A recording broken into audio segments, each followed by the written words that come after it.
hoping that I'll be somebody one day, not just a lost cause halfway house. I want a big green lawn that goes on, and a family that loves me, yeah, that would be so sweet. Lemonade in the shade, and cold brew iced tea, yeah, I can picture it now. I'm gonna make it somehow, I'm gonna make it somehow.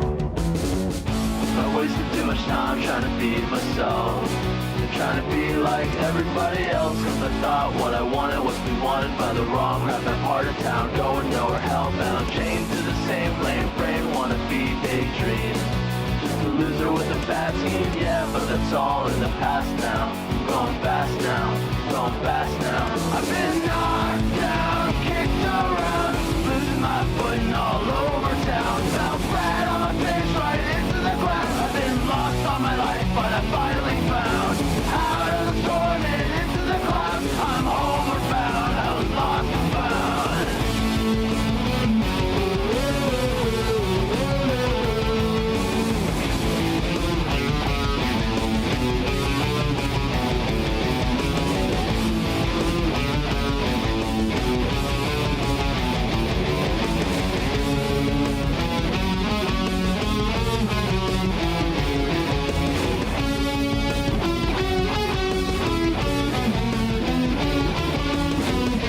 Hoping that I'll be somebody one day, not just a lost cause nowhere town. I want a great big house with a loving spouse, and kids that really love me, yeah, that would be so sweet. Lemonade in the shade, and cold brew iced tea, yeah, I can picture it now. I'm gonna make it somehow, I'm gonna make it somehow. I've been knocked down, kicked around, losing my footing all over town. Fell flat on my face right into the ground. I've been lost all my life, but I finally found out of the storm and into the clouds. I'm homeward bound, I was lost and found.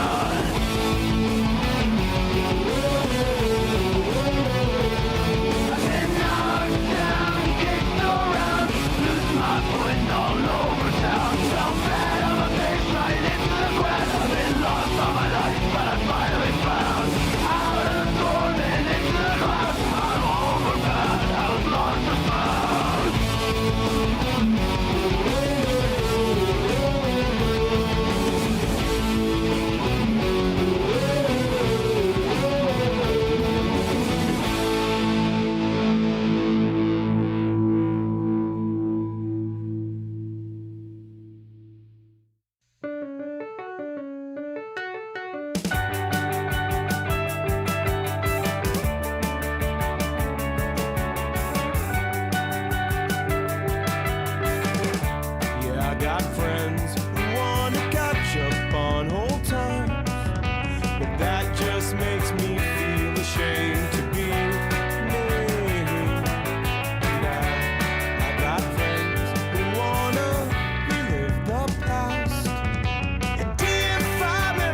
problems and all my bitterness just seemed passe. Because I realized as soon as I said it, how long it'd take to swim from Jones Beach to Indonesia. And maybe you're waiting on a call from me. And maybe you're working at a crowded restaurant, and you're the one who's got a life so fucked up you don't know what happened. Just like you saw me working at some restaurant in Paris, 'cause my life was just so fucked up, and I don't know how it happened.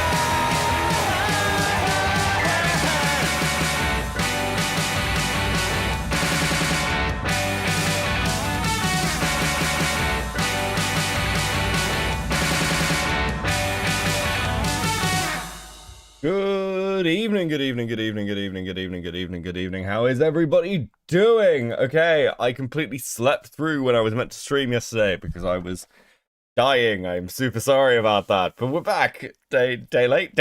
It's fine. How we doing, kids? How we doing? Hello to the Disney people. I hope you guys are enjoying Disneyland time. I don't know.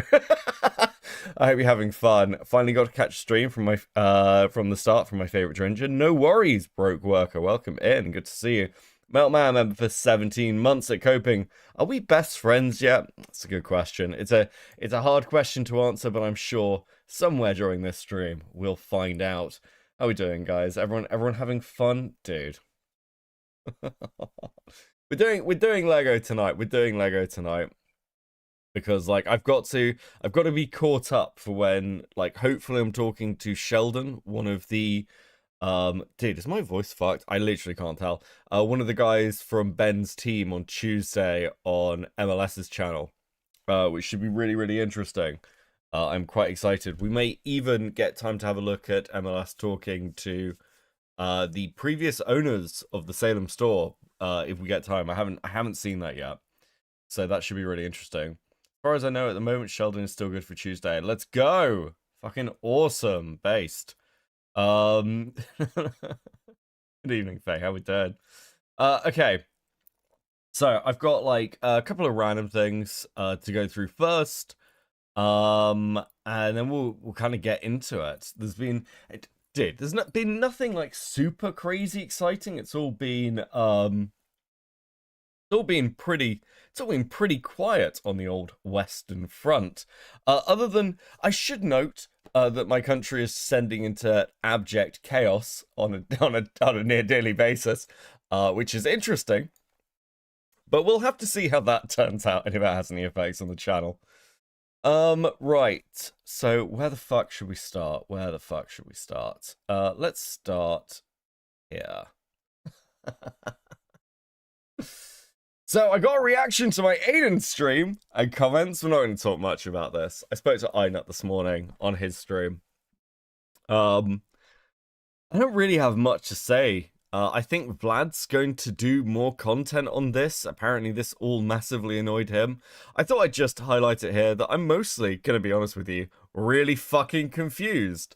Because when I did a stream on this the other day, I was like, yeah, I'd say it is more fair for Aiden to say that Aiden spread dox information than actually doxing, and that seems to be the conversation we had. Vlad, who he retweeted seemingly, has the same take. I'd agree with him that worst he had spread a dox, but didn't by his/my definition dox anybody. I'm very confused, mostly. I have been a total dick about this. I want to hold my hands up, because I feel that's important. I am being a total dick about this one. Normally, I just get in a call with somebody.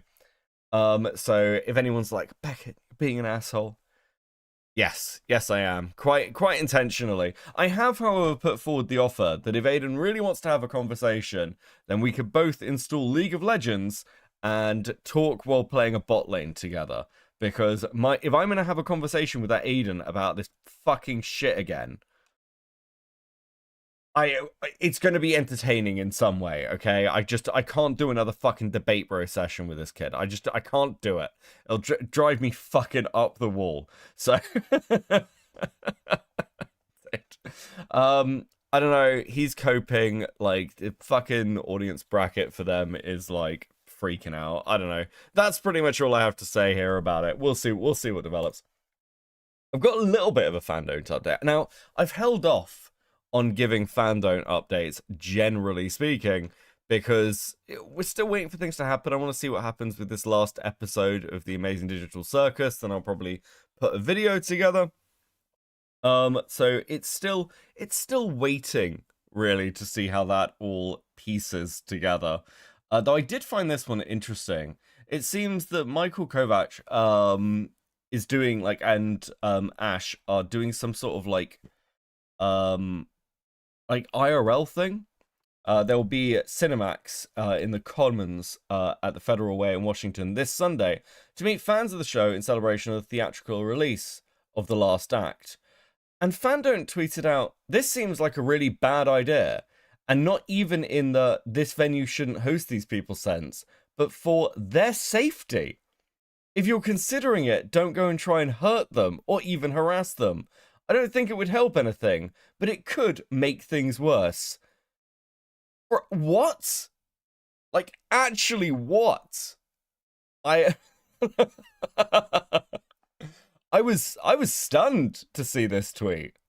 The idea that, like, Fandom is giving out, like, preemptive warnings not to fucking hurt voice actors is what, like, I has anyone threatened violence? I mean, I don't know what we're talking about here. Now, there is a bit of context around the fact that Michael has... An old video has been unearthed where he basically sings the N-word. He's, like, rapping. And there was, like, some Reddit drama about this. It didn't even really make it to Twitter, to be honest. After the whole cancellation thing completely fell apart, it's been really hard to get traction. And especially with Goose basically saying, I hate the show I've made. Or at least I hate the fandom of the show I made. It's been really hard for them to get any real traction on anything. A lot of people have started to call out the fandom as incredibly fucking toxic. Fandom, for his part, by the way, is currently selling all of his Has-Been Hotel and Amazing Digital Circus merch, and has declared himself no longer a fan. Which is incredibly fucking pathetic, to say the least. But still, there's your little Fandom update. And finally, at least for the just little pissing around section, we've got a Chaotix update. To the people sending me death threats and telling me to self-harm, you aren't any better. 2 wrongs don't make a right. Grow the fuck up, seriously. I'd like to remind people who, like, may have forgotten with the Chaotix stuff, this is a person who tried to hire a Discord assassin to kill her ex-boyfriend. Now, I want to be really clear, like, because I explained this to Lanza. Like, Lanza messaged me. It was like, is there anything interesting going on in the, like, old ACC world? I was like, yeah, buddy. And I said, yeah, there has been a Discord assassin story. And he was like, oh, okay, lol. And I was like, yeah, she tried to, like, hire an assassin and get him to take out her ex-boyfriend. He was like, wait, are you serious? I ran him through the entire thing. But yeah, you say this, and it sounds like it must be a joke. For those who didn't see that stream, Chaotix sat in a Discord, like, DMs chat with this person, gave out her ex-boyfriend's current photograph, the school they attend, their home address, and multiple other details, so that this guy could track him down, and they agreed that he'd be, like, this guy would be beaten up, put in a boot, driven out to the middle of nowhere, and murdered. Like, this is not just, oh my god, I said a bad word on the internet, or it was a little bit me. She tried to have someone killed. I don't, like...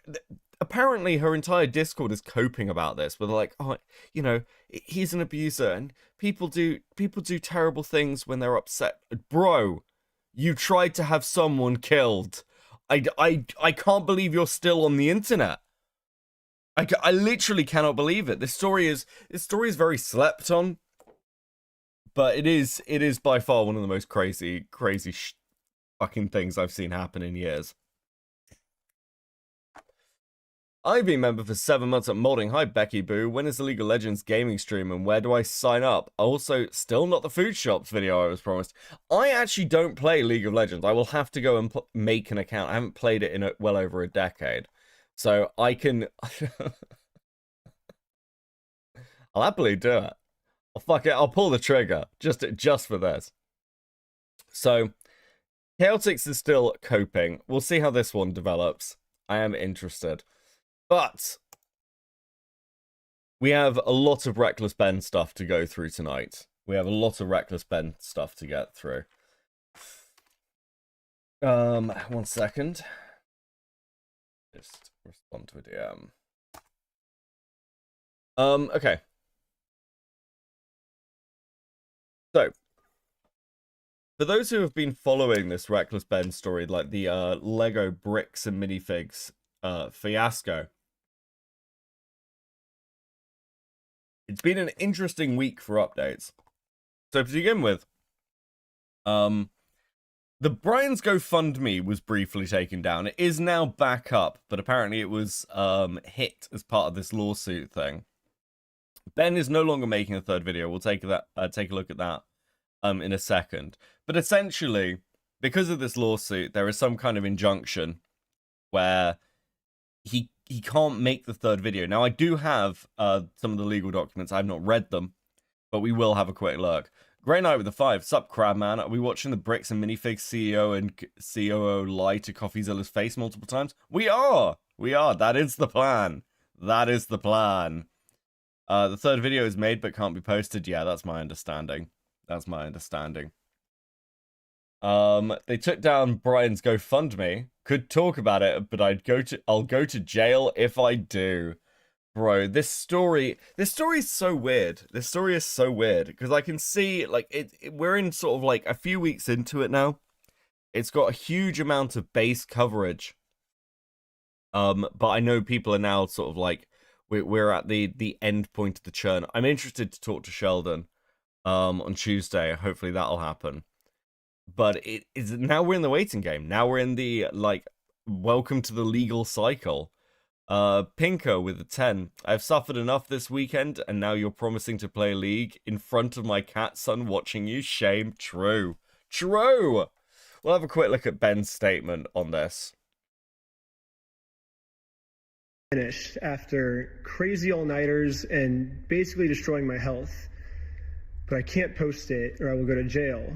And not only that, I will also immediately lose my lawsuit of $300,000, and the GoFundMe we made for Brian will go straight to this mystery company that I am no longer allowed to talk about. Now, I don't know if this is accurate to the lawsuit. Again, I haven't read the filings.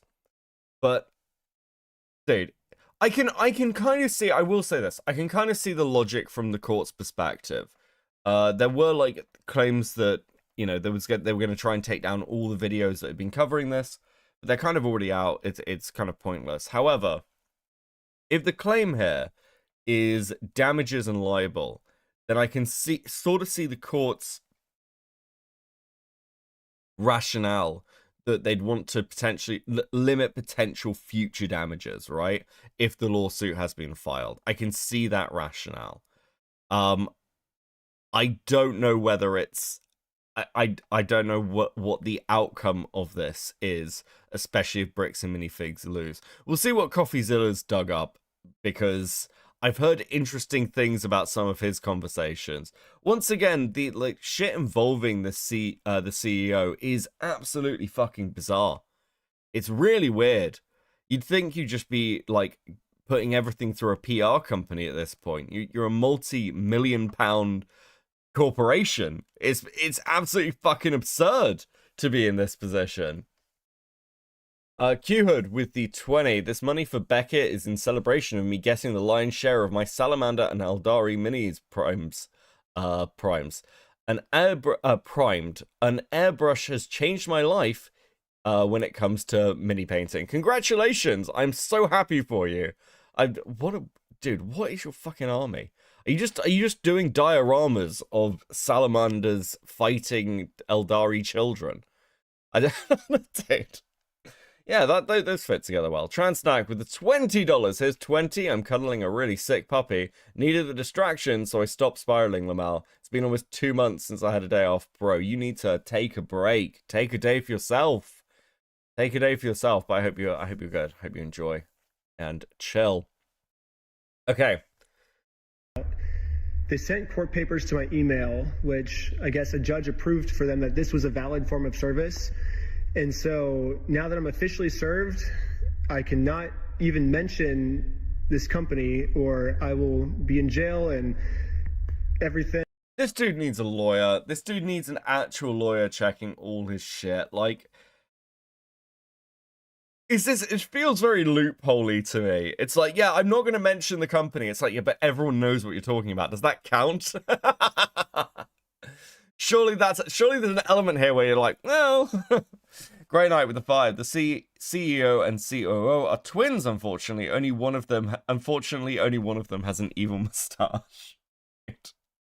Yeah, only one of them looks like a vaudeville villain. I think that's how MLS put it, which I totally agree with. He's got a lawyer. Dude. Yeah, I mean, this is a fucking rough situation. I think I was watching some of the body cam footage, and he's in the back of the police car, and he's like, it is crazy that out of all the insane shit that he's done, this is what gets the police involved. This is what gets him arrested and actually dragged through the legal system. Like, the Scientologist didn't do this, McCaney Manor didn't do this. Like any of the other fucking random cults he's looked into didn't. It was a fucking Lego company. I mean, it is totally fucking absurd. Normally I would be like, screw the big guy telling me what to do. I'm going to do what's morally right. But in this situation, if I do that, then all my friends get screwed with this lawsuit and we lose all the GoFundMe money we raised, like, immediately. So I am no longer allowed to even mention this mystery company. My personal opinion is that this is unfair because this order was put on me because this company was telling the court that I was making bomb threats. I was planning on murdering the manager and employees, which obviously I didn't do, and you can see that in the footage. The only problem is I was not given a chance to share my side. The court just heard their perspective, not mine. So because I wasn't able to share my side, I'm now no longer allowed to talk about them. And yeah, we're going to have to see how quickly this moves through the court system. Metal Man with the 5, the Mormons will stop you. Apparently so. Tigara with the 5, don't worry, it gets worse the further you fall into this rabbit hole. I am really interested to see what Coffeezilla has dug up. I am fascinated. Looks like this might be it. So the funniest outcome would be Ben just mangoing himself into a complete victory. Thank you, Teddy, with the 10, dude. I don't know what's going to fucking happen with this one. I'm interested to see what some of the lawyers have to say at some point, but it's also really difficult. You know, when you're a YouTube legal person, you are looking to some extent to the take that's going to get you some attention. I trust Leonard French, and I trust the opinions of like practicing lawyers like MLS and things, but we are going to have to see. Now, the lawsuit itself has been released. The official lawsuit by Bricks and Minifigs versus Reckless Ben. The complaint brings 10 cases of action, Utah RICO, defamation per se, defamation, injurious falsehood / trade disparagement / false light, civil conspiracy, torturous interference with existing and prospective economic relations, civil stalking, public and private nuisance, trespass, and intentional infliction of emotional distress. Intentional infliction of emotional distress. Oh my fucking god, bro. Grey Knight with the 5. Oh no, Yen is going live in 20 minutes. How do I pick a stream to watch? It's a difficult choice. It's a difficult choice to make, Grey Knight. I need to do the Goat Kato video as well. I'm interested to see what... Apparently it's nearly 3 hours long. Of course, it's nearly 3 hours long. Dude. How can it nearly be 3 hours long? Teddy with the 10. I mean, Mr. Magooing. You know, the blind character. Oh, yeah, the blind cartoon character that keeps getting out of danger from pure luck. That would be the funniest outcome if Ben does that. Yes. Yes, I can. Look, sometimes there's an element of blind luck to this shit, which is quite impressive. Guys, thank you so much for hitting the goal. Much appreciated, much appreciated, much appreciated. Please enjoy these stickers. Thank you, thank you, thank you. Now the computer's a bit, better, we might start trying to bring back chat onto screen. I'm tempted. My computer may not actually die of just RAM loss randomly. We'll see. As you can probably hear, my voice is a bit fucked.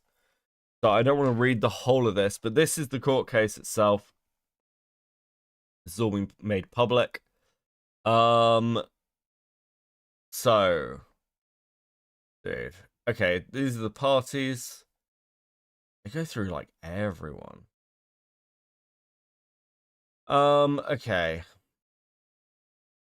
Let's see what the actual complaints are. General allegations. BAM is a corporate franchisor for a national bricks and minifigs franchise system, which grants private franchisees to independent and authorized operators to retail stores throughout the United States, specializing in the purchase, sale, and trade of LEGO products, including new, used, and collectible sets of minifigures.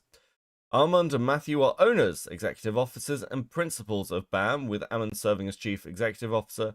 The McNuffs, with other owners, have invested substantial time, resource, and capital in developing and protecting the Bricks and Minifigs brand, goodwill, and franchise system throughout the United States. My understanding is that they basically bought it off the old owners. Am I going fucking crazy? They're not the original founders. Upon information and belief, Schneider and Reckless Ben LLC operate under the online DBA name and persona of Reckless Ben, included as a YouTuber and content creator with a substantial following on YouTube and related social media platforms, including paid streaming services through or on Patreon, Discord, TikTok, Reddit, and Instagram.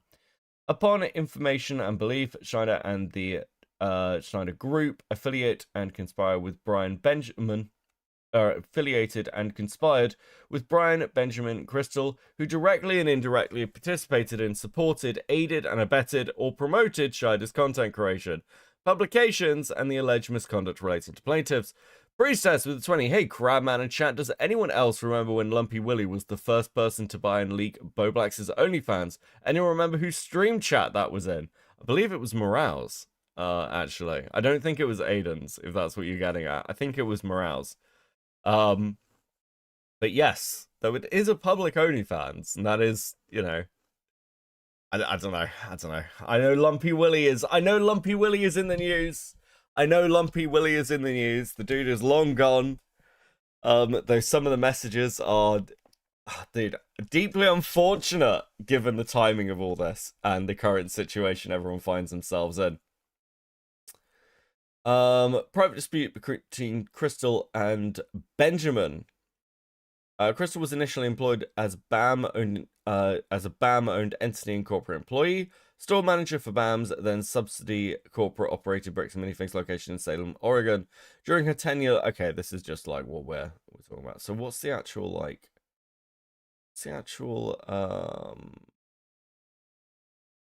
see. Benjamin accepted work. This is just laying out what we already know mostly. Dude, it's 95 pages long. I think if they're going through this amount of stuff, oh fucking hell.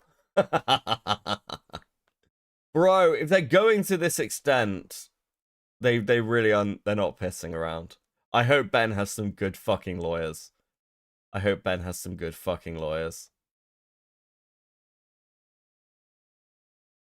I don't know if this has been answered somewhere else, but when does LEGO step in and kind of blacklist BAM as being able to stock LEGO directly from them, and that can be a thing? So, interestingly enough, LEGO, as far as I can tell, is not actually an affiliate with Bricks and Minifigs. I'm trying to think where I got some of this information, but my understanding is, they're a reseller, but I don't think they're partnered. And like anyone can sell, like Lego aren't going to be like, well, we're not going to sell to you. They're a business. The question is, are they affiliated? And I don't believe they are. I can't believe Lumpy Willie would just take Aiden's V card and ghost him like that. So much hate, so much hate. Or shaking my head, whichever. Potato with the 5. To be fair, no, that was Soul Skibbity. Soul Skibbity's the one who, like, blew Aiden while they were in London, okay? They got a partnership in, like, April. Wait, really? Dude, that's unfortunate timing, isn't it? Bro, we finally got partnered with Lego. Oh, fuck. That's brutal. Okay. So, yeah, this is the lawsuit. Fuck me. We're obviously not reading 95 pages of lawsuit.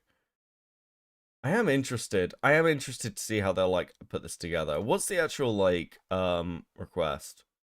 Incorporate foregoing allegations as thoroughly set forth herein. Co-defendants conspired together. 10th cause of action. Intentional infliction of emotional distress against co-defendants. This is interesting. Plaintiff incorporated the foregoing allegations as though fully set forth herein. Co-defendants conspired together to intentionally and maliciously engage in foregoing misconduct with the express purpose of inflicting severe emotional distress to plaintiffs, their employees, franchisees, and family members in furtherance of the enterprise. The misconduct was extreme and outrageous, exceeding all boundaries tolerated in a civilized society, and going beyond all possible bounds of decency. The conduct included, but was not limited to, death, bomb, and other threats at the plaintiffs and their employees. See, this is interesting, because isn't this potentially slander? Like, if there is evidence that these are in any way staged, or like they can't tie Ben to it, how you have to prove that Ben is responsible for those. Surely this is slander. Like, you are claiming that he threatened to kill somebody, essentially. Repeated confrontations at private residences, including approaching family members and children. I don't think I've seen that at all. I don't think there's any. Where is the evidence of family members and children? Impersonation schemes using fake UPS uniforms, fake religious congregation members. I mean, is that actually? I mean, it is a registered religion. Fake Guinness World Records personnel and fake investigators to gain access to residents and workplace. I mean, that is true. Surveillance and filming into homes using concealed cameras. Again, evidence.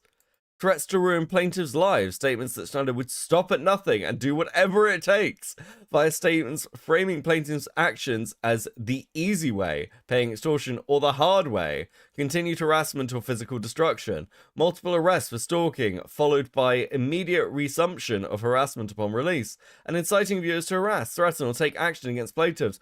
I don't think there's been no incitement. What incitement? But like, again, what incitement here? Following publication of viral amplification of Sider's false accusations to millions of viewers, plaintiffs and associated personnel received multiple death threats, bomb and other threats, threatening emails stating, I got a corporation with franchisees and or specialties messing your shit up right now. Would be a shame if you, dude, got a visit from one of my franchisee owners because I can control what they do on the franchisee's level. I heard they leave the place quite messy. Hope your dickhead CEO is a strong boy. What the fuck, bro? Dude, I will be mailing you guys some explosive Lego sets, super hard items, so hot they're about to go boom. Your CEO has 2 days to step down before random stores gonna get fun packages. You've been warned, F-slurs. Bam, evidence of bomb threats, blowing up the hard way in part 1. Dude, Scylla, thanks for the 5. What? What are we doing here? So what do they actually ask? Okay, what's this one? Injunctive relief. Right, okay. Plaintiffs incorporating the foregoing allegation, Co-defendants conspired together to intentionally and maliciously engage in foregoing misconduct, act recklessly. Co-defendants' ongoing threatened conduct constitutes of misconduct, harassment, defamation, trespass, nuisance, stalking, interference with plaintiffs. Monetary damages alone cannot remedy bomb, death, and other threats, and all nature of harassment and misconduct referenced herein, including the risk of copycat harassment and misconduct against employees. Well, that would be like, that's an admission, surely, that you're claiming that Ben is the one responsible for this directly. No, I don't want to add a comment. Fuck off. Oh, I can just highlight random things? Okay, that's fun. Whatever. Alright. Sure. I want to know what the pray for relief.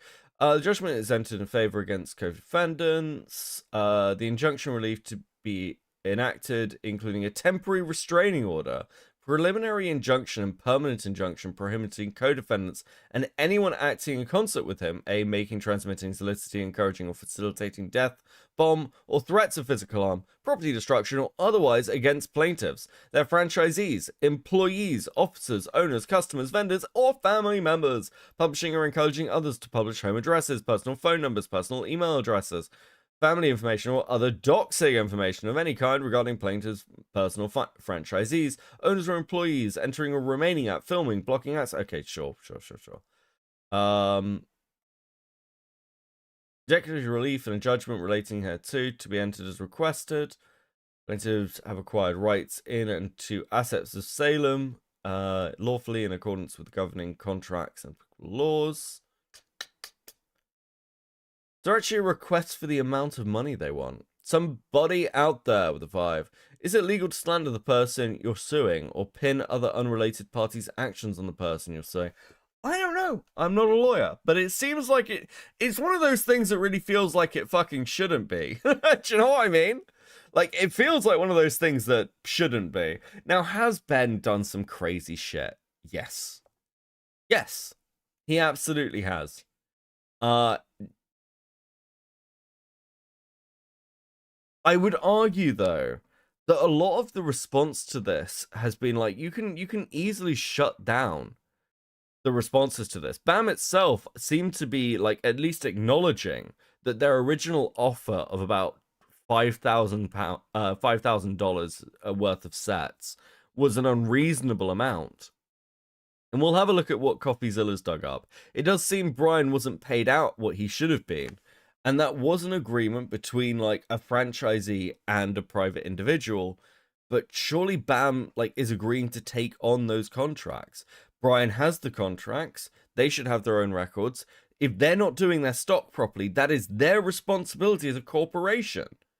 Liquid Cloudy with 2. We're not at the stage, but fuck, I want to see proof. Yeah. Monstrous. Oh no, I came in on a court document. Don't worry, we're moving on to Coffeezilla's video in a second. Trans Night with the 5. I think they're going to try and get him on incitement, but like, that's so incredibly hard to prove, especially online. Yes. Yes, it is. Right. We're going to go through Coffeezilla's video. Okay, we're going to go through Coffeezilla's video and try and pick apart and find some truth to these feverish and brutal allegations. A $200,000 Lego collection went missing, causing a lot of you to ask me to find it. And after seeing the cops point guns at YouTubers, people get arrested and sued for $1.3 million, I decided enough was enough. This looks like a case for the internet detective, this time in the $10 million Lego studio. So I talked to every suspect involved. What I found shocked me.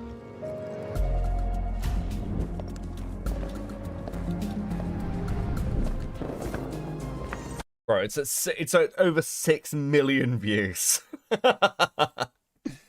One thing that's actually really funny about this story is it's so polarizing for audiences. There are some people who are like covering this and can get like very little traction on it. For me, it's very much sort of middle of the ground content. I will like, it's not stunning or shocking anyone like numbers wise.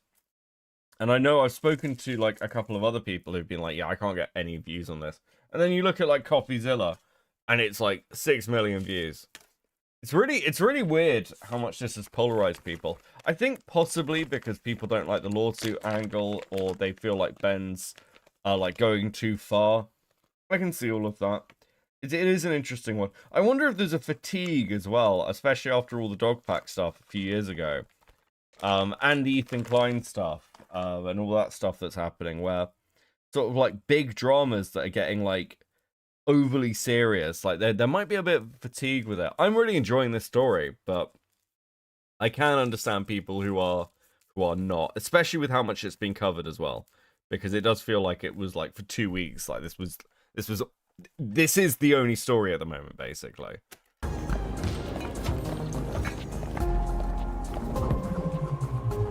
I'll be curious to see what you think of the original Salem owners. They seem kind of dumb.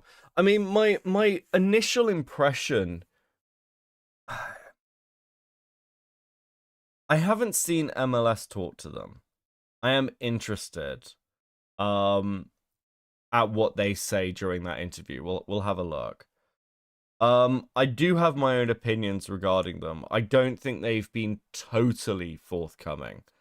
And it does seem like they had their own issues with BAM, which probably weren't one-sided, if that makes sense. They probably weren't entirely like wholly victims. It seems from BAM's own like claims that the former owners did have issues. They were behind on things.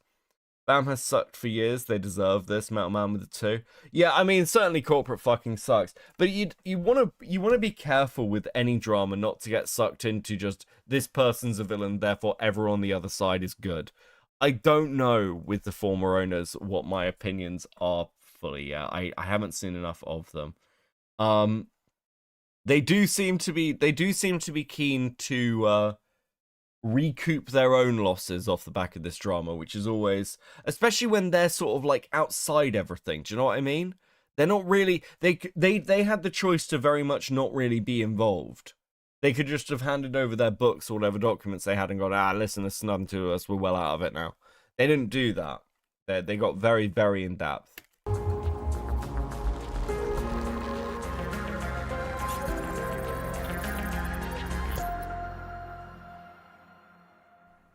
Okay, before we can find these missing Legos, let's give some background. A massive Star Wars collection was put on consignment at a Lego store called Bricks and Minifigs in Salem, Oregon. Consignment just means the owner, Brian Mansell, gave it to a store to sell, and he was supposed to get a cut. A guy from a local Warhammer shop stole thousands of dollars worth of collection from an estate sale by lying about its worth, then bragged about it to others. Guy has since been ostracized. Yeah, that is incredibly fucking scummy to do. Jesus. They come off as trying to ride the wave of hate for their own success. Yeah, that is kind of my impression of them at the moment. But their story matches what multiple other former franchisees owners are reporting. That is interesting. I haven't heard from any other former franchisee owners. I know there are some statements out. I haven't seen them myself. You can check reviews to see which stores are any good. Random harassment is lazy and pointless. I mean, don't do random harassment. Don't do harassment generally. It is completely fucking pointless. Like, as a random person, yeah, I know Coffeezilla, like, we didn't cover it because I think I got distracted with something. But Coffeezilla, like, put out, like, a video on his second channel where he's like, you know, people, like, are assaulting staff members at these Bricks and Minifig stores. Maybe don't do that, retards. It's very simple. It's like, it's not a complicated, it's far from a complicated principle. Thankfully, Scientology has never imbibed in this whole, embedded in this whole state yet. They're trying in Florida for sure, but like Utah, Mormons really covering up for others like crazy though, and through all this. Yeah, I mean, I said to MLS when we chatted, I think it's small town thinking. It's like these people are residents, like everyone kind of knows each other, and Ben's an outsider. I think that claiming it's a Mormon conspiracy, you need a bit more. Though a lot of these people are linked. It's very funny as an idea, but you do need to be careful not to just be like, yeah, it's the fucking Mormons. Though, you know, I know the opinion of a lot of people in chat is, yeah, it's the fucking Mormons. When it sold. The entire time, he maintained ownership of the collection, and a social media post estimated it to be worth about $200,000. But then, on November 14th, 2024, everything went wrong. This was the night that Crystal and Ben Gorman, the prior franchise owners of the Salem store, got kicked out by this guy.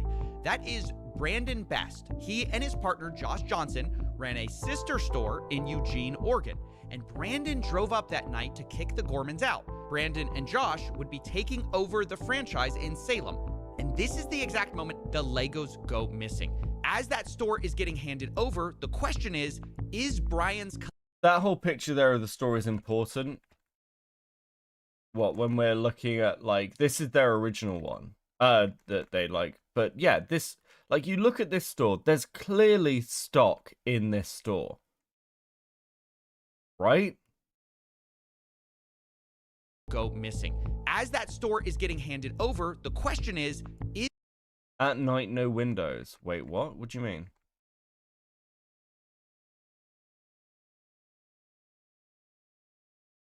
Coffee will get to it? Okay. Brandon and Josh would be taking over the franchise in Salem. Check DMs. I will do. Thank you, Priestess, for the 2. Good evening, Becky Baby. The Surprise Witness have been making law streams covering this. It's been interesting. I hope you get a nap today. You were so fucking early. Don't forget. I did have a nap today. I did have a nap today. Don't worry. Thank you for the 17 months at Morning Kickin'. What did Priestess send me? It said that, dude, what? This. Okay, Jesus. Interesting that Surprise Witness is working. I've forgotten the Surprise Witness fucking exists. I mean, dude, I might have to check them out. And this is the exact moment the Legos go missing. As that store is getting handed over, the question is Brian's collection in it? Here's what the official Bricks and Minifigs press release reads. Quote, after taking over the store, we discovered a small number of sets valued between $2,000 to $5,000 that could be possibly related to Mr. Mansell's collection. But there's a problem here. There should be over 10 times that amount in this store, given their internal records and what we know the estimated value of this collection was. So if corporate's saying there was only $2,000 to $5,000 in the store, something happened to these Legos. But what? In order to solve this case, let's think about the suspects. First, who was there that night of the handover? It's only 3 people. Crystal and Ben Gorman, the former franchise owners, and Brandon Best. I do like Coffee's style. I'm very envious of Coffee's style. One of the new owners. These are our 3 biggest suspects, but they aren't the only ones. I want to address a few other suspects at the very start here. First of all, maybe this is just all the result of, plain... I do not agree with Coffee. Villet's calculations and Benjamin Crystal don't either. Interesting. I mean, we'll see what happens with the calculations. I mean, I've heard little bits about this. I'm not surprised that Crystal doesn't agree with Coffee. And it's a difficult one for Ben. The problem is the bookkeeping seems so fucking bad in all of this. And what really needs to happen... And funnily enough, what the perhaps one of the easiest ways to do this for BAM's perspective is to release the books and just go, listen, here's the actual data that we found at the shop. You can and then you can get data analysts to verify it, external data analysts. You just have to release the books. Because unless somebody can actually pinpoint where this money was, how much came in, how much left the store, it's going to be fucking impossible. Teddy with the 5 with a YouTube link. Thank you, buddy. I don't know what you just sent me. Thanks for that. Give me a second.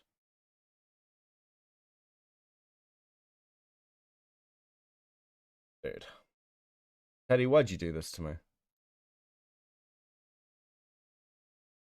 What did you send? Ben versus Bam, funniest outcome? The fuck is... Teddy, what the fuck are you doing? Translate with the 5. Dumbass sick puppy keeps lying on his bruises. His sibling stepped on him after he got sick, then looked at me and whined like it's my fault. Bro, brutal. You need a fucking break.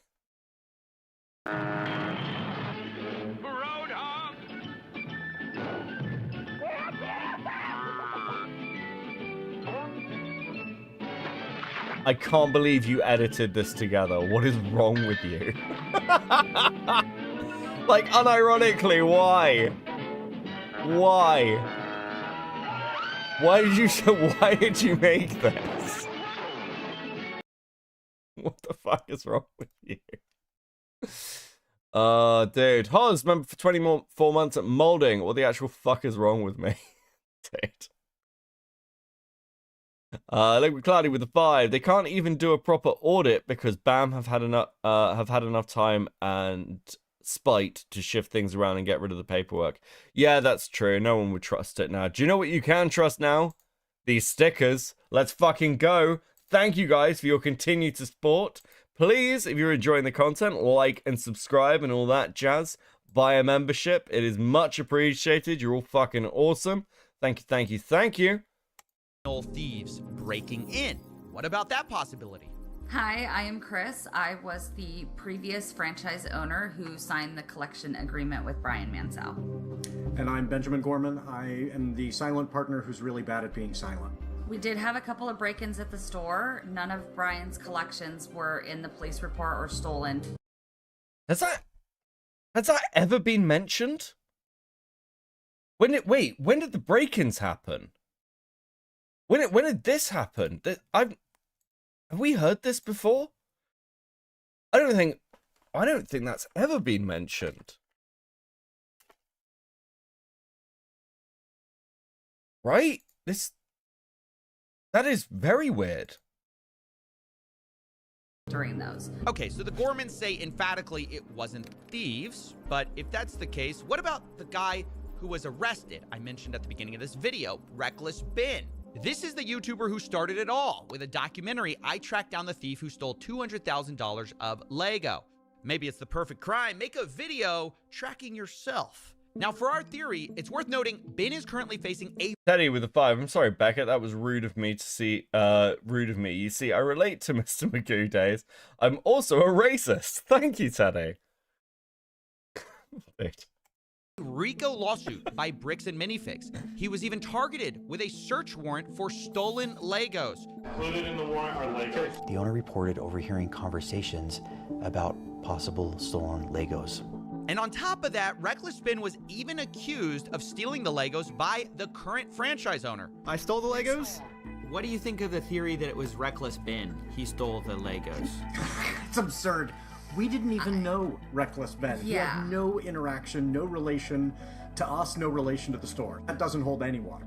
Okay, I'm gonna be honest. Apologies to the genius cops in Utah who play different. We play differently here. But I don't believe that Reckless Ben stole the Lego, mostly because he couldn't. He just wasn't there that night, and I don't even think he knew about these Legos. But who does Ben suspect is holding the Legos since he did this whole documentary series? The guy who runs the entire company, Ammon McNeff, he personally came out to talk to us. So what's going on?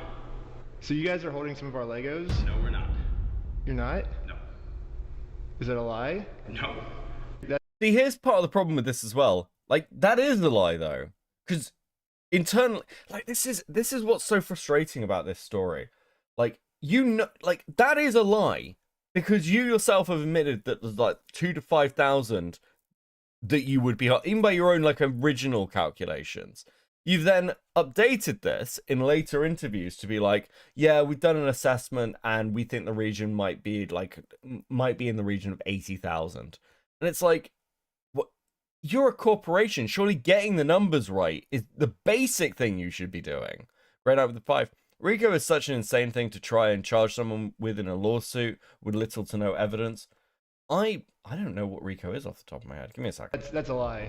You did take the Legos. No. So we have our attorneys have visited, but like again, so who's Wait, racketeering? Can't trust Waluigi with your Legos. So true, Tiger Chan with the 5. Thank you very much. Wait, racketeering, influence, and corruption organizations. Wait, what? Like, dude, I just never thought to look. That is insane. How does that even make sense? RICO is for cases of organized crime. The fuck? Dude. The story is so fucking weird, bro. Brian Mansell. okay, and who is that? He's a guy who had he had like $200,000 worth of Legos in your guys' store. Nope. Never happened. My name is Ammon McNeff. I am the CEO of the Bricks and Minifigs brand. So my name's Matt McNeff. I'm the COO of Bricks and Minifigs. The people you just saw are the McNeff. RICO equals organized crime, basically. Thank you very much with 2. So it's like civil RICO. I can see some people in chat saying civil RICO is like a lower bar. Valhalla and I did a video where we questioned whether or not it was actually BAM that committed RICO. Interesting. Interesting. What was your conclusion? RICO was created to go after the mafia. I mean, yeah, that makes sense. Brothers. They agreed to speak with me to try to clear their name. I asked them, do they have the Legos? What I can tell you is that we don't have it. We've never had access to them. It seems to kind of go missing. Parts of it seem to go missing on November 14th. Thank you, Valhalla. Good evening, by the way. No, not at all. I'm going to say, you know, like that is not accurate at all. Because so you think that the collection... Hold on, let me just rehear that again. That we don't have it. We've never had access to them. It seems to kind of go missing. Parts of it seem to go missing on November 14th. Well, and I guess not at all. I'm going to say, you know, like that is not accurate at all. Because so you think that the collection was in the store at the time or elsewhere? Elsewhere. When How does that make any fucking sense, bro? How does that make any fucking sense? You yourself have said that you have found sets in the store that seem to line up to Brian's sets. So how are you now sat in an interview with Coffeezilla being like, oh no, actually there were no sets in the store at all? Why are none... Oh my god. How does none of your stories match up? I literally don't understand what the fuck you were doing. Every time I listen to this guy, I sit here going, oh wow, this CEO is actually just completely retarded. I don't understand it. Don't you have a spokesperson? Couldn't you get a spokesperson? Like, isn't that like what you do? You just hire somebody to be like, yes, I'll go and do the interviews. That's what I specialize in. Okay? I just fucking, it's actually unbelievable. Benjamin with the 5. I followed this whole story with Diorio. Long story short, the McNuff brothers, Best, Johnson, American Fort PD, and the Airbnb owners are all Mormon. Long story short, everyone here is a Mormon. Grey Knight with the 10. Attempting to charge someone with RICO civilly or otherwise is still like an incredibly high bar. You basically have to catch the person at his organization in the process of committing organized crime. Thank you for the 10. Bro, this is it's fucking ridiculous. I love this story, but it's so dumb. Grey Knight with the 2. Armin opens his mouth and lies come out. True! It matches as well as a shit speckled Muppet fart. Thank you, Predatory Knight, with the 7 months of coping. Fucking hell, what an image. When you look at Mansell's own words that he reiterated to a podcast last year, he explicitly stated to another podcaster, the sets were moved off-site for security. The collection will not be stored on site after hours for security reasons, and after Sunday, the sets will be available for purchase. But collection will be displayed in the store's party room Saturday, November 10th and 11th. The collection will be available for sale immediately, so the best time for purchase will be Saturday morning. The collection will not be stored on site after hours for security reasons, and after Sunday, the sets will be available for purchase but stored elsewhere. When was this posted? Stored elsewhere. Now, one thing that's been a big subject of the Bricks and Minifigs kind of story is, hey, there are these off-site locations. Can you address what that is? Is that true? So the off-site location in the letter that that corporate is referring to is the original press release that we released. Yeah, that's what I thought when I saw it. That was like the original stuff that they put out in like what 2023 when the sets were being displayed. Mistborn, good evening with 5.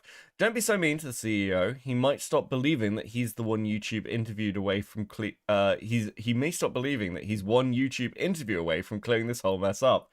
True. I mean, he definitely has the fucking lolcow gene. It is almost indisputable that this guy is like deep, like it's grown within him.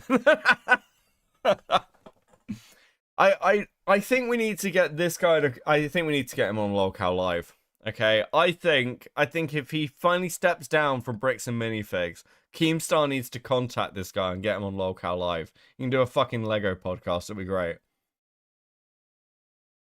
Can't you just picture him arguing with Boogie about Lego? It'd be great. When we were launching the collection, in that press release, because we had previous break-ins, I specifically included the location that after this weekend, those Legos would be stored off-site to deter any future thefts. They were briefly stored off-site after that launch weekend while I bought safes for the back room, and then they were moved back into the store. Okay, so for most of the time, the sets were in the store after y'all got the safes in. Yeah. Exactly. Yeah.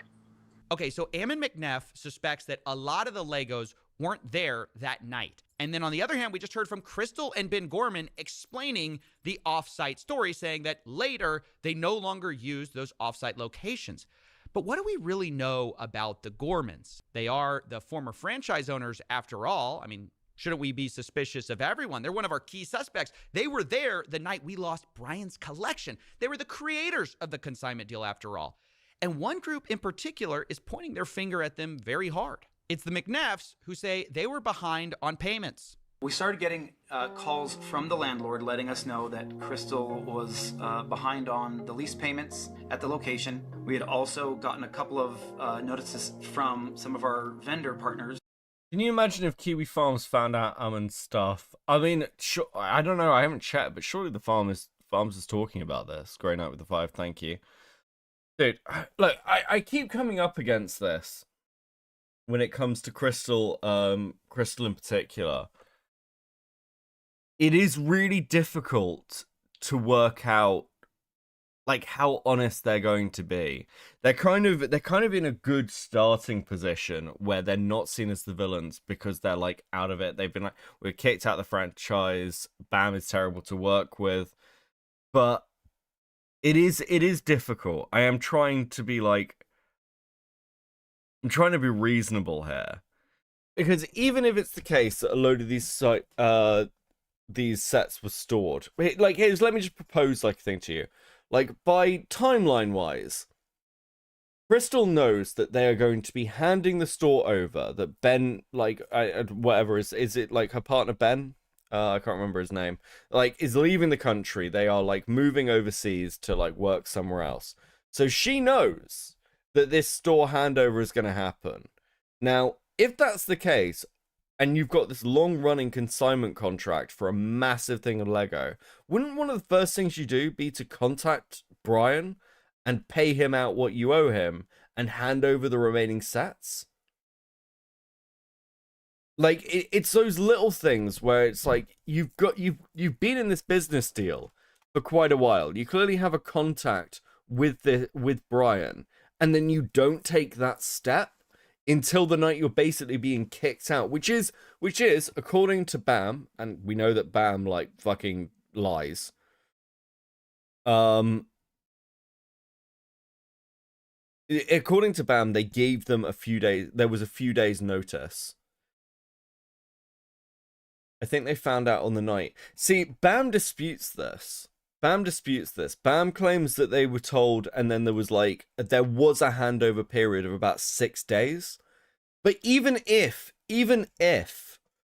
they only found out on the night, they phoned up Bam and were like, listen, we're moving, we need to hand over the store, etc., etc. They know ahead of time, before Bam does, that they are moving. And they still don't take it, like, the action to contact Brian before that. Because let's say they've got that good relationship. Let's say their relationship with corporate is awful. Again, you'd think that they'd contact Brian first.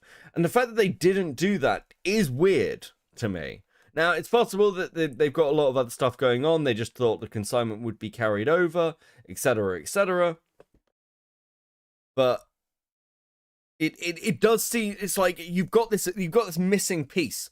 Yeah, if she had the tickets with the info with how much to pay Brian, yeah, it's all this stuff, because Brian first found out that there was issues when he came in to take the November payment for the consignment.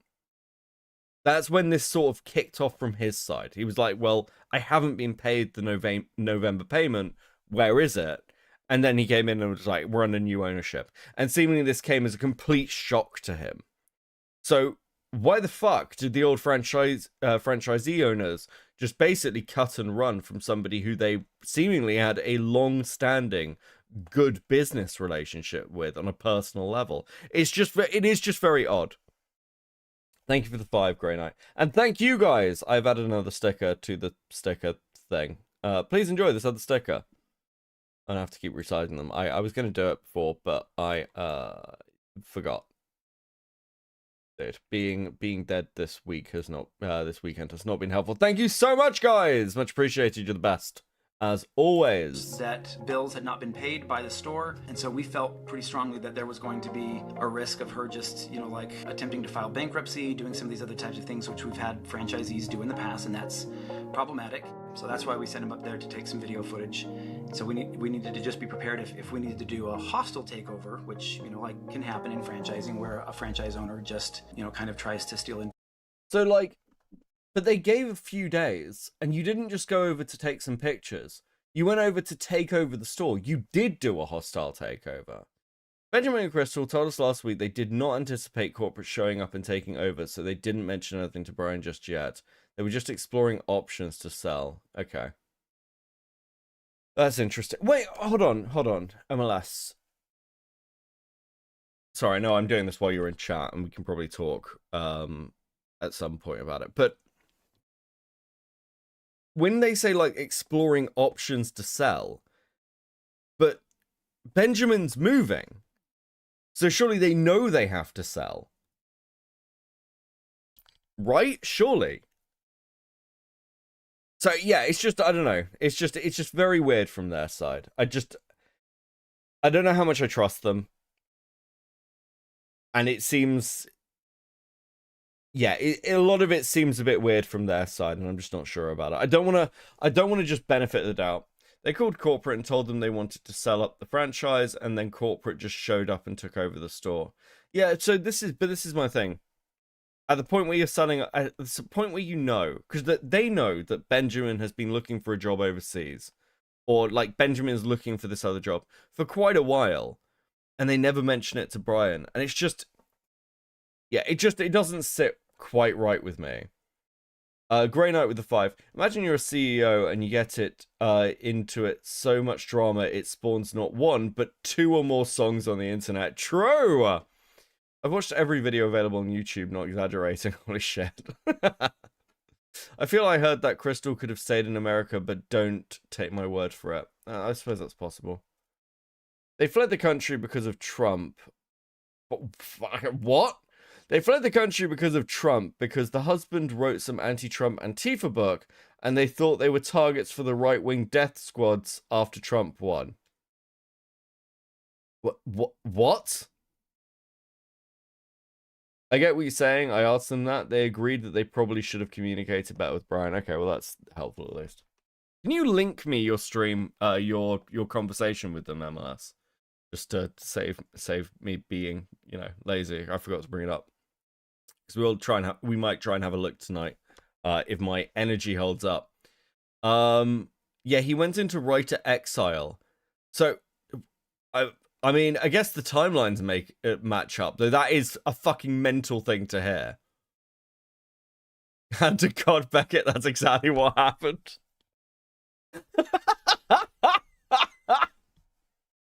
That's legitimately very funny. Teddy with the 5. Thank you, Becky, for being my new video. Now you can go back to Lego Drama. I'll allow it. Thank you, Teddy. Much appreciated. Yeah, that's exactly why they went to Spain. They fled Trump right-wing death squads. Oh my god, bro. What are you meant to? Why is every element of this drama fucking bizarre, bro? So the former owners fled for their lives from Trump. Fantastic, bro. Fuck me. Sure, whatever. Inventory and do some different things that way. Okay, so Bricks and Minifig's story is that they were worried about the Gormans skipping town, so they sent Brandon Best as a secret shopper on October 24th, 2024. This is weeks before the takeover. Brandon takes a video of the store condition in preparation for this handover, but at this point, Brandon does not announce himself to Crystal Gorman. Later, though, on November 14th, once again, the same concern about the... Wait, hold on. What's the date for this? Do some different things that way. Okay, so Bricks and Minifig's story is that they were worried about the Gormans skipping town, so they sent Brandon Best as a secret shopper on October 24th, 2024. So October 24th, so that is 10 days before the takeover. So they do have time here. They do have time here. He's casing the joint. I mean, it's an interesting video. This is weeks before the takeover. Brandon takes a video of the store condition in preparation for this handover, but at this point, Brandon does not announce himself to Crystal Gorman. Later, though, on November 14th, once again, the... 20 days? Yeah, it is. It's 20 days. Sorry. I can't math right today. Holy fuck. Same concern about the Gorman stealing or theft was expressed by the McNeffs. Brandon was trying to make sure that they weren't taking things from the store, and so he was kind of trying to make sure that he wasn't putting things, you know, like hiding things in the back, and that he, like, and while he was watching that. Great night with the 5. I mean, not the most insane reason to leave the country. A little weird, but I mean, have you seen how Orange Man has been treating everyone? Look. Yes, yes, yeah. I can understand it. I can understand it. And at the same, listen. Have you guys seen what's happening in the UK? Bro, my government is banning 16 and 17-year-olds from using social media after 9 p.m. Okay? Fuck, do I need to flee the country? Like, do I need to go somewhere else? Hey, listen, I'll come to America. Fuck it. I give up. Trying to make sure Ben wasn't grabbing stuff from the store and moving it or doing anything along those lines. Because he just got a weird feeling about the whole transition. She took at least one... They added a curfew for social media. Yeah, have you not heard this? Okay, so currently in the UK, this has been this week in the UK. Right, so we've had massive riots in Northern Ireland. We've got the government's coming in to ban under 16-year-olds from social media. And now to add on to this, 16 and 17-year-olds are going to be unable to use social media after 9 p.m. And I shit you not, one of the things uncovered this weekend is a secretive, I cannot believe this is true in my country, but a secretive government department working out of Whitehall, whose job it is to go to quell tensions, who have done like random crazy shit, like apparently they go to the families of victims to like help them write their statements, which is why so many of these statements sound similar when they're all calling for peace and harmony and calm. It is, bro, things in the UK are not good right now, okay? It is a pretty dire situation. I'm gonna be honest with you. I was talking to a friend of mine today, and we were both sat there going, can't believe it's fucking Labour doing this. Like, what the fuck is going on? It's pretty bad. It's pretty bad. It is questionable what's going to happen in my country. So if I disappear from streaming, assume that I've been black bagged and taken to some sort of fucking interrogation site, okay? And I'm dead. Like, just, if I stop streaming, don't assume I've given up. Assume I've been, like, murdered by my government. Because I said something mean on the internet and then they fucking like black bagged me. I don't know. Misspawn with the 5. Blue Sky isn't on the ban list, hilariously enough. Also, what stops someone from lying about their age? So, to be clear, I should clear up some misinfo. It is important. There is no official ban list. There is no official ban list for social media. What there is Australia's ban list. Australia's ban list is not necessarily ours, okay? Where Man, school social media for A-grades. Yeah, okay. Wait, the school bans social media? What the fuck? Okay. Yeah, so there is no official list. The only list we have is Australia's, and Australia's doesn't include Blue Sky. But the official announcement of what sites will be affected is coming on Monday. The thing that's worth noting as well is we don't know whether YouTube will be affected. That is kind of questionable. Do you actually need a license for the internet? No, but you know what else they're changing? I found this out today. They are changing the UK crossbow law. Now, the UK crossbow law is essentially that anybody over the age of 18 can own a crossbow. It has been a law since like 1986. You don't need a license to own a crossbow, you can just own one. However, the government are changing this, so you will need to be licensed to own a crossbow. And I think this is fucking appalling. I think this is appalling. We have basically no crossbow-related incidents in this country, and yet the government is taking the time to be like, no, now you need to be licensed. God damn it, guys. The one cool thing we had over America. Absolutely fucking unbelievable. Benjamin with the 5. Did you or didn't you ever agree with any of the following statements made by Critical Drinker, Mauler, and Littlest Platoon, and Mr. Medica? Yeah, that would be the fucking question. It'll be like, listen, Beckett, if that is your real name. We've got your government ID, so we'll know now. We're gonna show you some streams. We're gonna show you Anita Sarkeesian's Feminist Frequency, and we're gonna show you the Zoe Quinn Quinn conspiracy, and we're going to link you up to like some sort of polygraph test, and depending on your like reactions to the two, depends on whether you're getting out of this jail cell. How do you think you're gonna do, Beckett?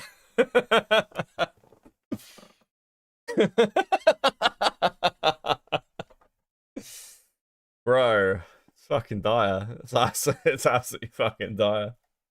One, if not more than one, cartfuls of things out to her car with her coat draped over it.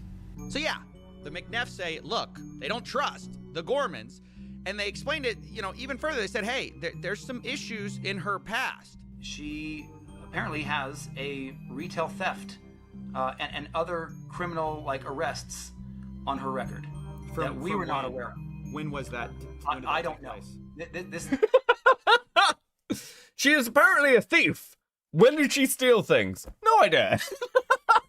Dude, why are you coming on to a fucking interview to make claims and you don't have all the details? What the fuck is wrong with you?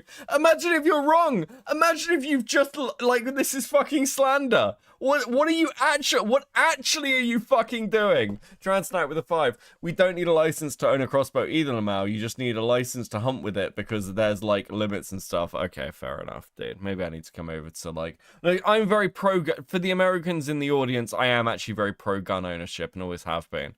So finding out that they're going to start licensing crossbows just really annoys me. It's another little fucking intrusion into people's lives. Fuck off.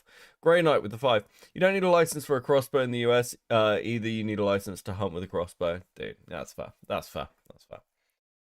This has been brought out by several people online now. Now look, that's a huge accusation to bring up, and so obviously I wanted to talk to the Gormans about it. They're like, she has a history of some type of burglary, theft. Oh my god. Wow. Yeah, that's what they're wow. saying. Yeah. Oh. Nope. Well, yes. Well, you explain. know about this. Explain. Yeah, when I was 19 years old. How long ago is that? I am 45 now. So this was in 1999. This, something that happened 25 years ago, has no reflection and no bearing on what happened in the...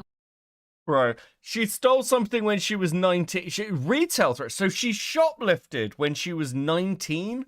Or is it stole something from her workplace when she was 19? Bro, she looks good for 45. I'll give her that. Fucking hell. This is last 2 years, my management of the store, what happened the night corporate seized the store, it is another deflection. And it infuriates I own a repeating crossbow for home defense. Based Grey Knight with 5. That's why I've got a sword. That's why I've got a sword. That's what you need. You know, if anybody breaks in at night, I will duel them. Creates me. You're gonna try to I'll publicly lose. embarrass and shame me But I will for duel somebody them. that was manipulated by local police departments when she was pregnant and 19 years old. Fuck you. That's my response to that. I am so sorry. You're gonna have to blur and cut a lot of this, but that pisses me off. I own what I have done. I own the mistakes that I have made. You cannot intimidate and bully me into backing down when I know that legally and morally I am in the right and I have the evidence to back it up.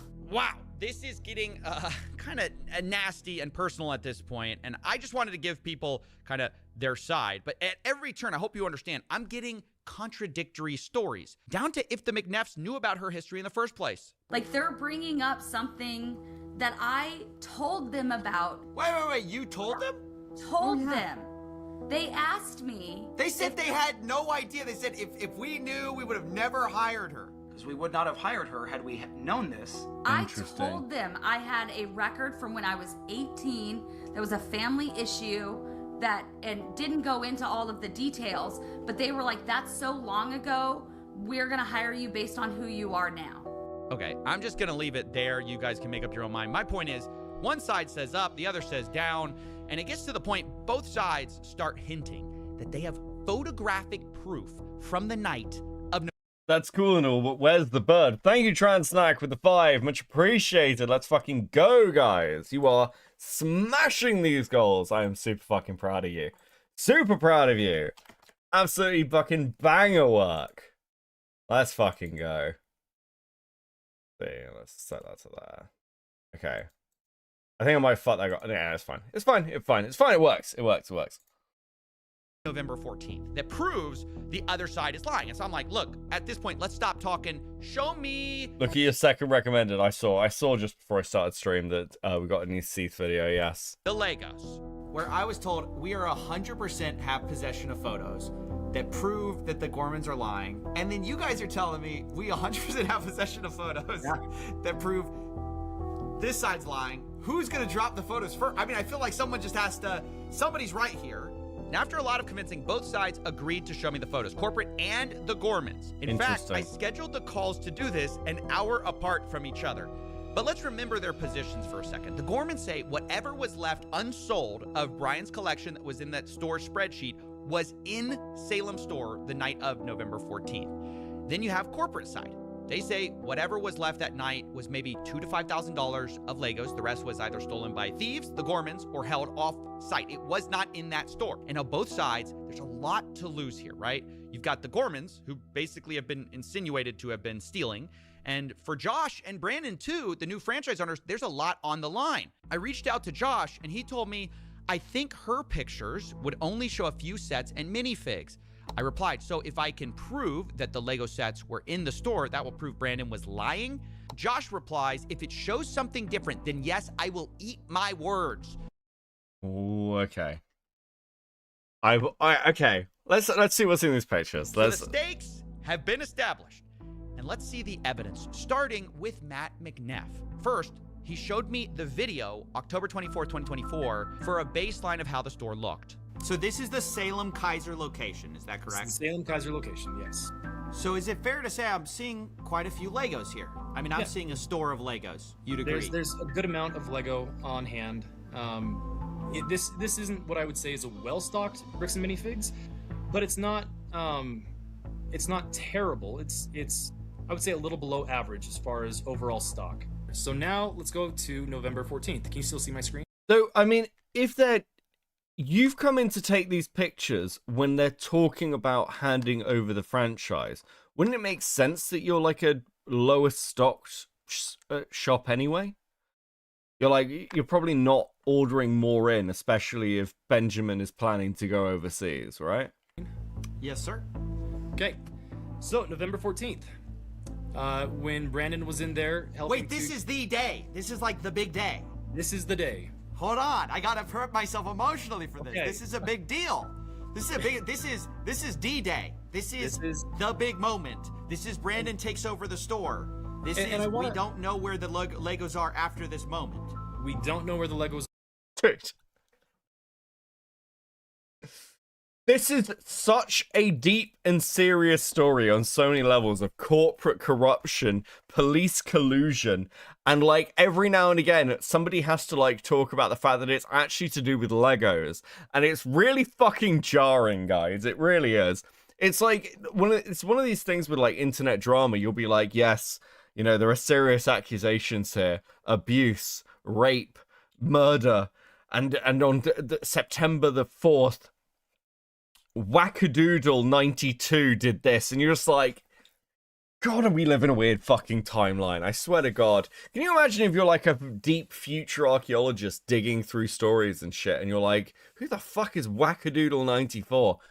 Are after this moment, and I want to point out again that we've had this for a while. We haven't put. This is the first time we've shown this publicly. We've been waiting for our attorneys to give us the approval to say, hey, this is okay now to share in this capacity. So we'll go through these pictures. This is what Josh saw, or not Josh, sorry, Brandon saw. He took pictures of everything in the store, all the inventory in the store. This is what the shelves looked like compared to what you just saw a moment ago. Okay, so I'm seeing a lot less, just to state the obvious. But hold on. The store was closed. And didn't they have safes at the back where they'd move all, like, the really valuable stuff? So, like, he comes in at night, after the store's, like, closed down, when they've done closed down. So if they had any really valuable sets, wouldn't they have been, like, locked away because of the previous break-ins? Go back a little bit? Yeah. I'm seeing, like, way less. So yeah, the pictures I was being shown on November 14th, those shelves looked emptier than they did on the day of October 24th. But to be fair... His chat just like, yeah, exactly. Okay, cool. Yeah, I mean, that seems like kind of fucking obvious. I don't know. Did they have pictures of the safes? Did they have pictures of the safe? So we like, oh, dude, fuck. Dude, let me roll a cigarette. The Gormans, they addressed the empty shelves themselves. As we get to the very end of this video in particular, right here, you'll see that empty space right here. So this is the retired and certified set section that we have to keep separate from the new in box current sets being sold by Lego. All those empty spaces up there were the sets that we had on display during the day from Brian's collection that every night when the store closed, we pulled off and put back into the safe and then put back out in the morning. So when they say, see, there's empty space on the shelves, yeah, because we put them in safes at night to keep them safe. Because we have giant windows. Yeah, it's an explanation that kind of makes sense given the history of burglary. Now, of course, this is something I had to ask the McNeffs about. Is this a case of, did y'all see Star? Benjamin with the 5. Be honest, Beckett. Would you rather cover the Legos or do you want to cover McJuggernuggets monetizing the "we got an abortion for our baby" video? Yeah, I'd rather cover this. Star Wars sets in the back? Did y'all not see the Star Wars sets in the back?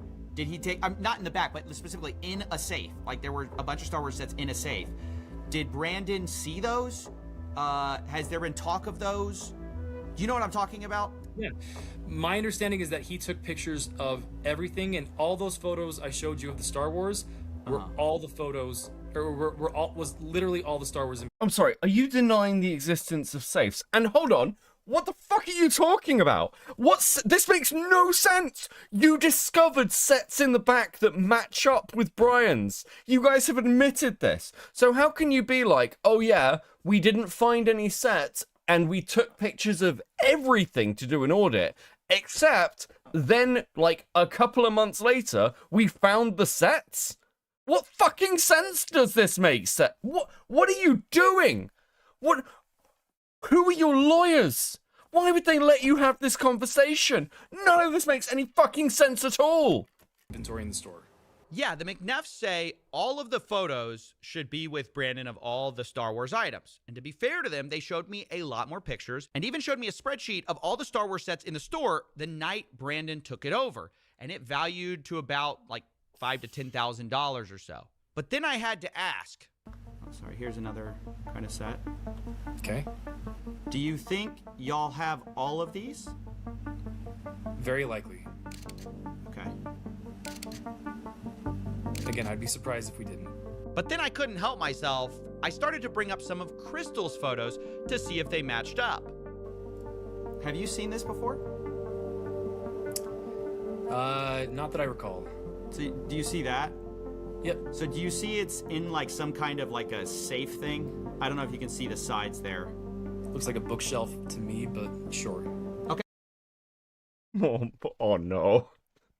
Oh no. Oh no no no no no. Oh bro. So do you see these ones here? The ones that are like in a safe? Oh, looks like a bookshelf. Do you have any pictures of any bookshelves? Josh, like Brandon or whatever whichever one of this it is. Oh no, it's like it's the other McNaff, isn't it? Like Mr. CEO, COO. There we go. Fucking hell, guys, bro. I need some fucking more meds. Right. Do you see? Do you have any pictures of these bookshelves, quote unquote? Roll. Okay, sure, yeah. So I think the important thing is making sure that all of these are in the inventory for Mansell. Sure, that's cool. 75041. Ivy, yes, I heard. I know it's very sad. Dude, I don't wanna bring the stream down. Yep. But yes, I heard. The Vulture Droid. 75169. 169 I'm not seeing, so there may be... Okay, so there's one that is not on our list. Let's try this. 10240. Okay, nope, not seeing that one either. You're good, What Ivy. about 9493? 3. I don't see that one either. So maybe those were locked at the time, and Brandon did not get those pictures. Oh, dude, what are you doing? Grey Knight with a 2. I'm sorry, what fucking bookshelf looks like that? Oh, we photographed everything. Did you photograph these things? No. There is a lawyer somewhere being like, fuck me, why? Dude, absolutely unfucking believable. Never talk to a police officer and never talk to a journalist with an open notepad. Absolutely fucking retarded. All right, that's kind of a problem because the Gormans had over 200 photos of this store. I definitely knew looking at these photos, there's a lot more Legos in the Gormans photos by quite a lot that Brandon's photos just didn't show. But corporate didn't really see it that way. But still, in the grand scheme of things, we're not talking, again, 10 times the amount of sets here. I don't know. I haven't shown all the photos yet. I don't know exactly how much. If there's a calculable figure that we can look at and say, great, this is what was there, I promise you it's not $100,000 worth of Lego. And so where's the rest of it? You got me. I don't know. Maybe I'm a little too in my head about this U-Haul story. You don't think it could have been some U-Haul thing? There's no way. Oh, yeah, have we talked about the U-Haul? Here's the problem, though. You're admitting that your documentation is incomplete. And you don't have proper stock-taking methods. And not to beat around the bush, because I've said it before, you're corporate. That's your fucking responsibility, bro. It's your responsibility when taking over a store, especially when you are taking over a store, like being like coming in and being like, yes, we are now seizing this store, to make sure that your stock take is correct. Because it's actually very hard to pin that on the former owners and being like, oh, well, you didn't do a proper stock take. That makes it your responsibility at the time of seizure. Well, yeah, we gotta talk about the U-Haul for a second. This is another one of those things that was like really disputed between the two parties. Was this U-Haul? The CEO's lawyer is hitting their head against the desk so hard I have attached a pulley to it, and I'm currently powering the city with it. Yep. Dude, Grey Knight, thank you for the 5. It's so bad. It's so bad. That supposedly was driven up to the store the night of the takeover. So when Brandon came to the store that night, he was driving a U-Haul truck. Now, in typical fashion, this was immediately disputed. Brandon showed up to the Salem store in a rental car. When he came to get the keys from Crystal, he was there in a rental car, not in a U-Haul. That's very interesting. Why was he in a rental car? Yeah, that is very interesting. Why not drive in your own car? Isn't a U-Haul a rental car? Yeah, technically. It's like... So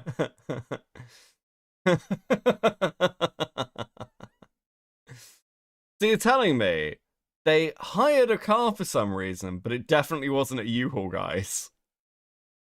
Interesting.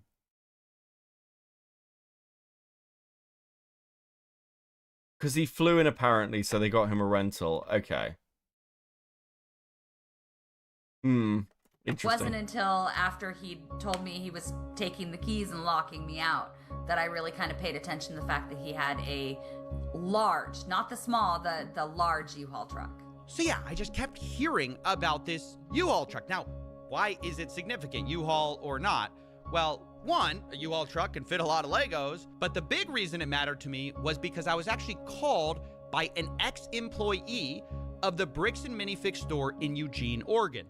Remember, that's the one that Brandon and Josh owned, and he told me something very interesting.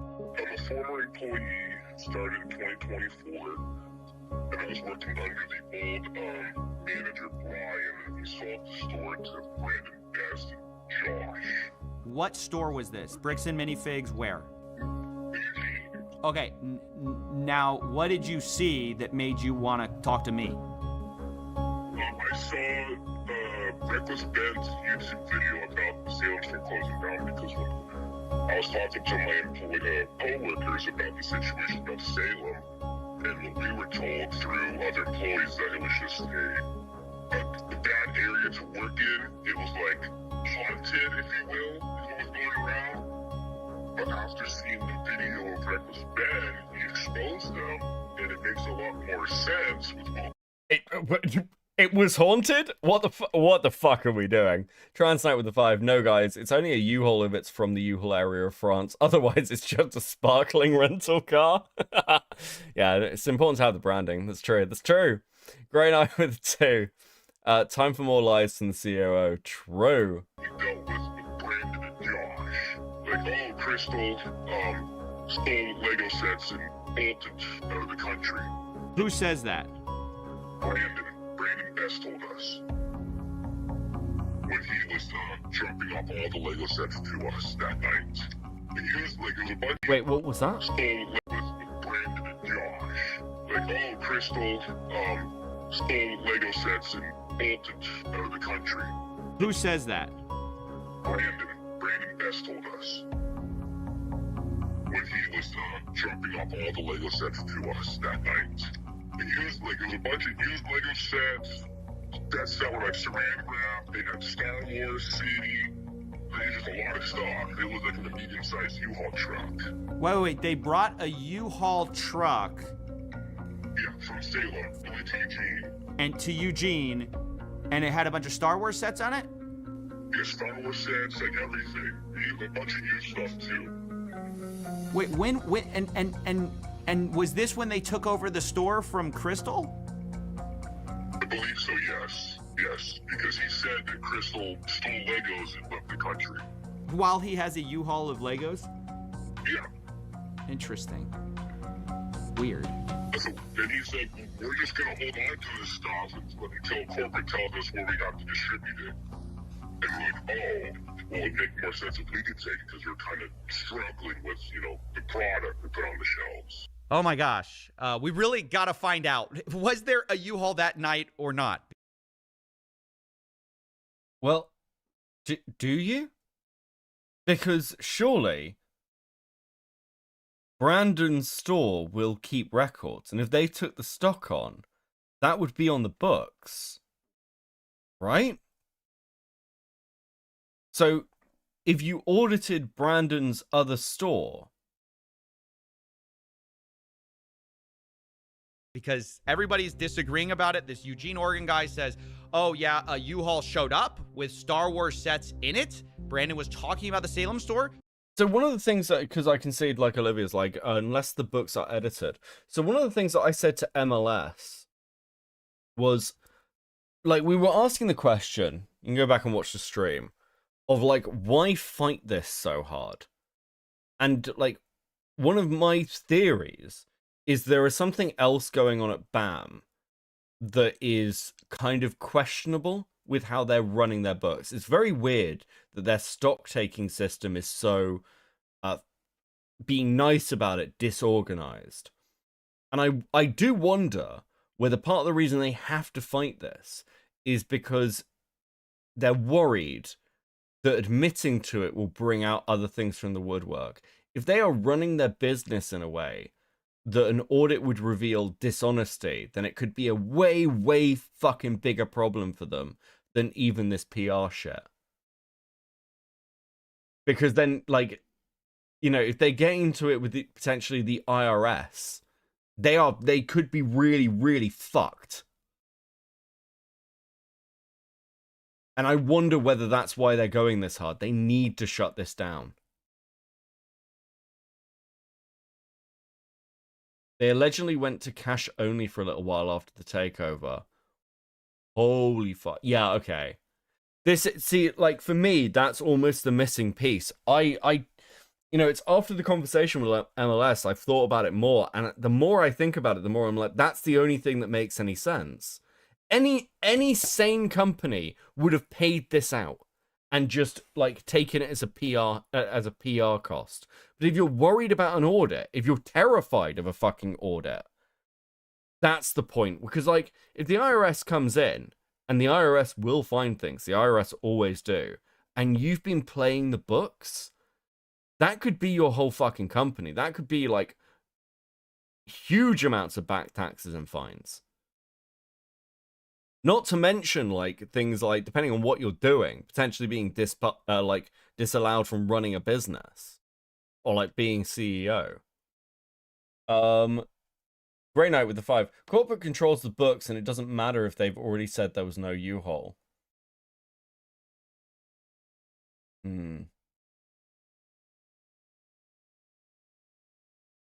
Interesting. You've got Matt McNeff saying there was no U-Haul there. It was a rental car. You've got Crystal saying, yeah, I thought it was really weird. There was a U-Haul truck there. So I told the McNeffs, you know, I really got to find out what the truth is here. If you know anything about it, let me know, because that's just something I heard. I do, and it has nothing to do with the Salem store. Well, at least not the Salem store in the way that it is there. Brandon showed up to the Salem store in a rental car. When he came to get the keys from Crystal, he was there in a rental car, not in a U-Haul. So when there was the handoff, there wasn't a U-Haul, it was a rental car. Correct. He was there in a rental car. Got it. Yeah. Okay. And I think any of the, like, if you were to look at the footage, the ring cameras, all that stuff, you won't see a U-Haul sitting anywhere in the parking lot. So after hearing all of this, I realized, look, I just got to find the evidence. So I start sifting through these photos I have, right? I realize I have a parking lot photo. I check it. No U-Haul, just a red truck out there. I check another photo where you could see the window. But the problem is it's night outside, so you can't see. And so I'm looking at everything I can, and there's just nothing, you know? And I have this alternate angle. I'm looking at that. And then, wait a minute. Zoom in on that photo. Bring up the... Oh, shit. Oh my fucking god. No way. Bro, what the fuck are you doing? Like, I'm so sick of this shit. What the fuck is wrong with you?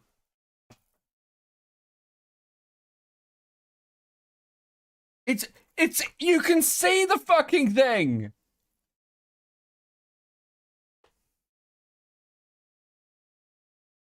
Bro, this lawsuit's gonna be fucking absurd. You're literally lying. Obviously fucking lying. There's a U-Haul truck outside, motherfucker. Like, look, I get it. I get a lot of people are saying, well, Reckless Ben lies a lot. He lies through these videos. Reckless Ben is a fucking YouTuber, okay? He is a lunatic YouTuber who goes and, like, trolls people. Do you know what I care about? And I will reiterate this again. The fucking COO lying, obviously caught red-handed about what the fuck is happening. What are you even meant to say to this? How are you meant to trust anything from these people? I think there's something serious going on here. I think there's something fucking crazy going on here. No wonder they're fucking suing people into silence. These people are like, there is definitely some shady shit happening. Great Night with the 2, and there it is, the fucking U-Haul truck. This is unbelievable. I thought Reckless Ben's videos, I was like, oh, we'll watch a Coffeezilla video. It'll be like, listen, it'll be just an interesting investigation. This is one of the most fucking insane parts of the story. You just lied through the entire thing for months and months and months. It's got glass windows, motherfucker. Great Night with a 5. You are not ready for the explanation by the twins. Holy shit, no way did they get confronted with this. Mistborn with a 5. What are the U-Hauls for? Also, get a pen and paper out because the next story is going to require some notes to understand. Fuck me, bro. The brightness of this photo a little bit, and my gosh, there's a... What do you mean? They covered their butts as good as Noah. True gets a very with a 5. Dude, it's a locale gene. It gets everybody. The locale gene gets everybody eventually. U-Haul in the parking lot right outside of the store the night of November 14th, 2024. This is something that Matt said he had seen footage of, and it couldn't be true.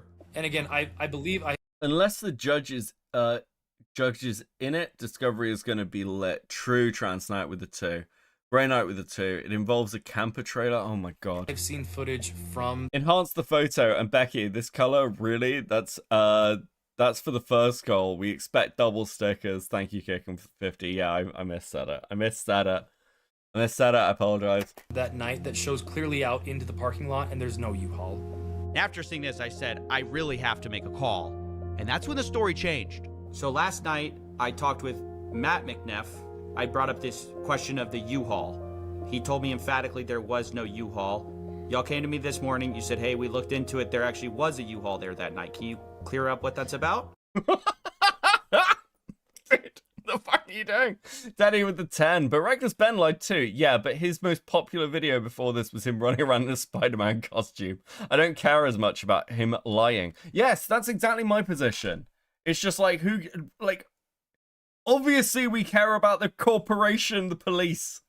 It's insane. It is literally insane to take a different position. I'm sorry. If you're like, you can be critical of Ben, but if you're one of these people who's like, well, I don't care about this story because Reckless Ben lies, or like some things are wrong, or it's misrepresent, dude, you're actually out of your mind. You're insane. You're crazy. Benjamin with the 5. All the McNuff brothers need is some college grads. Some college grade courses from Anthony Gramigula about how not to lie as you speed run insolvency. True.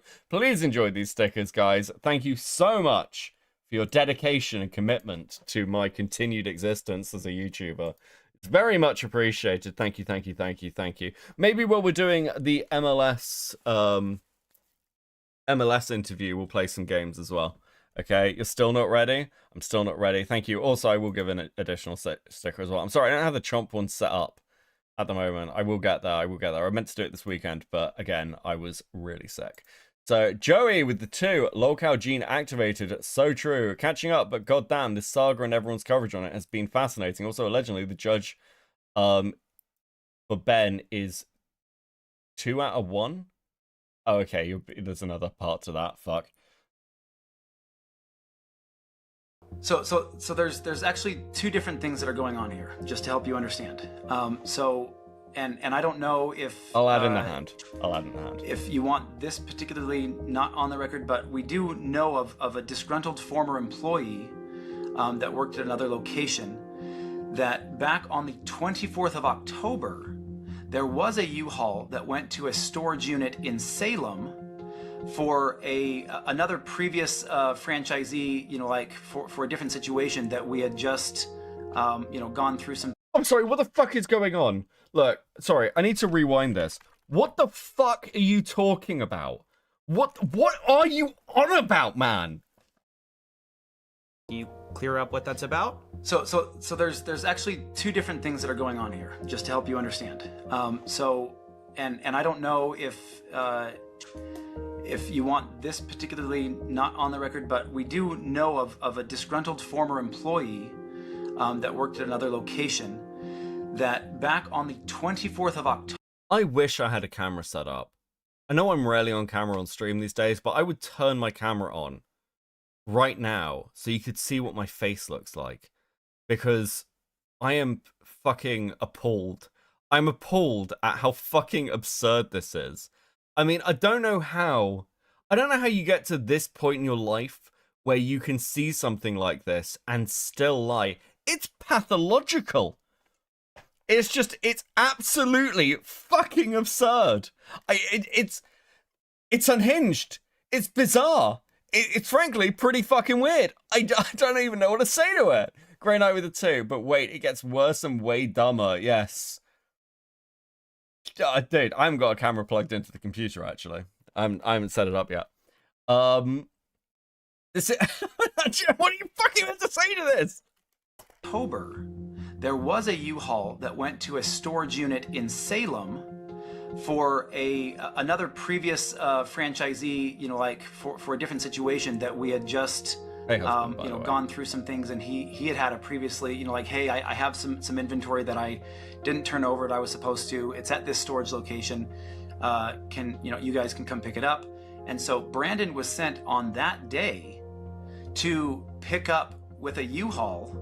So he did have a U-Haul, but actually he wasn't taking stock. He was delivering stock? As the one who presided over the Charlie Kirk murder, which, depending on the conspiracy theory you listen to, helped cover parts up and is Mormon. Jesus Christ, plays. Thank you for the 5, by the way. That is absolutely fucking crazy if true. What are we doing? Inventory that then he moved down, but that was October 24th. So when we're talking about this ex-employee, you're saying they are conflating the October 24th event. It's in the footage. What do you mean? It's dated. I'm having a fucking aneurysm. I'm actually having an aneurysm. What the fuck are you talking about? Of the U-Haul coming up to Eugene with Legos with sometime after November 14th, after the store takeover. Is that correct? Am I understanding that? Yes. So this is now kind of a strange story. Corporate is saying there was a U-Haul at the Eugene store dropping off Lego, but that was from a different night, different collection. The CEO says Brandon showed up to Salem on October 24th for his secret shopper job with Crystal, and separately, he also was getting a different collection. But that doesn't make any sense. That doesn't make any sense. Because that footage is from the night time. Brandon was there in the day on October. He was there at the night on November. That's when the fucking U-Haul was there. There's no conflation. You're just fucking lying. Grey Knight with the 5. Just wait till you hear their first explanation for the U-Haul truck. This is bizarre. This is actually fucking absurd. Collection of Legos that also included Star Wars, and that's what he brought to the Eugene store and the former employee is remembering. Then, weeks later, on November 14th, Brandon supposedly shows up again with a U-Haul, but the reason isn't for hauling Legos. Brandon flew in to Eugene that night. At midnight. So flew from Utah on the 13th, but landed in Oregon on midnight of the 14th. Went and got a rental truck, and then went and stayed at a trailer that had previously been moved up there in anticipation, meaning a camper trailer, in anticipation of the potential hostile takeover previously. What? What do you mean? Why was he staying Why was he in a trailer? Put him in a fucking hotel. What do you mean? Why would he be in a trailer? Why would anyone be in a trailer? Why would you need a fucking trailer? Put him in a fucking hotel. He's a manager. What do you mean? What the fuck is going on? Great night with the 5. Becky misread my message. That is only their first explanation. Ah, okay. Is that why he had a U-Haul? Is that the reason he had a U-Haul was for this camper, or what's going on with the? Yes. So then what happens is he takes his rental vehicle truck, and he tries to connect the trailer, the camping trailer, to that truck, and it's not rated for that particular weight, and he realized, oh crap. He called around and found that U-Haul had a rating for one of their box trucks, and so he grabbed that, went and got it at 10 a.m. on the 14th, and at what are we doing, bro? What are we even doing? And so he then went and hooked that trailer. You can hear it in his voice. Even he knows this. It's completely fucking absurd. He must know this is completely fucking absurd. This is one of the most fucking crazy stories I've ever heard in my life. Like, how do you say this with a straight face without, like, actually, like, how do you not, like, implode? How do you not, like, self-immolate? It's just, like, if you're bad at lying, don't fucking lie. At least have the decency to refuse the interview. Like, I don't know what to tell you. Let the lawyers deal with it. It's actually just fucking insane. Up to the camping trailer, to a U-Haul, drove that trailer down to another location where he could set up the camping trailer in Salem, dropped off the camper trailer, and then he arrived in a U-Haul to the Salem store, and then dude, at this point I'm convinced they killed somebody. Thank you for the 5, Teddy. Oh, dude. Great night with the 10. He had a U-Haul box truck tow around a camper, which is an insane explanation, because U-Haul also rents pickup trucks that would have been way easier to work with than a fucking box truck. Dude, this literally... None of this makes any sense. Dude, what? What? And, went in, said hi to Crystal. And then as she was leaving, the door shuts, and so he locks it, calls the locksmith. Takes him a while to finish up the changing of the locks.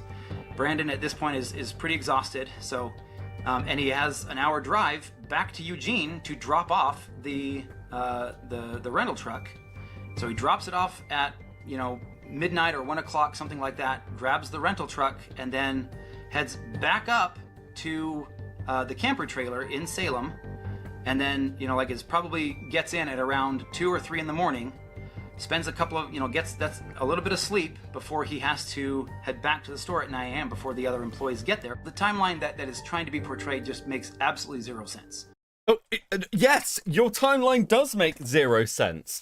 What the fuck are you talking about? No. The easy timeline being portrayed here is that Brandon turns up at the store, fills it up with the Lego after it's been left, drives it to the other store or to the other location, stays over in a hotel or something, and then drops off the other new material, the transferred material to his other store before heading back for opening of the Salem store.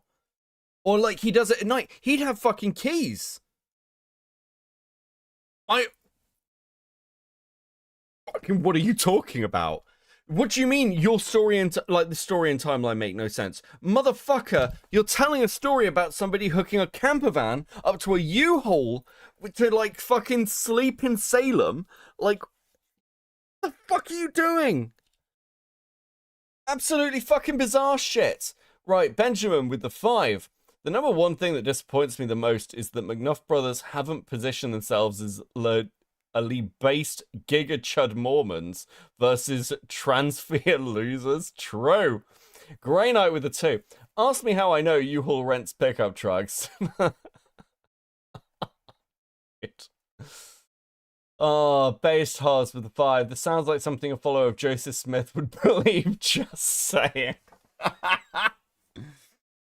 Yeah, I mean, dude, surely you could find a pickup truck from somewhere. Also, why are you in a camper van? Why does this matter? Surely, if you know you're going to be staying in a camper van, you would have got something that could already move the fucking camper van. And where's the camper van in the pictures? You've driven it into a fucking parking lot. I've seen that parking lot. It's in the videos. Where's the fucking camper van, motherfucker? Okay, so I asked, obviously, for documentation of all of this. They wear magic underwear, so their polycules won't cheat. You think they're good at lying. True, Potato. Thank you for the 5. Stuart with the 5. The U-Haul explanation is so infuriating. I hope Ben gets a lawyer soon. I'm glad other people are covering this story for him. Brick by brick. Brick by motherfucking brick, okay?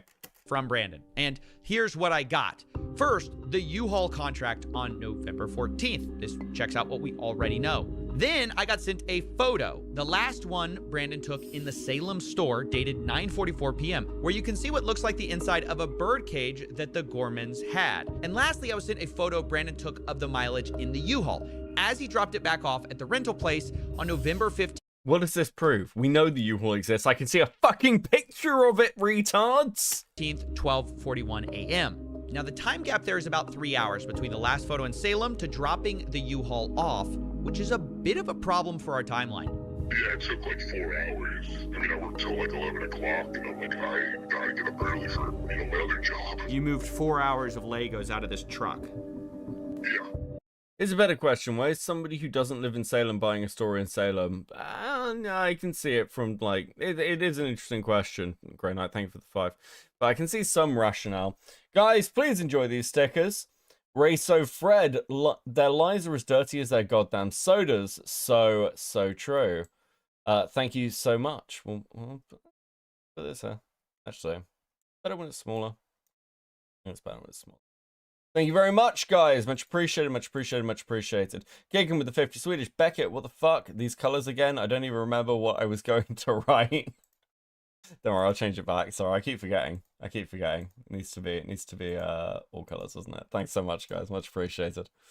All right, so there's a salon owner next to Eugene, Oregon store who backs the story that a delivery was made on November the 14th. Okay, interesting. That's helpful. As weird as this U-Haul thing is, the timeline just doesn't fit, to be honest. If it took 4 hours to unload, you can't also drive to another city, load and unload and drop off the U-Haul in that time. But still, even if this is true, it's pretty weird. And it's one of the most bizarre stories I've ever heard, to have a U-Haul thing back to back. One of the times you're picking up Legos, the other time you're not, you're taking a camper. Nevertheless, without more proof, we kind of have to move on to another theory of how to find these missing Lego. This time, let's take the photographs that we have and reconstruct what was in the night on November 14th. Remember, that's the moment we lost the Lego. And this time, we're going to combine it with 2 more things. First... Wait, hold on.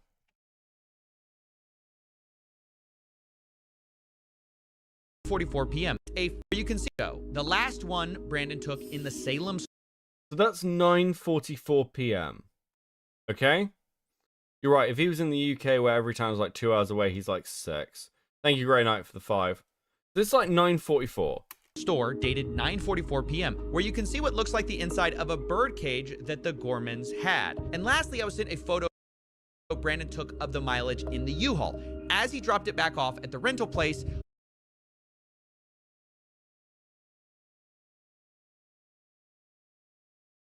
But why did he drop it back off at the rental place?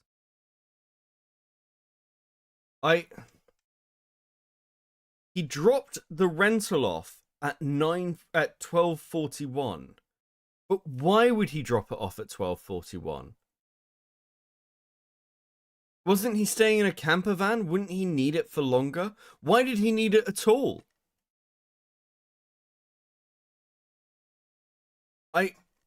I don't understand. And that's November the 15th and like early morning. The Eugene store is about an hour's drive.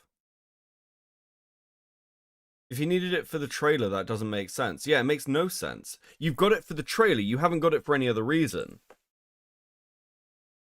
So why are you dropping this off at 12:41? You've still got the trailer you need to move the next day that you're staying in.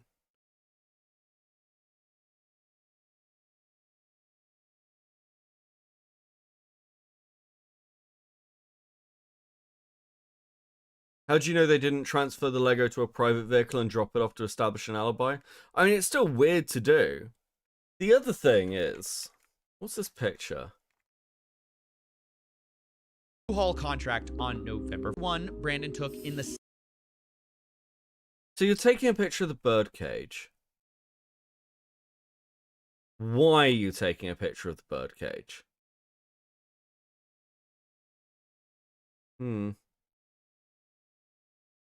Okay. Okay. This is, yeah, they aren't smart enough to create an thing you create an alibi.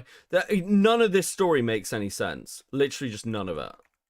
In that time. But still, even if he's missing Lego, what was in the night on November 14th? Remember, that's the moment we lost the Lego. And this time, we're going to combine it with two more things. It is my opinion, I'm reading this from chat before I get sued. It is my opinion that BAM franchise owners are skimming by selling figs online, and someone at BAM is self-enriching by taking a cut. I mean, I think something like that is going on. I think there's something happening. There was a bird in contention. Yeah, it's like, why are you taking pictures of the inside of the cage, though? And also, notice it's not like the same picture taken far away. It's like an inside up close to the cage. It's very odd. First, from corporate, I got the point of sale records from the Salem store from 2023 to 2024. And secondly, from Crystal Gorman, I got her internal records of Brian's inventory of what was sold or not in order to pay him and keep track of prices. Now, before we piece things together, I need to address something. At the beginning of this story, you saw the social post saying this collection was worth $200,000. That's what everyone knows this story as, the $200,000 Lego collection. Ray Knight with the 10. Wait a second. Unless he's using the self-service U-Haul truck app, which would have receipts, there is no place to rent or return U-Hauls that is open 24 hours a day. Is they usually tied to Home Depots? I don't know enough about U-Hauls, but I will take your word for it. It is really weird to drop it off. Why wouldn't you drop it off the next day? Why drop it off at 12:41 at night? What an absolutely bizarre thing to do. Yeah, I'll just go take this U-Haul back.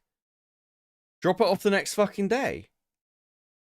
Gray is 100% correct. Yeah, dude, it's weird. All of this is really fucking weird.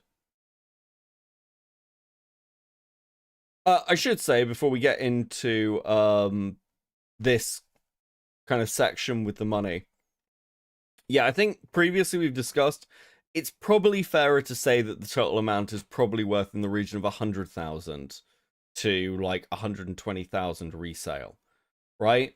200k is probably a bit much, but it's 100 to 200k is still a lot. And Brian himself seems fine with the figure of 100k.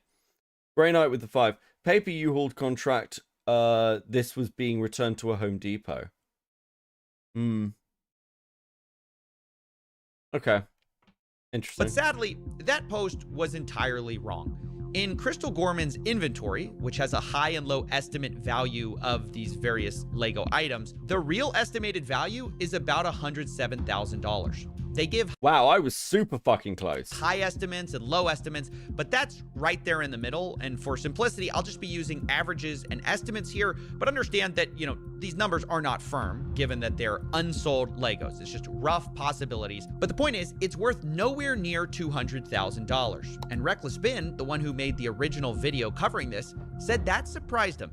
Yeah, I mean, this entire time, literally every single person's been telling me there were $200,000. Like, that's how much, like, you could sell all these sets for. My original assessment of about $200,000 was going up to his father's house and looking in 3 different rooms with all the sets. It was before I'd actually gone through and had set numbers and done an actual like evaluation. I looked at it and went based on as things progressed and as I started to delve more into the actual inventory and evaluating it, that number changed. But we put out the press release well in advance of the event itself, so that press release went out before I had those full numbers. So we went, this is a nice even number that will grab attention and bring people into the store, so we went with that. And yeah, still, I mean, to believe that is accurate at the high end. Like, it was one of those things where when she was looking through and going, well, it says this and it says this, like, You don't think even at No. the high end? You haven't actually seen the spreadsheet. No, I haven't. You might want to cut that part Yeah. out because he hasn't actually seen the inventory sheet. The spreadsheet says about from between 85,000 to 120 something thousand. Wow, I am like what? I am like bang on the high end. That is fucking crazy, dude.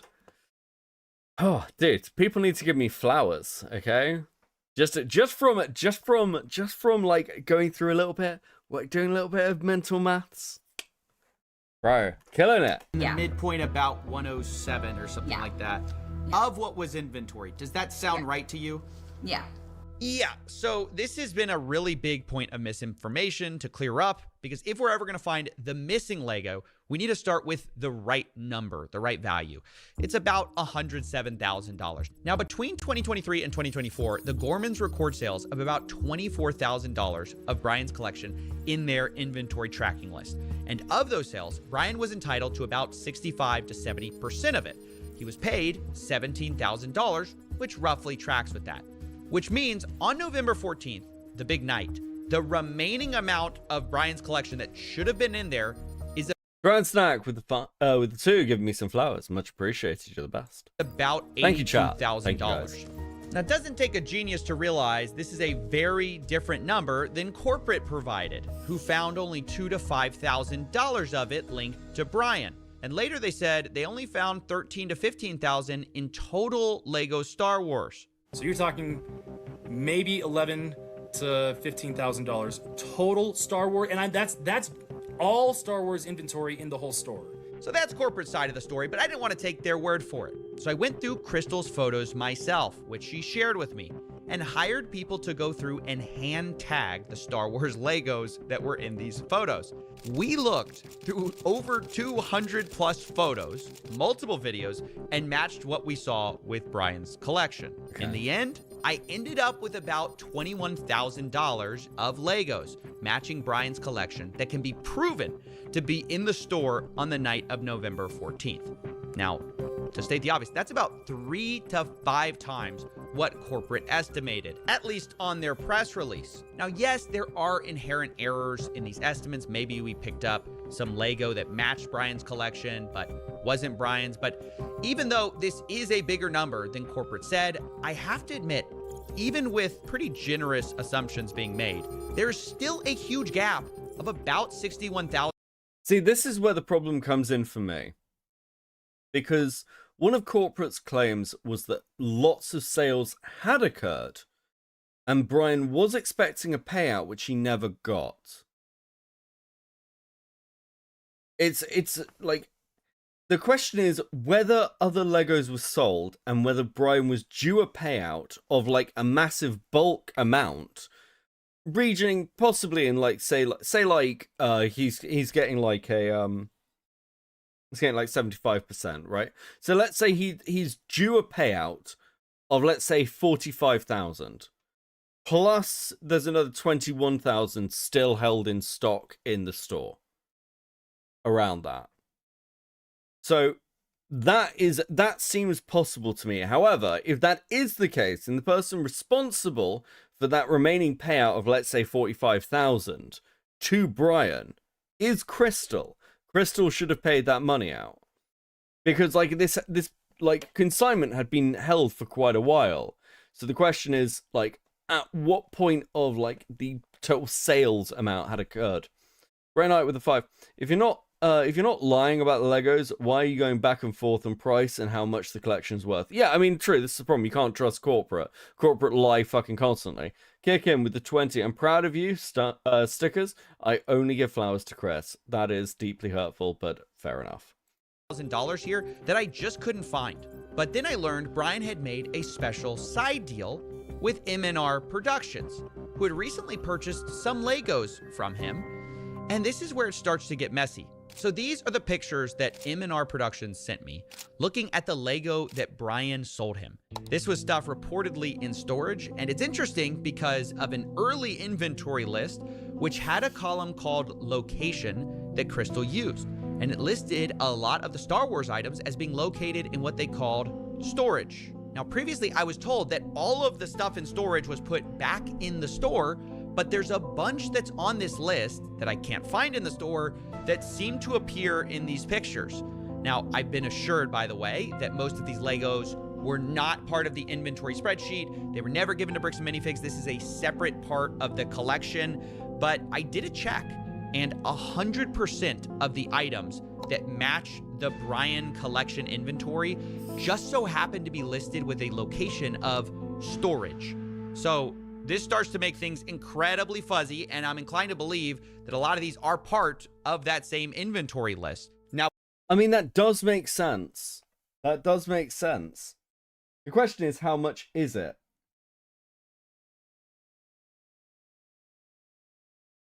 The question is, how much is it?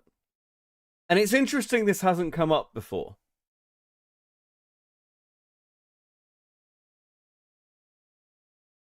And none of them are the same spreadsheet. Okay, that's interesting. Pretty sure the spreadsheet was Brian's spreadsheet, not Crystal's. Okay.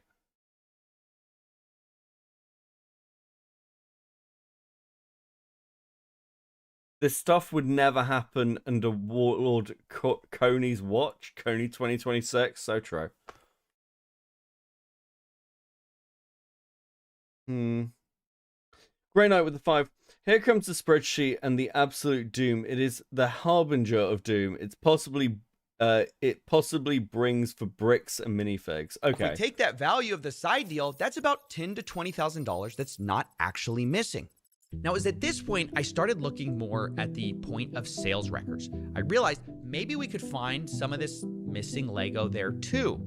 So this is from the Salem internal store records. Like, I guess this is what is entered when someone does a sale, and it's everything from September. All three parties are terrible at record keeping or legality. Yeah, I mean, like, the actual record keeping in the story fucking shocks me. I have never seen books this bad, ever. It's wild to me that you were doing this. It's not just bad bookkeeping. It's literally multiple layers of bad bookkeeping. Like, it's the sort of thing, I'll be honest, and I'm not accusing anyone of anything here, but to have multiple books like this that all kind of contradict each other or seem slightly incomplete is the sort of thing you'd see in a fraud case. Do you know what I mean? Blaze with the 2. Amond is, in my opinion, corrupt, but his brother seems clueless. Yeah, I mean, again, even in the case of Crystal, the bookkeeping is pretty questionable. I'll be honest with you. The books are cooked and cooked, yeah. 2023 to November 2024 of Star Wars anything. And by the way, before we continue, yes, this was all a lot of work. If you want to, please support us on Patreon. That's how this show gets made. But anyways, according to those records, about $51,000 in sales went through during this time period in a way that matched Brian Mansell's. See, this is not the first time I've kind of seen this referenced. And Brian seems to be under this impression when he comes into the November to collect November payment. Teddy with the $9.99. Okay, so here's my final theory. It was Ben. He stole them all. And of this was to cover his tracks. He is hiding the Legos in his haunted house, Ben's basement. That would also make sense. Collection.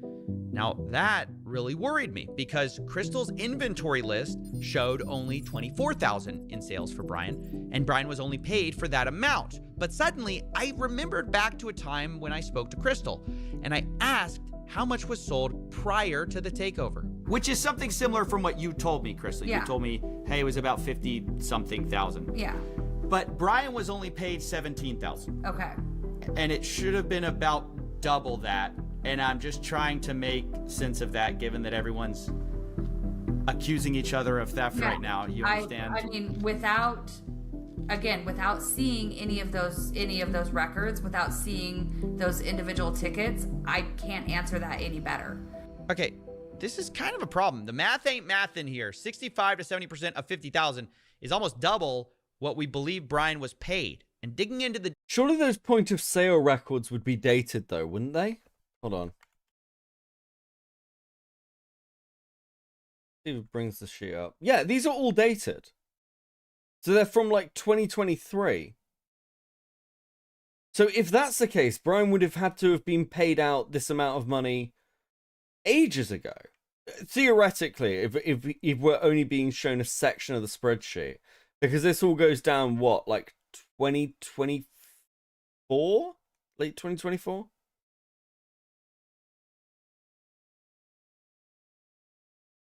Details, it turns out a lot of these sales come from what Crystal's spreadsheet actually categorizes as layaways, meaning they were marked as having been sold, but layaways are when someone puts a down payment on an item and later pays it off. But the problem was there were a lot of these, worth about $20,000 in layaway. Okay. And that felt a little strange to me. And because of that, I asked Josh Johnson, the incoming owner, and he responded, quote, "There were 2 to 3 items on layaway when they took over." So on the list of on the inventory list, do you know about how many layaways? I haven't gone through and done a count, but I know. You did read that. I'm proud of you. You got stickers. Thank you, Kickin with the 20 Swedish. Much appreciated, guys. Thank you, thank you, thank you. You guys are fucking killing it today. I don't know how you do it. It's insane. I don't want to super chat myself. No, I'm good. I'm good. I'm good. Thank you. Thank you for not making me super chat myself. That's very, very helpful of you, YouTube.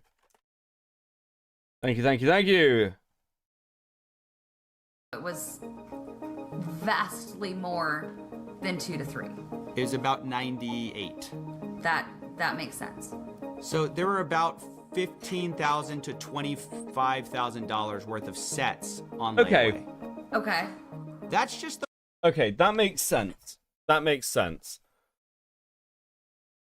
If the amount we're talking about is actually on layaway and these aren't final sales, then that explains why Brian wasn't paid. It's also deeply weird that there were so many marked, but in the takeover they didn't mark. Which, to be fair, if the accusation that they bundled all this up into a fucking U-Haul and then, like, fucked off. Sorry, I didn't realize the sticker was still on the screen. I'm apparently retarded. If they bundled it all into a U-Haul and fucked off, then they'd have to be like, there's no layaways, because they removed them from the store, would be the general accusation. Am I on the right track here with where this is heading? The part that's surprising. That's the part that I can't get my head around. I go, how could, let me just be really Grey Knight with the 2. If you super check yourself, is that fraud? Potentially. honest. I don't believe there was that much layaway. I don't know. I don't know how that's possible. How could there be that much layaway? I don't know. It's like I don't believe, because I was talking to some people about bricks and minifigs. They go, yeah, there's some layaway. There's not that much layaway. I talked to people who were neutral, kind of on corporate side, but also people who were just normal bricks and minifigs people. They say there's not that much layaway. Help me understand why there's $20,000 worth of layaway here. Oh yeah, that's absolutely. If you talk to other bricks and minifigs locations, layaway is extremely rare. I think outside of the Brian's collection, I don't. Okay, good. I'm not crazy here. So then, why was there so much layaway there? No, absolutely not. Outside of Brian's collection, I think at the time we maybe had 2 used sets on layaway outside of his collection. Okay. It was not a common thing traditionally. I don't know that we'd ever done layaway before the collection came in. With Brian's collection, it was a little bit different because so much of this collection were new in box, all in one place, reasonably priced, and wow, Beckett with the 5, totally not fraud, guys, incredible. Dude, thank you, Beckett. Nice to see you in chat. So nice. What a guy. You should be like Beckett. A lot of the harder to find items. And so customers would come in and put, I'm going to guess probably half of those layaway items were not going to be sold to the person who took them on layaway. Because we had several that would put them on layaway and then change their mind. So this was something like, somebody would come in and want 10 different sets, but only be able to buy 1. Can I put the rest of those on layaway so you don't sell them? I'll pay. Okay, this makes total sense. $10 to put these sets on layaway. Traditionally with layaway, we would I don't want to be like Becca, I want to be like Pinker. That's not what we agree when I paid you to be my actor, Pinker. ask for 10% down. They'd have 30 days to make their next payment, or we'd refund the layaway amount and then put it back on the shelf. Because this collection was the collection it was, and I wanted to give these people the opportunity to, to get these sets, we were a lot more generous with how long and the amount of payments that people. Bad business sense, though? Yeah, but okay. Yes, absolutely bad business sense. But when you're dealing with like collector items, often you're going to be nicer with your customers because you're looking for that repeat business. So they come and buy from you rather than from buying from like eBay. So you've got more of an incentive to build a personal relationship with your customers. Could make towards the layaway. Guys, I want to be like Becky. He's so cool. So true, Pinker. Several of so them. true. I think one of the Ewok villages we put on layaway 4 different times, and then it came off of layaway and back on layaway and then off and then sold. So a lot of these would have gone on and off of layaway and then back out on the shelf, just depending on the person who was putting it on layaway. That was completely. Yeah, it's just especially weird to be generous with other people's stuff. That is true, Fox. That is true. And this is, yeah, it is bad business. I can see the rationale for it, but it is bad business. And especially when it's, you know, a consignment. Unique to this collection. So, look, I'll be honest. I don't trust Josh Johnson, but something is weird here. So a lot of these are, see, like, look at this. Like, so like it says POS final sale price, but it's listed as a layaway, but it's sold for $5.99. Yeah. Because it matches with the store sale price. Okay. So were they on layaway? Were they accidentally marked layaway on the spreadsheet? What's going on? Mistborn with the 5. What about the people who had these items on layaway after Josh and Brandon took over? Did they get their items / make more payments? Difficult to know, but that is a good question. Because surely they'd come in and be like, hey, I had some items on layaway, and then be told they weren't there anymore. Grey Knight with the 2. You're still not ready for the twist. Interesting. On there. I mean, without seeing the actual sales ticket and seeing what else, like what items were sold together, what else was sold with it, I can't actually see the sales ticket. We had several layaway items in which customers were putting multiple things on layaway, paying for most of one item, and then, or they were buying, 8 different things together and then putting all of them on layaway and making payments on multiple items at the same time. Our Ewok village was one of those cases. At some point he had, I think, like 8 or 9 different items on layaway. So they'd come in and make a payment for a bulk payment. I've got 800 things on layaway. I'm gonna make $100 on my payment. One customer in particular would do that, and then when he'd gotten up high enough to pay for one set, we'd pull that set out, mark it as sold. So without seeing the actual tickets and my layaway records, I cannot answer a question any clearer than that. But I even found more than that in this POS data. I also found about $10,000 in sales that match Brian's collection that were not marked as sold under this inventory spreadsheet. Some of our things that were not found were explained by the POS system because they were found in the POS system as being sold. So like they weren't marked on the spreadsheet, but they were marked as sold via the POS system. And this is about $10,000 worth of Lego that basically were matched. See, and I don't know. Take anything happening from, let's see, sorry, I'm trying to do math here. I don't know without being able to see all of the records. There is a possibility that the consignments were ended when I wasn't at work and I just didn't go through and pull them up. They didn't get put in the consignment ticket. I hadn't gone through those consignments in a couple of months. I hadn't gone through the inventory in the back room in a couple of months. So it is entirely possible there were sales that were finished that I never clocked as being finished. I don't know that without going through and actually seeing it. But you're saying it's possible. Bro, your bookkeeping is so bad. What the fuck is wrong with you? Stuff was sold, not updated on this inventory list. It's entirely possible that stuff did not get updated on my spreadsheet. I'm not going to sit here and claim it's not possible. It's possible I missed things. See, one thing that does help Crystal's credibility, I will give her this, is the fact that unlike the CEO and the COO, who will be, like, lie to your fucking face and then get caught red-handed in a lie and come up with an even more absurd fucking lie, at least Crystal is like, it is possible that I fucked this up and, like, I haven't done the bookkeeping well. Like, at least you've got some honesty. Wild fan here playing some Rogue Trader. Based. I hope you're enjoying it. Man, I need a Warhammer game where I get to play as a Necron, okay? That's all I want in my life.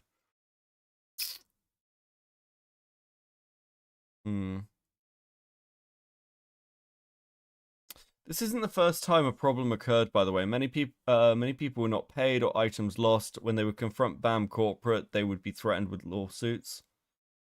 Interesting. So where does this leave us? I know Dawn of War. some No, people I are need jumping something. at- I want it, like, I don't know. I need an RPG where I get to play as a Necron, okay? Like first-person shooter. I want to play as a Necron Lord. Eventually, like they're doing like 40k Total War, and eventually they'll release a Necron expansion. Then I'll just be a Necron forever. Be great. Conclusions here, but I must remind you that on the night of November 14th, 2024, Crystal Gorman was concerned about Brian getting paid or not getting paid. He has not been paid his percentage yet, and if I don't have the tickets, I won't know how much I need to pay him. Okay. So The final act twist is yet to drop, Beckett. It will break you. Okay, Grey Knight. 5, thank you. Dude, what the fuck is... Okay. I literally can't... I have no idea what this twist could possibly be at this point. But I am interested. So Crystal, ultimately, also, that's a business thing and not necessarily yours. Brandon will take... He's taking on the business, he takes on all that kind of side there. So obviously, one could see that and say she was intending to reconcile with Brian. Maybe she hadn't gotten around to it. And of course, corporate will probably take a more cynical view of what she's doing by printing these receipts. But the point is, regardless of whose side you're on, I think we can all agree there's a lot of weird stuff here on all sides. Abnormal stuff. Sure, maybe you can chalk some of this up to Corporates to simply blame the CIS and stay on the Star Wars theme. Dude, true. True. Thank you, Ray, for the 5. bad record keeping between the U-Haul, the layaways, the $20,000 in Lego sets that corporate called $2,000 to $5,000 that was there that night, the off-book deals. But even if we can't like fully know 100%, what these weird things were about, I think they tell a story of what actually happened to Brian's collection. In a way, multiple people, I think, are kind of right, kind of wrong. The Gormans were correct that more of that collection was there that night of the takeover than previously thought.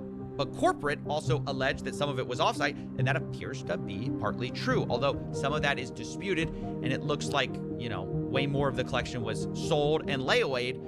JPJ with the 5. BAM owns the POS system. They have all the records. They knew what was Brian's. They knew what was on way and total inventory in the system.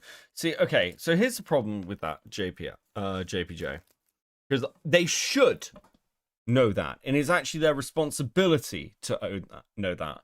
But in the first interview the CEO does, he admits that their point of sale system is not universally used. And it seems like a lot of franchisee owners basically do their own, which is totally fucking mental, by the way. Makes absolutely... Should not be running a company in this way. But that's also kind of why I think it's suspicious. If you're any corporate is going to enforce point of sale usage, like system usage, whereas BAM doesn't, which kind of makes it questionable whether they're doing that for a reason, right? It's like, wow... If our franchisee owners aren't forced to use the POS system, we're following like regulations and everything else by having one. But if they choose not to use it, well, we're just badly enforcing it. Which, if you are doing something a little bit fucking questionable, maybe to your benefit. Than Brian was paid for. But all in all, there's a lot less missing than many people think, especially if your starting number is $200,000. I estimated, and I must emphasize, estimated with bad records, that there's only about $10,000 to $20,000 in Lego that isn't explained by one of these sources.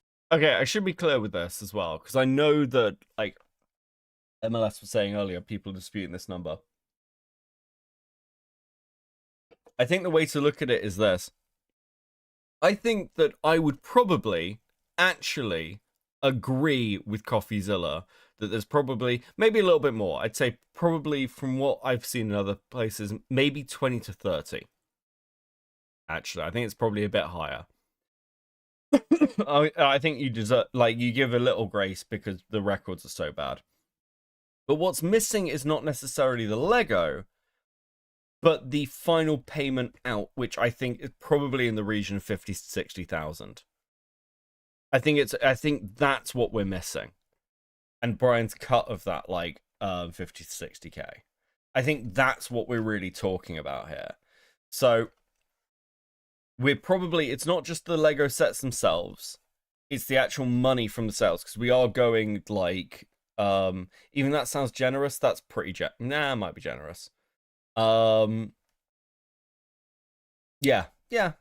I think it's around there. And I think I said in one of the other streams, it strikes me that a lot of this probably isn't in stock, it's in owed money.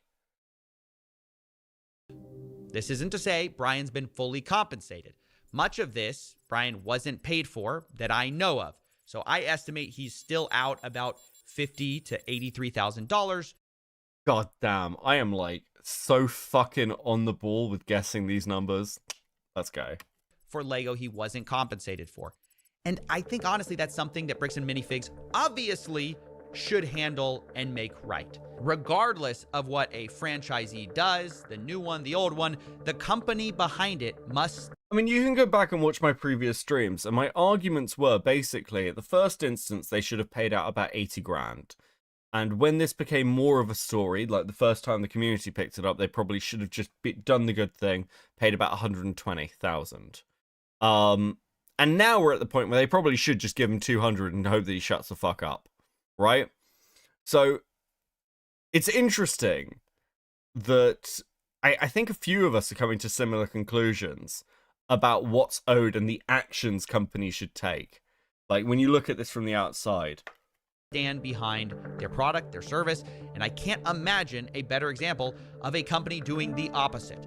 Unfortunately, Bricks and Minifigs has chosen to deflect and dodge responsibility at most opportunities and created a really awful customer experience that has snowballed into this crazy series of events. But instead of taking accountability for that, they've taken an aggressive legal strategy, which I told them personally was a horrible idea.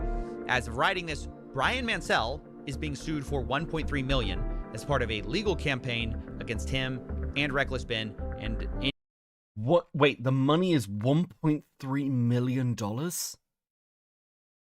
They're suing him for $1.3 million.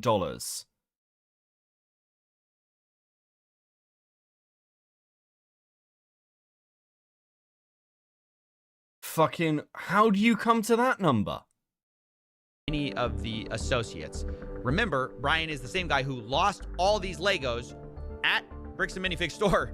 And I told the CEO and COO that's ridiculous and they should drop this. You still get stickers, not flowers. Thank you, Kicker. And I appreciate you as always. I love a good sticker. Sorry, my voice is actually going. Fuck. Look, mistakes have been made by plenty of people here, but there's a lot more people who have inflicted self-owns, the likes of which we've rarely seen, by just choosing the worst possible path at every fork in the road. No pun intended. But the best path to making things right in Grey Knight the 5. Ah, yes, that's not it though. They still have to lie a little bit more. Oh, dude. My view is by just making Brian whole and moving on. Drop the aggressive legal strategy. You are a Lego store at the end of the day. You are supposed to be about fun, not about a rerun of Suits. But anyways, that's my investigation. Those are my closing thoughts. And I knew I wanted to approach everyone involved in this whole story with my results and see what they thought to close things out. Does all that make sense to you? Because I'm showing everyone in this story and saying, hey, the thing are that any of doesn't these make numbers blowing your mind, or is any of this crazy to you? Got a chance to join stream. Oh my god. Sup, everyone. Hey, Fantasy Adapts. Thank you for the 8 months at Coping. 07 in the chat. Thank you very much. As always, guys. Love seeing those green names. Thanks to everyone. And thanks to all the lurkers. How you guys doing? Hope you guys are having a chill night. Appreciate all of you who are sat quietly, just watching in the background, doing some drawing, chilling out, having a good day. Thanks for chilling. No, it's not great. But what's crazy to me, again, like, all the photo evidence that both sides have points to there being, sure, $20,000 worth of Lego in this of Star Wars Lego in the store that night, right? I don't know, man. I'm just like, can people understand maybe why there was some confusion and why there was some hesitation when somebody comes in and says, hey, you owe me $60,000 worth of product in Lego, and we go, we don't even know who you are. Like, yeah, Crystal mentioned something about consignment on her way out the door. Okay, I want to be totally fair. Yes, I can. Now, actually, I know some people in chat are like, no, okay. But yes, I can. If you're a massive company taking over, like taking back a store, you're going through this, I can understand why there'd be hesitation. However, that ends when people produce contracts and you start blocking people, and you're now at the point of suing them. Like, this had gone on for a year before Ben ever got involved in it. You don't get to go, oh, like, can you understand why there's some hesitation? Yeah, maybe for a month, maybe for 2, for an entire year. And don't forget that they shut down. Like, they had the Lego stream taken down where this was first talked about. Please enjoy these stickers, guys. Sorry, I fucking did. Need a second. Maris with a 10. U-Haul's rental policies strictly prohibit using their box-to-pull trailers, and doing so violates their rental contract. Laval, okay. Listen, if you want to tweet that at me, because not that I disbelieve you, but it would be an interesting thing. If you can tweet that at me, I will actually tweet that out myself. That's quite funny. Grey Knight with the 2. No, that does make sense. Yeah, like, I get it from the initial perspective. But, like, a year down the line? Are you fucking kidding? You can't. You are a COO. You cannot sit there looking all sad and dejected. You're a COO, bro. This is your job. And we go, sure. This is the sort of thing you'd see in, like, a fucking YouTube. Like, this is almost like Noah. Or, like, some lolcow getting taken to task. You're a COO. We'll get that figured out. But then the guy just walks in and demands $60,000 worth of True, Lego. Mistborn. Like, what am I supposed to do other than say, cool, show me, can you show me the proof? The problem is there's so much of a dispute on the timeline, and this is what's... You had the contracts. He had the contracts. He had the contracts, bro. Make this story so hard to tell is, like, they say, you guys are unreasonable. They tried, and eventually they gave up. But they say they tried it. They were basically met with, like, unreasonable requests, things like that. So verification, documentation, is that unreasonable? Do you think?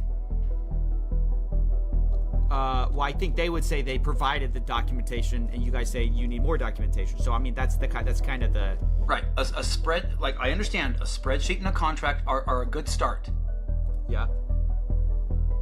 Yeah, but we never got that. That was never sent to us at corporate, by the way. What?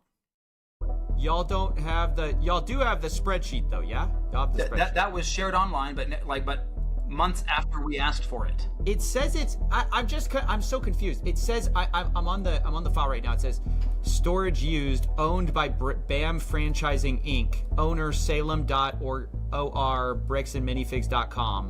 What are you looking at? It says owner Salem.or at bricksandminifigs.com. That's you guys. It says owned by BAM Franchising Inc. It says created September 6, 2024. Oh my fucking god. Look, we're gonna wind this back a second. I just want you to watch. Owned by look at Bam. him. He's fucking shaking. He is shaking. What the fuck are you doing?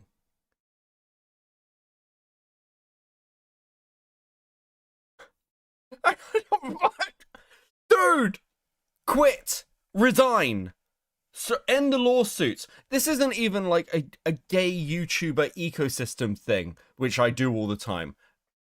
Dude, I am begging you, on the basis of that, just stop embarrassing yourself. This is utterly unfucking believable.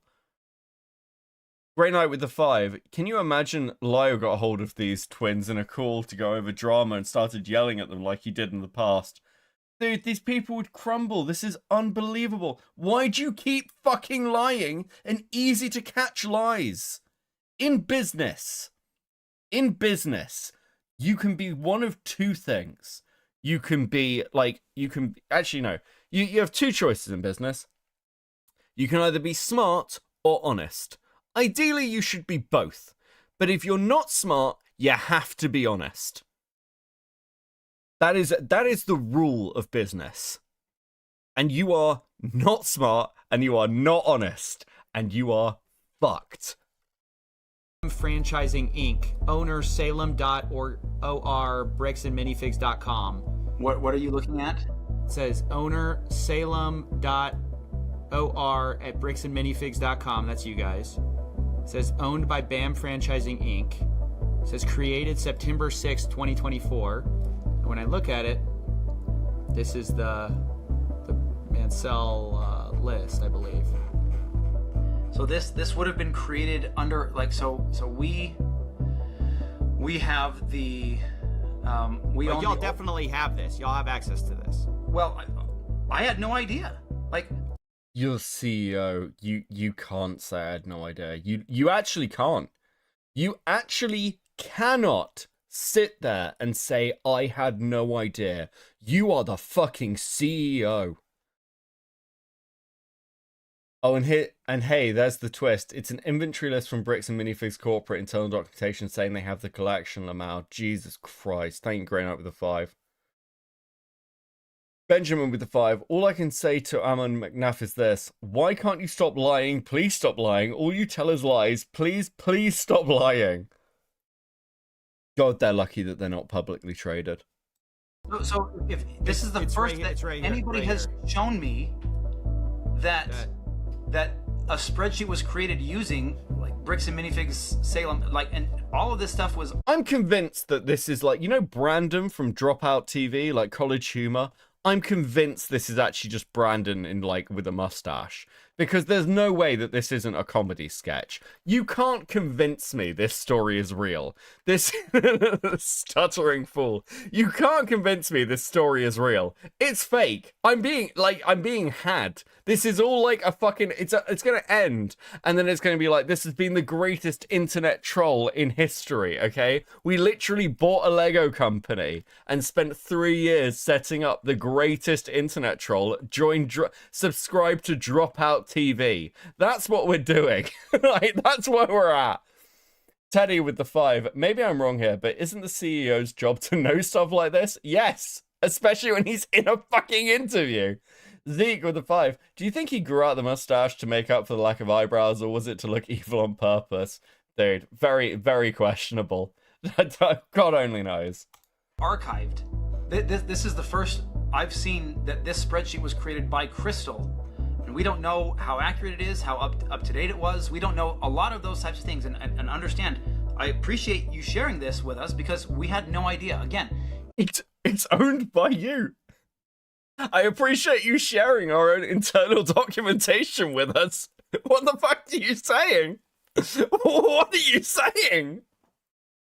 You don't know what you don't know, and you can't we don't know everything, and we don't go looking in every nook and cranny everywhere. We just don't know some of those things. So if that's there, we can now have our team go look for that. When it comes right down to it, they're going to have to make a judgment call and say who's telling the truth. The people who were taking all the pictures, and it's fucking unbelievable. I don't what the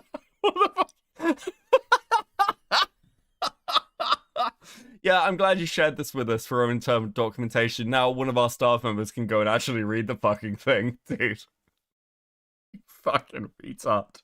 You howling clinical retard.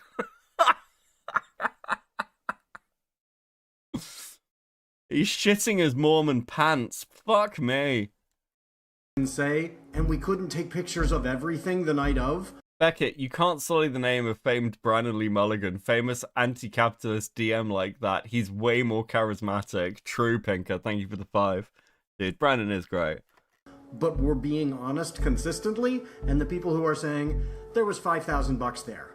Really? Like, that makes no sense. We've got the evidence, and yes, there's a discrepancy. We acknowledge we did not take pictures of everything, but does that mean that the discrepancy is, oh, and therefore these missing, percentage, whatever that would be, 5%, is some magical other place? Great night with the 20. Imagine you're trying to get Coffeezilla on your side and hand him hand off a bunch of your internal documents. Did you not read the internal documents he was being given? Are you actually stupid? Did you run this by your lawyer? I've said this multiple times. They need to actually hire specialist lawyers and a specialist PR team who would probably tell them, pay the fucking money. Actually, do you know what? I'm going to look into this and find. I might try and find out what an actual PR firm would say, because surely they'd say pay the money. Maybe I'm wrong, but like, fuck me. Or it was sitting there in the store and we didn't get pictures of it. If I messed up, explanation. If I messed up on my record keeping, I will take accountability for that. It's possible. If my staff didn't draw attention that consignments had left out, so I'd move them to the thing. Any of that, I will take accountability to that. I am more than willing to do that. Yeah, but so Bam is now angry because they found out Brandon and Josh were stealing from them during the robbery of the store. It's also an interesting question. Like, it's cool that you bring that up because, like, Josh and Brandon have parted ways with Bricks and Minifigs. So I wonder whether this is partly the CEO is a clueless retard, and they just pulled the wool over his eyes, and maybe because of the connections to the church, he sort of they just sort of got away with it. I mean, that is possible. The Bricks and Minifigs could at some level also be a victim of a deception by Josh and Brandon. That is possible. Now, it's less excusable, far less excusable. They run the company, but it is possible. I need Bam to show me those tickets. As they promised to do. I will sit down with Brian and talk this over and figure out what we missed and where it was missed and how it was missed and make that right with him. I mean, that's new information no one's ever found out. So that's like awesome. They're going to lose hundreds of millions of dollars because of their own wrongdoing. They're literally going to destroy their entire company because they're this stubborn over maybe $20,000 worth of Lego. Sure, I'll be keeping you in the loop with what Nice. I'm excited. This was good work. My other final thoughts is, dude, you solved it, dude. That's awesome. Brandon Best and Josh, yeah, they've parted ways. Makes so many figs is suing Brian and Reckless. I have $20,000 of Lego. It's 4 sets. Old mate had dozens. Oh, interesting, Liquid Cloudy. Thank you for the too.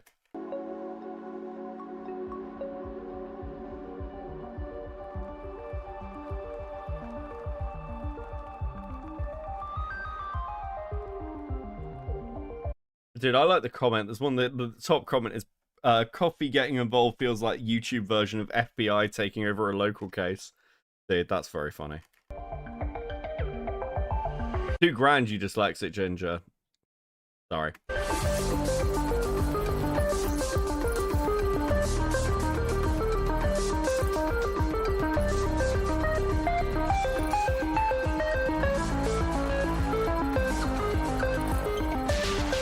Okay, we at the end? Is there anything more? I think we're at the end. Okay. Yeah? Dude.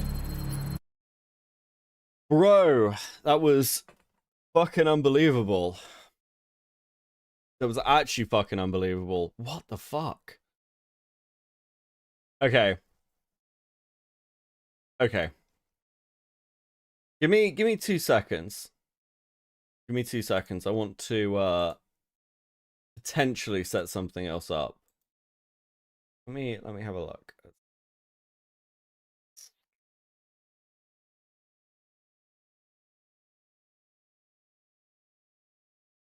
Okay. Dude, they actually got them into build Lego. That's pretty funny. Okay. So we do have this stream from MLS, Valhalla and Wendy. How much does it cost to start a bunch of lawsuits against several people? Surely more than 20k it would cost to make this story go away, right? Yeah, way more. It's going to be way more than even paying just 100k. Plus the reputational damage, Jenny. Good evening. Grey Knight with the 10. Imagine that you're the lawyer from B&M and you hear from them that they went to a Coffeezilla call to try and clear the names. And then you learn they sent copy internal documents without telling you.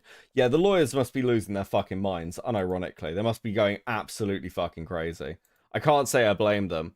Maris with the 5. Did you all see that Sheldon showed an FOI request, and in the police report, either BB and JJ says that Backroom had several layaways?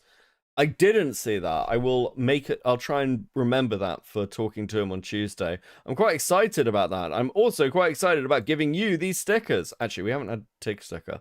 There we go. Please enjoy these stickers, guys. Thank you so much. You've been hugely supportive tonight, which I very much appreciate. Yeah, I'll try and keep a mental note of that, because I want you know, hopefully I'm talking to Sheldon on a Lego stream on Tuesday. Dude, I might have to break out a Lego set. Joey with the 2. 100k would have made this disappear years ago. Yeah. Absolutely fucking unbelievable. Should we watch a bit of this and maybe do some gaming? How do people feel? One in the chat if you want to watch some of this and do some gaming. And have it in the background. It's like 3 hours long, so we're probably not going to watch all of it. 9 p.m. AST. Yes. I think it's ES2.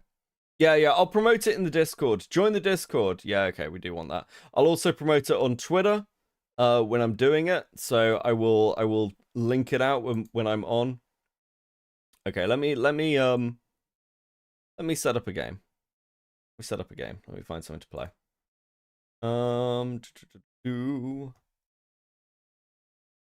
Open Steam. Get the old Steam up. Sorry. Dude, I'm like fucking dying. It'll be interesting to hear what they say. Who we got? Dude, Discord does not want to work for me today.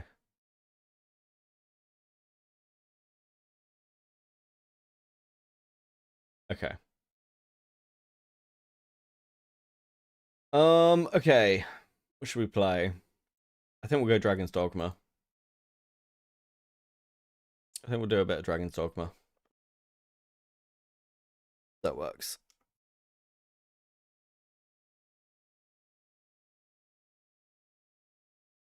Stick a bit of that on. So it actually opens for me. Takes a minute. Come on, you can do it. I believe in you. Why does everything need to synchronize to a fucking cloud? Honestly. 9 p.m. and I'm marinating some sirloin and fresh cut flies for din din. Based. Verdict is the salmon came out. Awesome. Also based.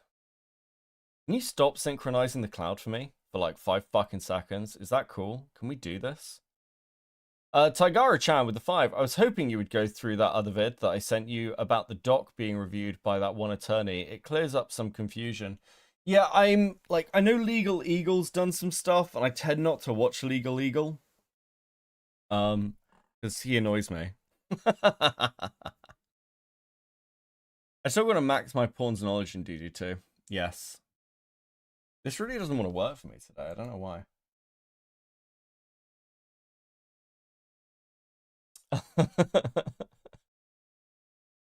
Dude, what the fuck are you doing? Okay, hold on a second. Let me stick this on, and then I get my computer to actually work out what the fuck it's doing. Became aware of it and became incredibly supportive. I'm like, oh, now we've got an army behind us. This is going to work. But it was awful. I mean, you folks know, attorneys have said to us, we were essentially in what they called the donut, like, under 10,000. Send you a link for the official Reckless Ben Give Send Go legal fund. Based, yes. Based, thank you. There is a Send Go legal fund for Ben. I don't tend to promote those on this channel, just out of habit, but I'm sure you can find it through Google and Twitter. Grey Knight with the 5. There is a non-zero chance that B&M might have a lawyer quit on them after learning about all the public relations the twins have tried. Yeah, I mean, I can't imagine that they're like a lawyer would be particularly enthused with actually carrying this case. Small claims, you can take care of it. Right. Millions, no problem. And a lot of them said, a couple $100,000 store, sorry, it's not worth my time. And so we had the hardest time just finding an attorney. And then, we found one who was like, you can't afford me. Like, it was like, she was great. It would have been wonderful, but she was right. And so finally finding a good attorney willing. Okay, finally, my cloud has synced properly. Okay. Sorry if the stream froze for a couple of seconds. I think we're good. I think we're good. Okay, we're going to put this in the top corner. Grab you. Have a game. Fine. And let's get rid of the one with that for now. Okay, cool. Let's go. Based. To take our case and file our lawsuit. It almost needed this. Yes. To be important enough and big enough to justify the cost of an attorney, right? Well, yes, and one of the kind of ironies of the whole thing is, we would have been, and this speaks to BAM's strategy, we would have been fighting over the value of the store alone. Well, the defamation was largely carried out by Brandon Best and Josh Johnson. Now it's because of, they're going on podcasts and defaming us over and over and over. And so they're making it a much bigger case for themselves in terms of the damages phase too. So it's like they can't help themselves. So I wanted to back up. I have, I've been watching all the videos. I've been reading all the lawsuits. I've been reading the contracts, and I just want to make sure I have sort of a clear understanding of like the timeline. So Crystal managed that store before you guys owned it, correct? Yes. So she was the manager for, and I'm going to get the years wrong myself, so nobody hold me to this, but if I recall correctly, she was the manager there for about a year before somebody else, one of the managers of one of the other stores said, you're doing really well. You should consider becoming a franchisee. Then she reached out to her direct supervisor, who's somebody who's no longer there, who she had a really good relationship with. So she's like, I won't pull that person into it. They don't work for BAM anymore. Sure. And shared this idea. And that person was like, yes, you should absolutely look into it. That's what I'm waiting for. So we kind of, figured out how could we do the financing? And that's one of the things that folks ought to know is when they say, oh, you owe all this money, it's like you got a house and 2 days later they repossess it and say, you owe us all this money for the house. Well, that's because it was mortgaged. It was just mortgaged through them, right? So, okay, that makes sense. So they do owe money, but they were always going to owe money because that's how the system is set up. Because they're not the store, they're the store owners, but it's on a payment system because they're franchisees. Okay, that does make sense. That does make sense. Essentially seller financing, if you want to think about it from a mortgage standpoint. Yeah. Yes. And so, and within their contract, they have all these fines and stuff. So when they say this is how much we owe them, no way. Like that way, we would contest that. But there's a so then we had it for like a year. Sorry. Oh yeah, no, go ahead. There's another YouTuber, allegedly a former owner, that's kind of come out in the last couple of days, and his story is almost identical to your guys's. As far as how he was treated by corporate and all of that. Yeah. Well, and here I am speculating, so I'll be very, very careful, but I do want viewers to consider what a beautiful money printing machine this franchising is. If you can make your money not by producing a product, not by producing a service, right? You just say, hey, you can put our branding on your store. Already, it's a great money making scheme, right? They're not having to do that work. They did it once, right? And then from then on, they're just printing money. Well, if you can compound that by writing into the contract some provisions that allow you to go gotcha and take those back and then resell them again, wouldn't that be an amazing money making scheme if you were doing this over and over and over? Right. And so I don't know how many times, and we may never know how many people out there didn't do what we did. We said, no way, we're fighting it. But how many people heard, Kai McAllister say to them, we're going to ruin your lives if you try and fight us, and went, fine, we'll just sign the thing over. And they're just gone into the ether. Maybe they don't even pay attention. They don't even know this whole thing's going on. And they gave up their stores, and then BAM was able to resell those stores, and it becomes, we take the profit on the first sale, we take the store back, we sell it again. Oh, that's interesting. That's interesting. So basically, it's like they come in and go, okay, cool. This store, we've got money off the initial franchise deal. We can probably take that store back now. It's not paying out as much, and then we'll just resell it. Dude, that's fucking dirty. We take, it'd be like repossessing cars and then reselling them, right? It's an amazing model. So do I know that they were doing that frequently? No. I am suspicious that we may not be the only ones out there that this has happened to. Well, it is a closely held company, so that stuff wouldn't readily be. Yeah, and they undervalue the store so they don't owe anything. Yeah. Available. However, it might be available now that there's litigation involved and you have discovery and things like that. Especially with your case, one of the arguments that you make is essentially that, which you just said in your complaint. And you could open up discovery to see if they're doing it to other people. So that's kind of scary for a privately held company to have to all of a sudden reveal all of its financials, especially in the midst of all of this. Yeah. So again, with the whole PR thing, I don't know why they're not bending over backwards to try to settle. And I'm sure you can't talk about it if they have, but they haven't. They have not. I mean, we have said to them repeatedly, we're willing to meet, we're willing to talk, let's sit down, let's figure this out. And they haven't even tried. Nothing. Of course they fucking haven't. We have not felt that their attempts have been in good faith. Okay, that's fair. They're like, maybe we'll meet with you, give us the following. And we're like, no, if we want to go into discovery, let's go into discovery. It sounds familiar, right? Yeah. It does sound a little familiar. It's something that we were talking about last night a little bit, maybe. Oh, really? Well, we did a stream. We did a stream where we were going through a hypothetical scenario to. Sorry, needed to break into the other country, using a carriage. Okay, it was very important that we got this done.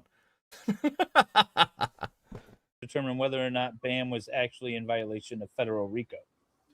And based off of the statements that were made, the lawsuits and the statements that were filed, and then what was that's not good revealed in Reckless Ben's video, as well as Coffeezilla's video, and then another former franchise owner's story. It seems to be sort of a pattern, like you were just saying, might exist. But so when Crystal was the manager, was it corporate owned? Beforehand, it was, let's see, it had been corporate. Yes, it was corporate owned when she was first hired. So somebody had owned it. They took and it. Again, I may get the whole chain wrong here, but and if I do, and Chris is like live streaming in her car as she's stuck in traffic, she might be screaming at you. Yeah. But I hope I'm getting this right, Chris. So that it was owned by someone, that person retired, then it was corporate owned. Then they brought in a different manager that before Chris. Then they brought Chris in because they didn't like what was going on in that previous situation. And she's a very good manager. And so they were like, wow, you're a rock star, you should, be running the place, and moved her into that position, which makes the whole notion that she was doing anything wrong. Like, really, then why did you promote her right away? Right. She was, and give her all these kudos at your conference and stuff. Like, she was doing a really good job. That's interesting. Wait, so they were like praising her at the conferences. I mean, it is interesting. It does seem like it seems odd. So this was privately owned, then corporate owned again, and then franchised off. It seems like the shops just sort of like cycled. Grey Knight with the 10. Can you imagine if it turns out like in a year B&M was actually doing this and Ben essentially broke the most insane corporate scheme of all time and the twins do end up going to jail for it? I would be surprised at this point if Discovery doesn't turn up some pretty insane shit. I would genuinely be surprised. Wait. There's a conference? They have a BAMCon annual franchise. Do you do a cheer where you spell out the letters? So I don't know. We need to figure weird this out. ceremonies. They have candles, and they, I don't know what happens at BAMCon. Do they designate a BAM queen? Do they designate a BAM queen that has all power? This is starting to sound a little more cultish. It's real. Someone had brought up the idea in a different chat that maybe this is some sort of MLM sort of scheme kind of thing, multi-level marketing, a pyramid scheme. Have you seen the footage of their other company? By the way, you're from Michigan, one? sir. I am from Michigan. That's where I was born. Yeah. So you know about Amway. I am. Yes, I am aware. Yes. So that's what I was originally thinking was, Amway sort of thing, where when you said that they had a conference and they do these sort of like, things. Well, and there are those companies that are, they are legal, but we would all go. I mean, what's the Tupperware that you sell to people in their homes, and the makeup, people who do the makeup thing. Avon, and so, Tupperware. Yeah, and so they're legal. Like they've survived court challenges. They're businesses, but they can get. I don't want to use the word culty, but they can get like quasi-religious, right? So there, I before the stream started, when we were waiting to see if Crystal was going to be able to show up, I had talked to you about this other guest we had on. She is showing up. That came out. Yeah, she is coming. No, I know, but if she was going to show up on time is what I was thinking, because the traffic and all of that.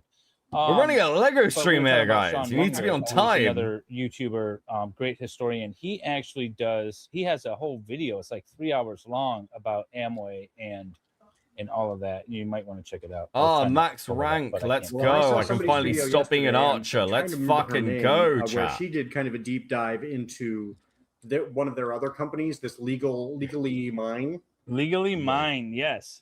And speaking of, you are talking about, I believe, the madam that I met today and became quite close friends with in a matter of minutes. Her name, I believe, is BJC Live Show.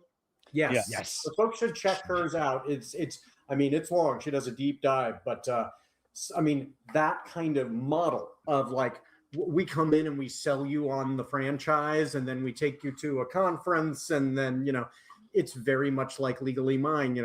They were doing pitches on the dental cruise for dentists in Utah. This. Did you by chance catch her stream today? No. Okay, so this is what she brought up in today's stream, which is this gigantic RICO lawsuit. Shout out to BJ for sending us this. Thank you so much. I appreciate you. Yeah, it's a matter of time before we collab. Wondering if you were aware of this. Because, I am not. Yeah, because this is a huge we thought RICO this lawsuit was interesting, involving essentially MLMs and scams and stuff. Kind of a lot of what was depicted that BAM might actually be doing, at least as it was depicted in the Reckless Bend video, where, you know, it's not us, it's these other franchisees, it's this LLC, you're suing the wrong LLC, we have no liability here. It's this kind of thing that they essentially, this particular lawsuit is alleging, well, Valhalla can talk about it more because he was sitting through the whole live stream reading it. But it's essentially, it's a scam where they were buying in real property and selling you basically a get rich quick scheme to invest in real estate. That's what this lawsuit has to do with. But that is, who were the defendants in that one? so many of them. It's Legally Mine LLC, but it was known as a different name. What's the? Give me 2 seconds. Veil Legal. Veil Legal. No, Veil Legal PLLC. No, Veil Corporate LLC. That is. Queen comment with the 2. Could I get a response to you accepting a lie about me? Sure. I don't know what the fuck you're talking about though. Sure. Tell me what you think's a lie about you. That was the name of Legally Mine at the time, and then they changed the name. Which is also, Legally Mine is also no longer the name. He changed it apparently the day that Reckless Bend video dropped. Wow. Yeah. And so wondering if there was some sort of cross investment in maybe this this entity, this Legally Mine / Veil LLC / whatever it's called now, might be somehow involved with Brick and Minifigs Corporate. Now we're just speculating because we don't know, but there's a lot of. You accepted a claim by Food Shops that I pretend to be 19 and said you thought that was true without any evidence towards it. I want that retracted. I want to speak on it more because I did not lie about my age during that relationship.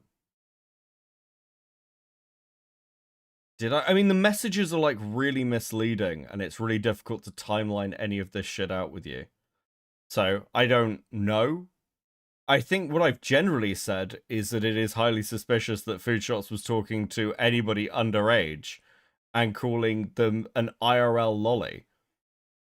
I can share the logs and show more, but I was initially banned from Food Shops Discord before the relationship because I said I was under 18. You can easily speak on it or speak through Jenny Matrix. The problem is I've never had a clear set of these logs. Like, I don't know, tweet them. Get all the logs together and tweet the fucking things. Because, like, it's just come through morale or random pieces. It is really fucking hard to piece any of this together. It's really hard to piece a timeline of any of this shit together. And, like, I think morale's probably got the best breakdown of the timeline, but it's all in, like, pieces. And some of it's in as, like, it's SFO video. So if you want to, like, clarify this, go to Twitter and tweet your whole logs out. Just get everything and just put everything out, because otherwise I can't do anything. And they're all random screenshots. And some of these allegations are really serious. They need timelining out. So I was trying to slow the pace down and stall a lot of this, and the logs are one or two faces of me that I dislike, and morale dickers have most knowledge. I mean, I can only go on can I get DME logs? No, I don't want the logs. I don't want the logs if there's images of you in there underage. Do not send me the logs. I don't want them. Go redact stuff and go and post it on Twitter. Don't send it to me.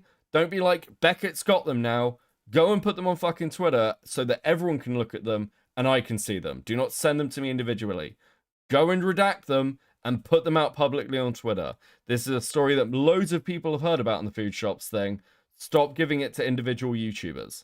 Like, everyone's got them in pieces, and you never know who's going to present what in what way. Just go and put them out yourself in how you want them seen, because otherwise I can't do anything. And, like, not in, like, piecemeal. Go and, like, get a Google Drive together in a folder and put everything there. Ideally, with a full download of the logs rather than screenshots. Go and use Discord downloader. Okay?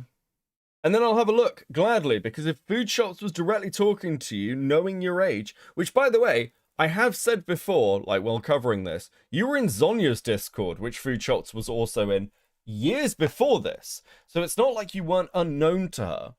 But I do need to see, like, the full shit. Yeah.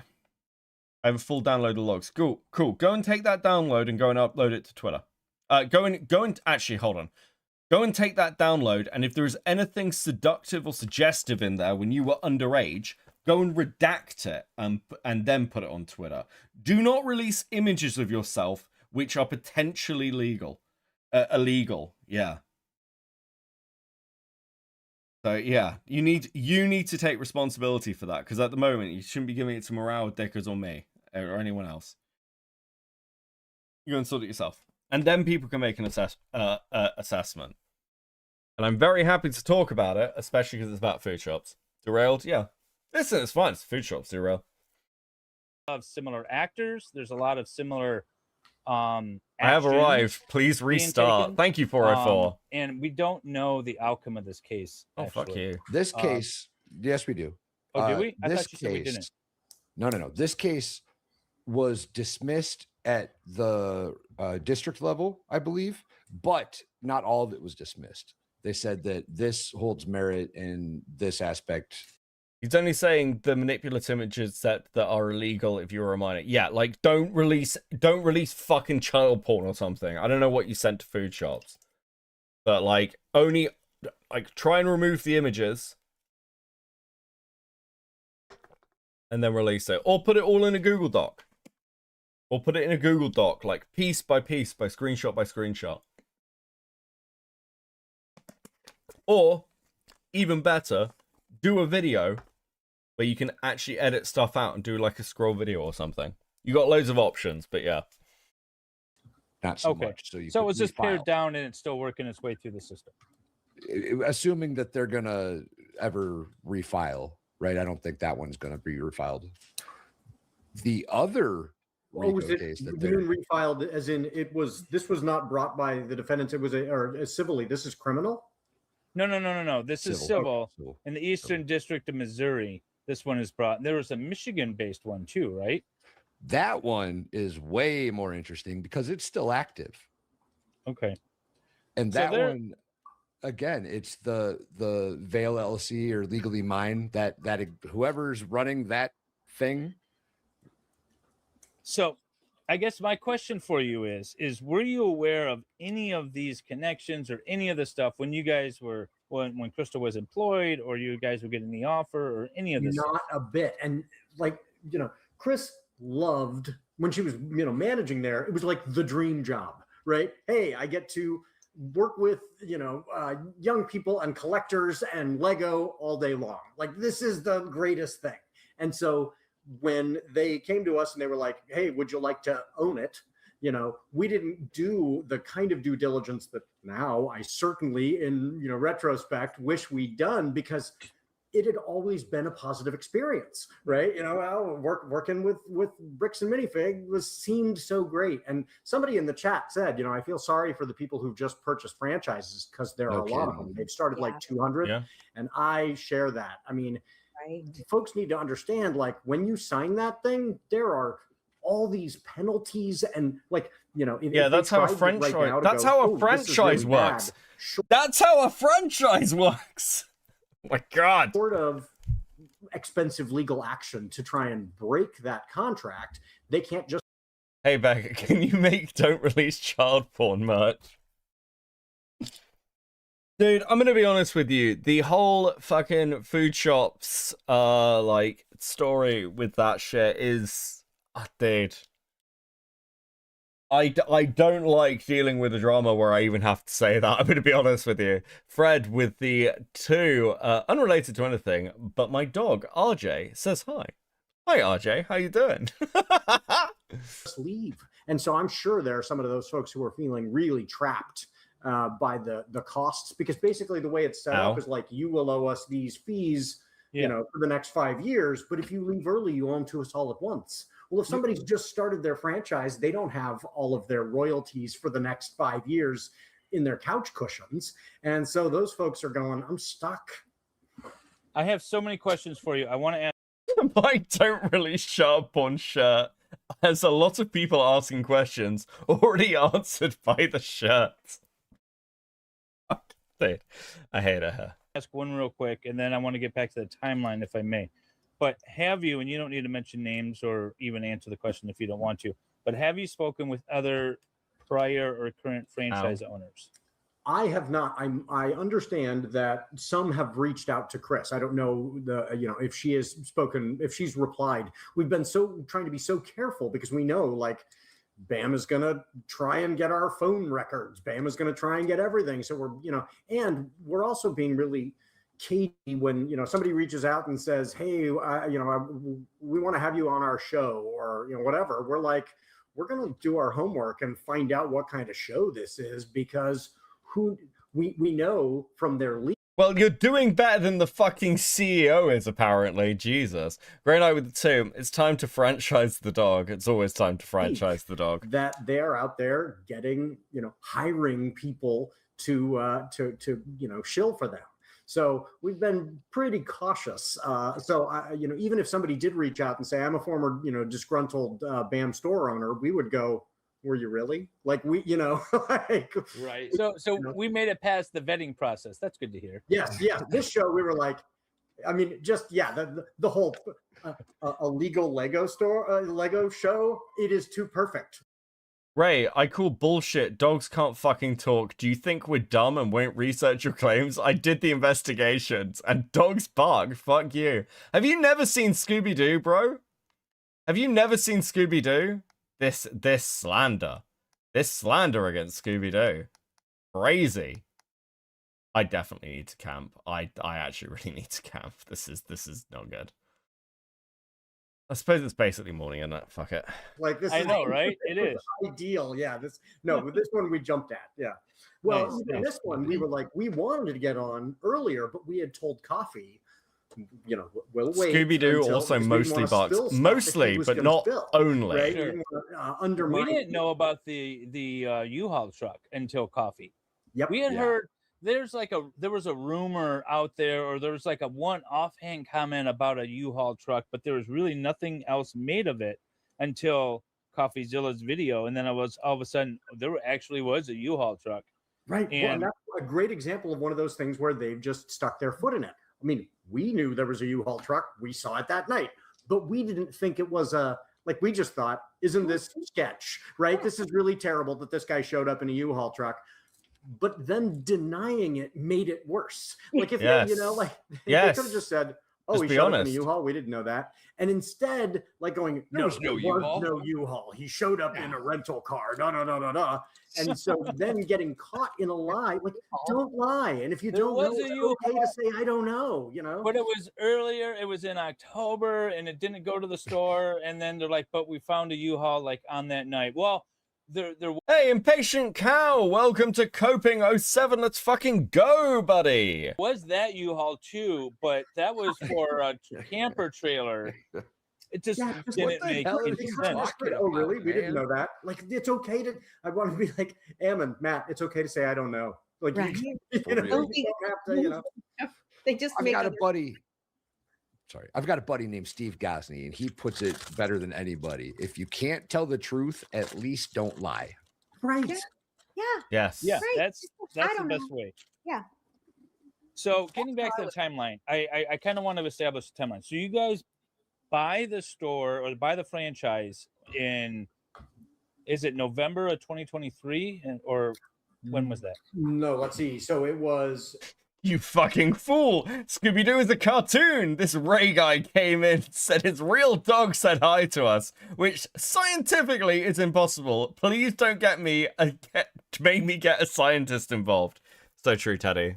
So true, buddy. Thank you so much for the 10. Much appreciated, bro. Well, it's a process with all the paperwork. I think it was official in January of 2024. Okay. Yeah, so I think that's right. But we had been kind of in talks with them, and everything going back and forth. But I think it was, if I'm remembering correctly, it was January of 2024. So January of 2024, you take ownership. When does Brian? Not to call out all Mormons, but I can't believe your religion. I have to assume that you're lying in anything corporate related. I mean, dude, they haven't even talked about gold tablets or anything yet. It's crazy.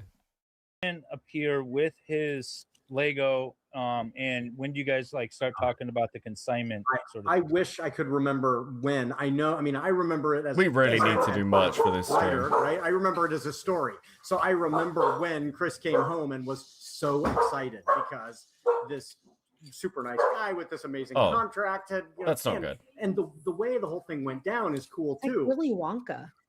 Yeah. So he comes in and he just wants to get pricing. Like, what do you think this is worth? And so she's not, she's not trying to lowball him or whatever. She's just being nice. And so she gets to talking with him, and he so appreciated that for free she was willing to gab with him. If I designed Don't Release CP shirts, how fast do you think I'd get banned for posting it in the art channel? Shadow's away tonight. Please don't do that. Him for hours, Transnack. whatever about what this might be worth. That then when it came around time to think about consignment, he was like, I trust her, right? So because she'd been fair and honest with him from the jump. So what an awful experience for him to start out with somebody where he's going, this is a person I trust who is honest with me, and then it gets taken from her and into the hands of people who are not. I mean, he has had the worst experience. Oh, kicking with 20 Swedish. No goal, sad times. Fuck. Did we hit the goal and I just completely missed it? Please enjoy this goal. And I'll also get you some stickers as well. Oh, bro, I suck today. Thank you, thank you, thank you. That is fucking awesome. Let's go. Much appreciated. Thank you, thank you, thank you. You guys are the best. So, hello. How are you? Sorry. That was what the dog did. You're fine. They have to announce every time somebody's at the door. And they can hear my heels clicking down the hallway. So They're doing their job. That's their job, right? Yes, exactly. Living in downtown Portland, you never know when you're going to get stuck on. Ray J just called Teddy things I can't repeat. That's mean of him, okay? Teddy's just a skeptic. He's a cynic. Thank you, Ray So Fred. Behind a crash on I-5 or behind a train. Today's Great. Sorry about that. Well, luckily, no worries at all. Luckily, I will admit, totally I was watching the stream in the car in, stopped traffic. I was listening to the stream in the car in, stopped traffic. So, yeah. So how many things did Benjamin get wrong? Yeah. As far as, no, details? I mean, I think you did pretty well. Oh, good. I think you did. I did tell him because he was, silent partner and supportive spouse, right? But day-to-day operating was me. He had his own full-time job. So what I was asking is when, what we're trying to establish a timeline. So you guys took the franchise, its official was like January 2024. Is that right? February 3rd, 2024. 3. Oh, was it 2023? 2023. That's yes. Yeah. Yes. So they brought me in. They brought me in as a manager in, I want to say maybe March of 2022. Yes. Because I managed. Well, they brought me on as assistant manager. I explained that. Yeah. In about March, promoted me to manager in like 2 months. I probably don't want to fight this, to be honest. Flew me out to Utah to do management training for a week. And then, managed it and consistently increased the every monthly sale. And then, we bought it. We What is the name of the show on screen? This is MLS's stream, which I'll be on Tuesday to talk to Sheldon. This is like Lego Lore and Lego. What the fuck is the name of MLS's channel, actually? Hold on a sec. It is Lego Lore Libations. It's MLS making lore simple. MLS is a friend of the channel, really great guy. Grey Knight with the 10. Also, while you have been streaming, I've been working on dice holders to 3D print and trying to properly resize them, where for a 16mm and the dice I'm trying to store is 15mm. Okay. I really tried to get a solid timeline and keep getting sidetracked. Listen, I know the feeling. You're good. I think this is an interesting conversation. Teddy with the $20. That's very generous, thank you. If RJ can talk, please, Ray, send me the video. I want evidence. If you provide me with this footage, I promise to shut my mouth and never speak ill of your dog again. But it won't happen because dogs can't fucking talk. Ray, I can't. You keep saying awful things that would get me banned. I promise not to ban you if you send talking dog videos. Signed the paperwork and the store became officially February 2nd or 3rd. I don't remember the exact. Yeah. Okay, so that's 2023. And then when does Brian come to you with the consigned? Oh boy. We signed the consignment agreement. I just went back and looked at my actual signed agreement. We signed the agreement January. Oh, I just looked at it today and I've already forgotten. January 1st. I think, or 31st. January of 2024. Okay. But I actually picked up the first few sets from his dad's house to I need to replace these guys. Rose City Comic-Con. Yeah. To do kind of like a soft, it was basically like Great night with the 2. My 2-day resizing iteration madness is in your DMs. I'll have a look. Take a few of them and see if people are actually interested. And that Rose City Comic Con that year was in 2023, would have been September, I think. Which is why people are really confused about why there's a 2-month gap in his payments. And that's just because we started selling them in September. And so we didn't start the monthly payments for 3 months so that we could, catch up. So, yeah. Okay. So much like payroll. Work. I'm a bit discombobulated. Fine. We just threw you straight into an interview. We're so chill here. How about this? Let's step back for a moment. Normally what we do in these shows is we talk about what we're building. We haven't done that yet. That's a mistake. Yeah, so let's pull you guys up full screen. Show us what you're building. Okay. I am very excited about this. So, as I mentioned, I'm a teacher. So, I got the Balrog set because, of course. Is MLS still in chat? MLS, do I need a Lego set? Do I need a Lego? I think I've got a Minecraft Lego set somewhere. Do I need a Lego set for the Sheldon stream? Fuck, I should have checked this ages ago. I've got some lying around somewhere that I haven't built for ages that I bought last year. Fuck, I'm gonna have to set a camera up and everything, aren't I? Fuck, I'm gonna have to ask questions while building Lego again.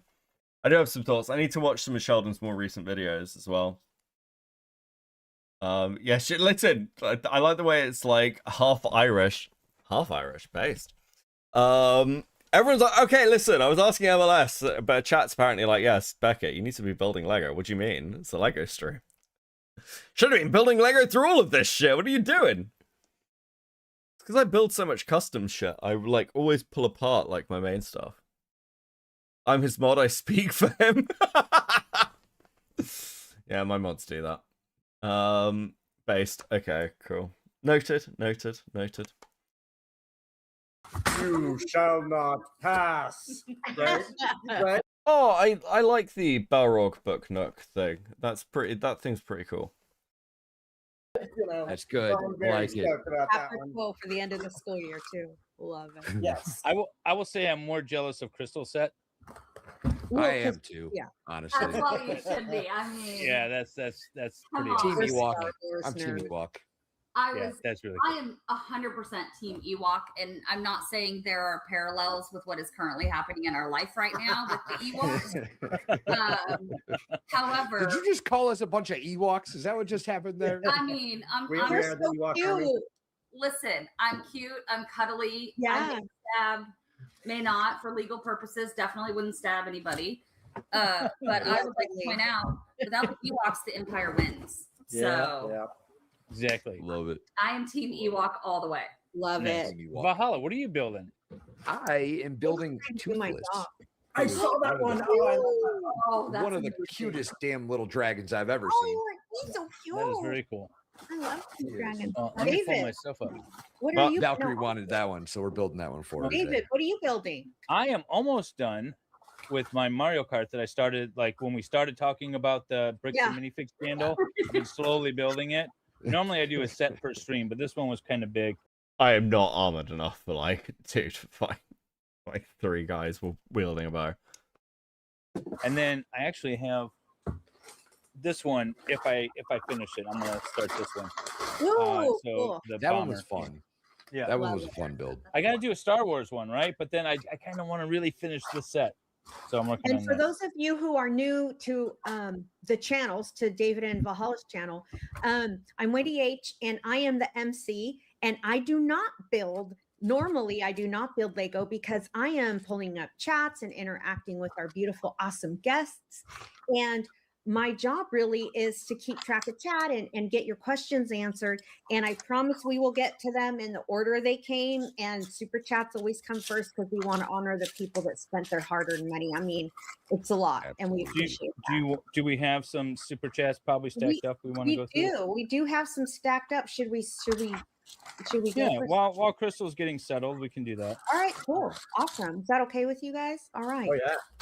So Beijing Gay 946 is a YouTube member. Thank you so much. We appreciate. We've got a lot of new memberships tonight. We appreciate you, and also sent $1 super sticker. Thank you so much. And Stray is a new member on a channel, which is crazy because Stray's been with us for years. We love No, you. that's probably my Lego Law Life and Libations channel, which is recently monetized. The former CEO of BAM and father of the current CEO made a public statement. I sent you his Facebook post. Oh, interesting. Hold on a sec. Okay, let me just get past being mugged in the street. Thank you. Yeah, after adjustment of schools. Okay, there we go.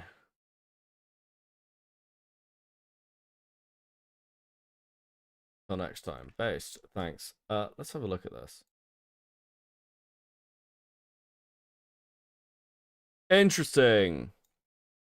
I'll bring this up on screen. You won't be able to read it, but I'll read it to you. Today's version of a lynch mob could very well be YouTube investigators. At one point 6 years ago, I was the CEO of Bricks and Minifigs. My sons illegally... Wait, what? I'm sorry. This is not going... This is not going the way I thought it would. My sons illegally removed me from that position and sued me for control of another company I founded. I have not had anything to do with Bricks and Minifigs since then, regardless of this. In the last 10 days, I have been given multiple death threats, and 2 days ago, we saw people viewing our home from a hill behind our home with binoculars, and they shot out a big picture window that will cost thousands to replace. No one stops to investigate truly. They make a lot of assumptions and hurt innocent people. Every one of those Bricks and Minifig stores are independently owned and operated, and they don't deserve to be hurt. I mean, this is all true. Many of the people pushing this whole story have their own Lego stores and want to hurt their competition. I don't know if that's true. So my question is, who watches the watchers? Will Reckless Ben investigate all the innocent people he has hurt and do what he can to help them? I mean, there's certainly some elements there, but that's okay. The first part of this is fucking wild. What?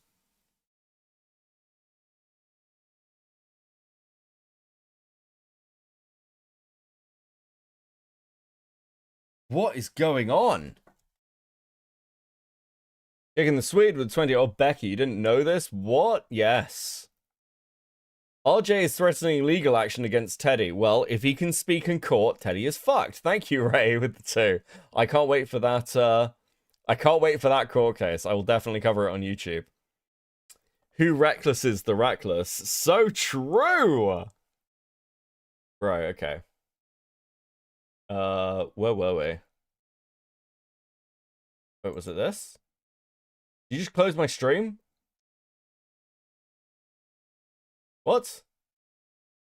Oh, that is like an annoying way that does that. Sorry, I'm on Firefox now. I'm Firefox new. It's like if you drank one over, it used to open it opens a new window on Chrome, but apparently Firefox doesn't like doing that. Fine. Thank you Noted. so much. We appreciate. We've got a lot of new memberships tonight. We appreciate you, and also send $1 super sticker. Thank you so much. Wendy And really is a Stray treasure. a new member on a channel, which is crazy because Stray's been with us for years. We love No, you. that's probably my Lego Law Life and Libations channel, Oh, which is cool, recently cool. monetized. Oh, you're right, because you told me that That's earlier. true. That's Okay. true. We did just get it monetized. We sure did. did, Thank goodness. It's about time. Savvy Turtle for the $20 super chat. Welcome back, by the way. Let's go, fam. And I saw that one. That was before we went. I love it. That was even before we started. Scott Wade 3904. Hi, Scott, for $2 super chat. If we give you money, will you start the stream? Well, we started a little We late. did. So We did Christine start. just laughed. Yeah, we did. Started a little late. It was because of that $2 Canadian that we did start. Just more. Right. Valhalla texting. Well, don't live so far to the west, and there wouldn't be a problem. If you were just on the East Coast, We're texting at normal time. Exactly. They call it the real You guys time. are both East Coast time, and are you West Coast? I'm in California, yes. Oh yeah, you're Pacific. Yeah, I'm your neighbor. Yes, Yeah. yeah. We get done with one of these streams. Oregonian. Yeah. Valhalla and I are like, it's midnight, it's so late, and then Wendy's like, all right, I'm off to dinner. Yeah. Oh, he's regularly up till 2 or 3 in the morning, and I'm a solid 8:30 is my bedtime. Yeah, I kind of live on East Coast time now that I think about it. Like You do, yeah. It really is the best time, if we're being honest. It is. When I'm on Oh the wait, East I'm the opposite. I'm on Hawaiian time. I'm golden, honestly. Right? Because I'm staying up that You're much later. you're still on Spain time. Yeah, I might be. Oh, well, let's just go to Spain. I got questions about that. We'll get to that Yeah. too. Okay. Let me Oh get yeah. through. Well, Oh, wait. Go ahead. maybe I should just start out real quick. Did you, in fact, steal a bunch of Lego and flee the country to Spain? Is that what? Listen, if I had stolen enough Lego that it was worth fleeing the country to go live in Spain, I wouldn't be back in the US right now. Well, also, people who have this theory, like, I mean, it's a good point. What do you think of my horror movie idea, by the way? I have you $20 you owe me an opinion. I gave you $20 you owe me an opinion. Let's have a look. New horror movie. A man who believes abortion is murder, but he also has a serial killer's urge to kill. So instead of killing hookers or teens, he just gets random women pregnant, then convinces them to have an abortion, which pleases his murderous desires. Is this a reference to like the weird fucking drama going on with the dude who like monetized his like abortion or whatever? This is such a nerd stream. We're definitely in the chill out moment of just gaming and watching a little bit of this stream. True. it is, if you're gonna steal something and go overseas, the amount, just space wise, can anybody imagine? Like, Right. hey, we're Put it sneaking in your through, carry-on. the airport with 3 U-Hauls worth of like. We took a suitcase of our clothes and 3 dogs and 2 cats. We each had a suitcase. So, Like, yeah. no, we did not take Legos No. with us. And Well, I to imagine also- maybe you were rescuing them and taking them back home to Europe. You know? Yeah. to clarify something that has been brought up. We did not decide to move to Spain until November 6th. And we moved January 15th. We flew out Very fast. very quickly for, I think you can probably presume the reasons based on the dates around that. So we did not choose to fly because they took our store. Right. Notice right? that timeline. We chose to leave. We chose to leave, and then they took our store. And well, you had said that you had made the plans to leave and that you had reached out to them, to BAM corporate, indicating that you wanted to be done operating the store for whatever reason, and that you wanted to sell it, right? That was your No. original. And that's the key. They've been saying a couple of times, and a couple of their things, they've said abandon. Abandon. Yeah, We we were never planning on said we were fleeing. going to abandon the store. We reached out and we were like, can we talk about, because we even had heard from folks who might have been potential franchisees, and we were like, can we talk about selling? And they have the right to be the first buyers. Yeah. And so we're like, okay, we're going to sit down with them for a conversation about maybe corporate buying it or somebody we know buying it. No, there was no meeting like that.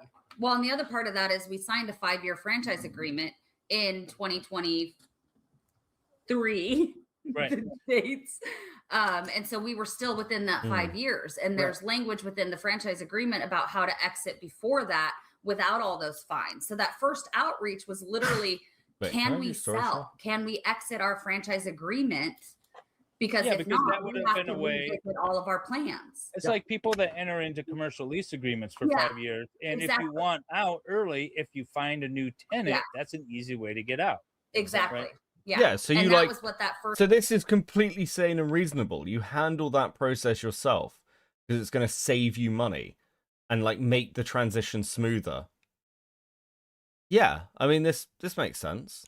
This makes total sense. Go withdraw. First outreach, and that was in that was like, I think I want to say like November 8th, November 11th. It was I have it in my phone. I saved the call log. Was a 6-minute phone call with Kai McAllister saying, "Hey, my husband and I have this thing. We have an opportunity to move to Europe. I'd like to talk about that." And then a couple of days later, I got a message from them saying, "We're going to set up a meeting on November 14th in 10 a.m. And then Brandon shows up at 5:30, 5:45. And that meeting was, we think the best option here is to do like a mutual separation. Corporate will step in and buy the store back." And then he shows up and goes, "And we're giving you nothing." Yeah. Waits until 6, and I lock the door and turn off the open sign, and then says, "Okay, now hand me your keys."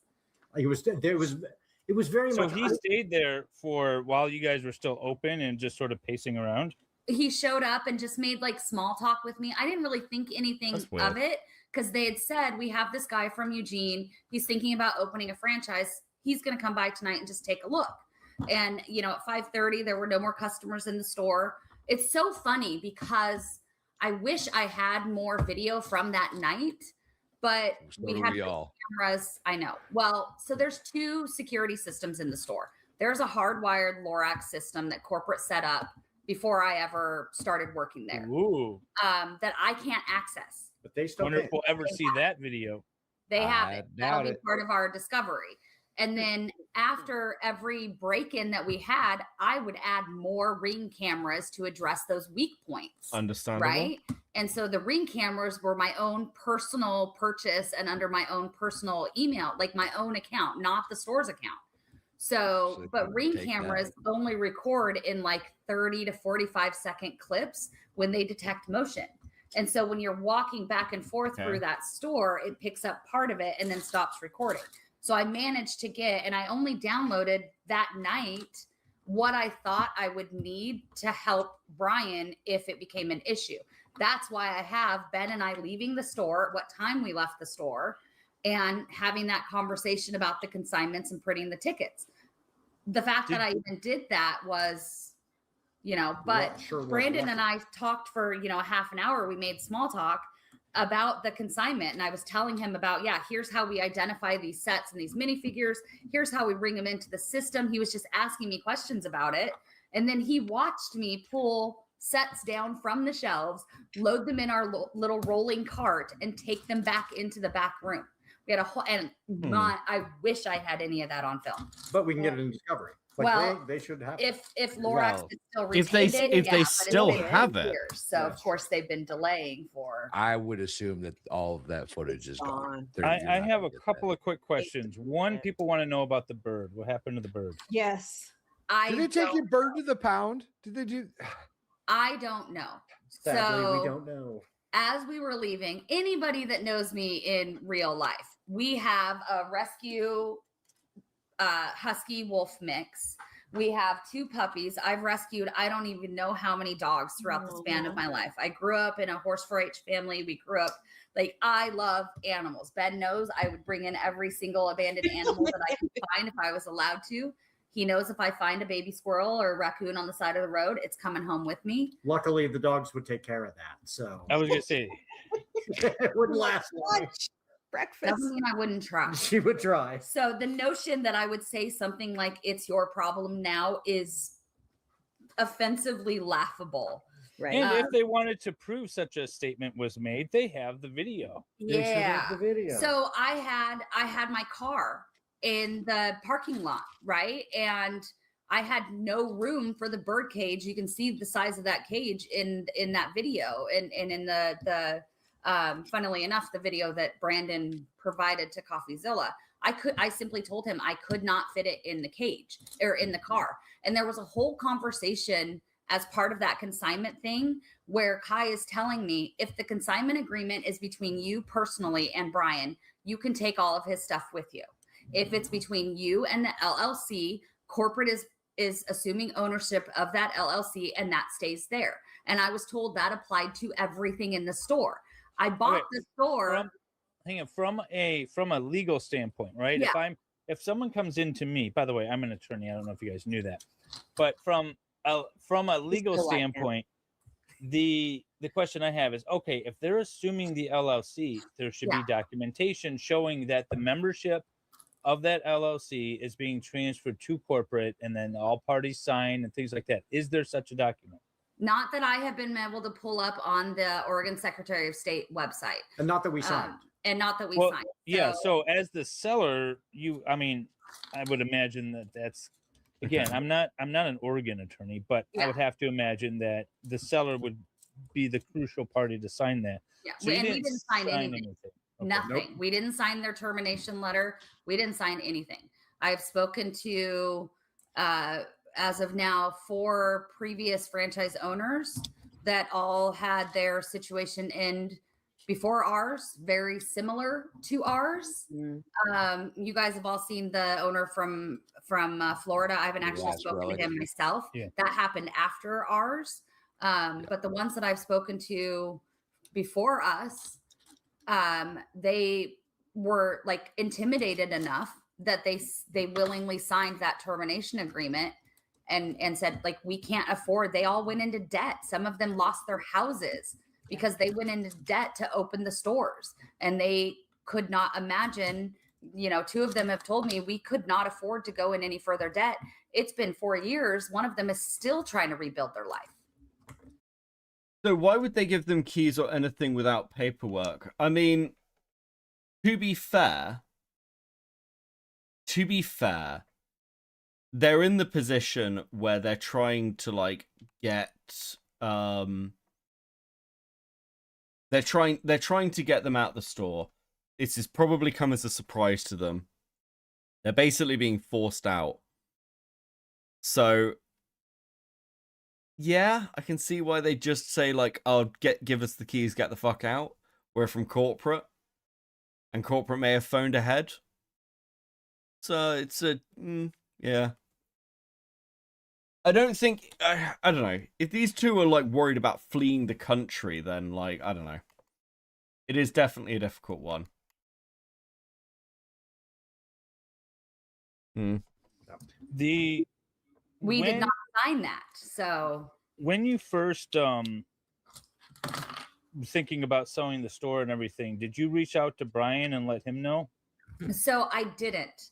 And this question has been come up a lot. So our consignment seems like a hostile takeover by forcing certain owners out under the guise of legal action. Yeah. Agreement. There's a lot of things in hindsight I would have done differently, going all the way back to February 3rd and not signing that freaking agreement. So our you mean the franchise agreement, right? The franchise agreement, yeah, okay. Not the consignment agreement. So our consignment agreement was for 1 year. So it was set to expire on January 31st. Oh yeah, Chrissy, I totally agree with you. The planning for this was fucking terrible. And it does seem like their books were a bit of a mess. Yeah, I suppose it's one of those long lessons of document everything in life. 2025. So my plan before we had decided to move was we were either going to return everything unsold to him, and then the store personally would buy anything that had payments down on consignment. We would buy them on layaway. Yeah. We would buy them at that top price so that the store owned them and we could continue the layaway. Brian would have the choice of either signing a new consignment agreement and continuing it, or ending the agreement and getting all of his stuff back. And then everything would have been reconciled within my POS system, my spreadsheet. That would have been just fine in a month and a half, right? Yeah. So because we decided let's see, we made the decision to move on November 8th. November 6th. I told corporate on, I think the 8th or the 11th. I have it in my thing. And Brian was coming in to pick up his next payment on November 15th. And I had the meeting scheduled with corporate on November 14th. So I didn't tell Brian because I presumed corporate was acting in good faith.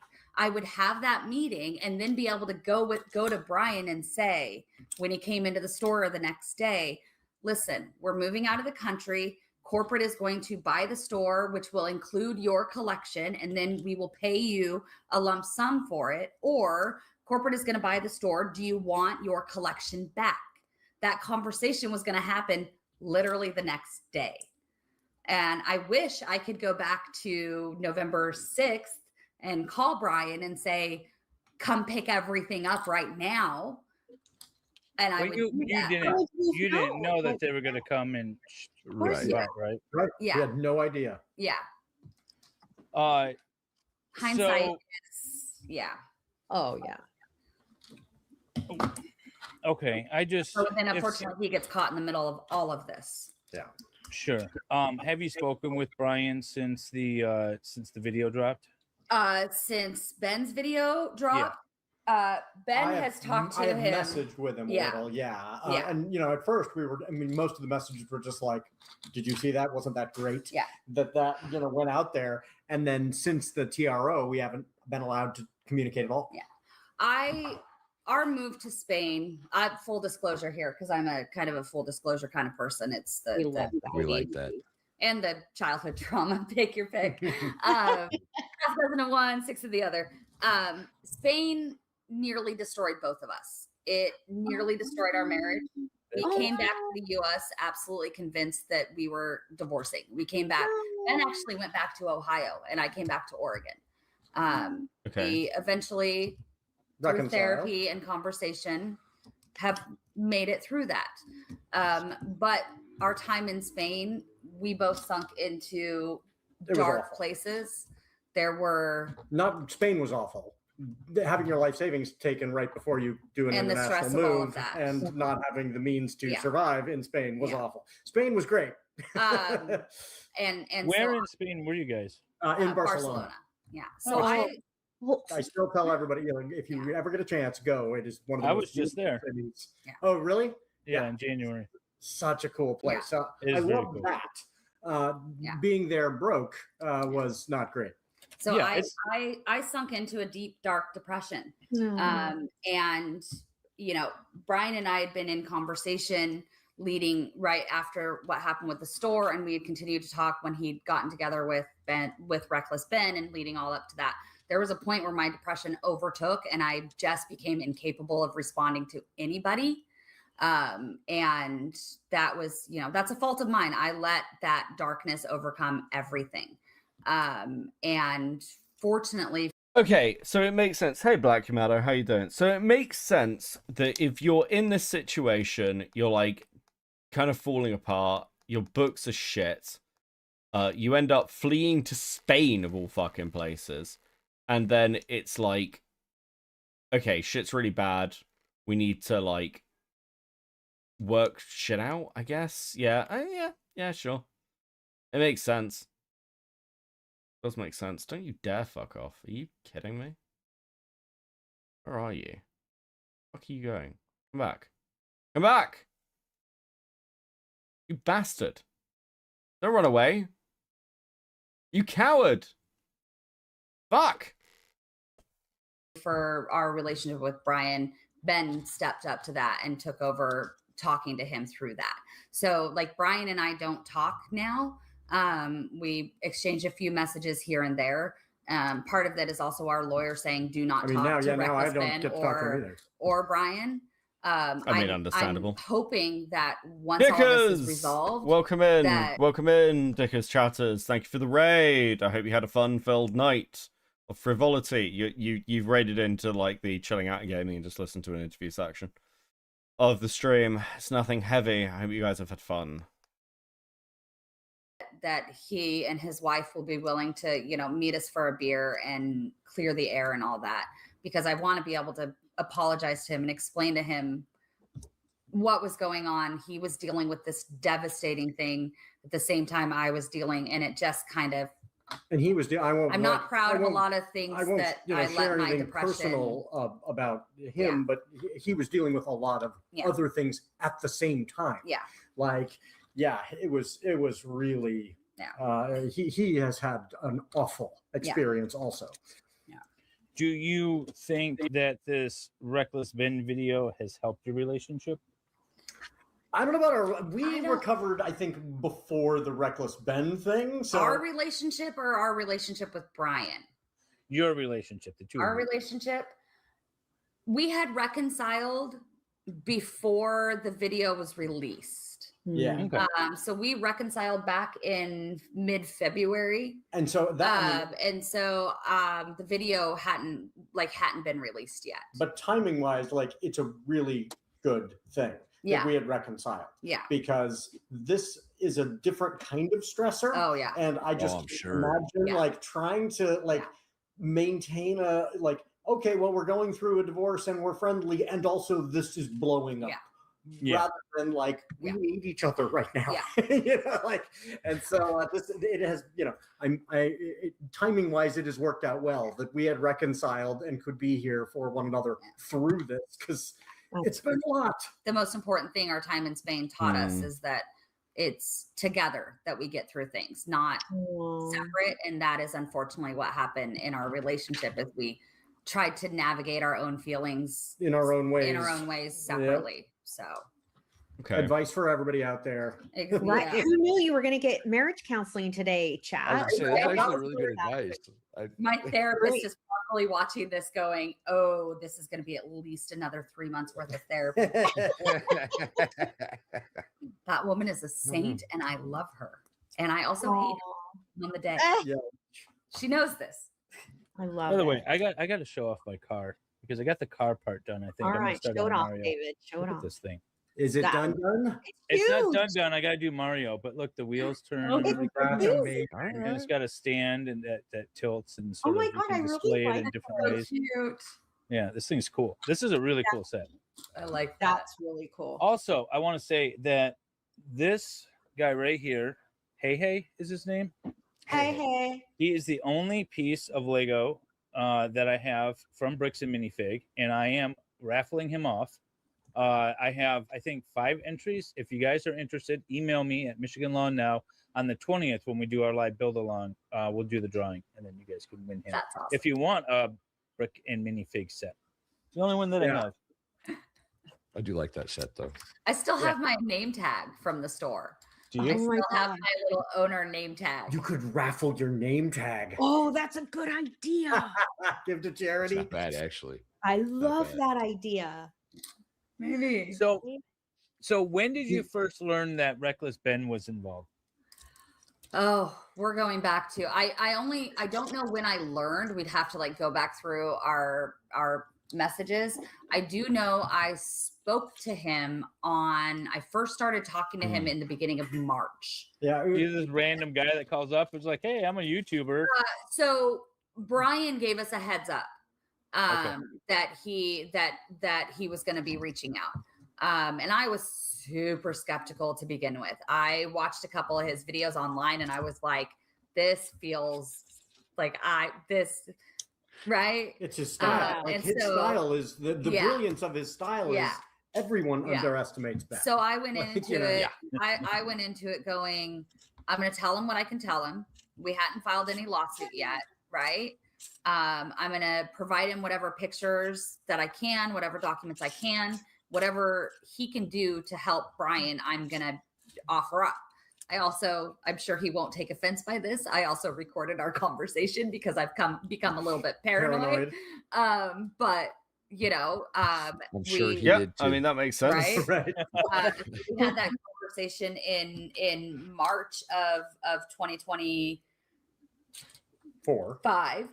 2025 while we were in Spain. Done. And then Nice. a couple follow-up messages in the next, year or whatever of, hey, can you send me this or can you clarify something and this and this and that? And I knew I knew after like talking with him that our part in that, like my part in that, was going to be super small. The whole focus of his was going to be Brian.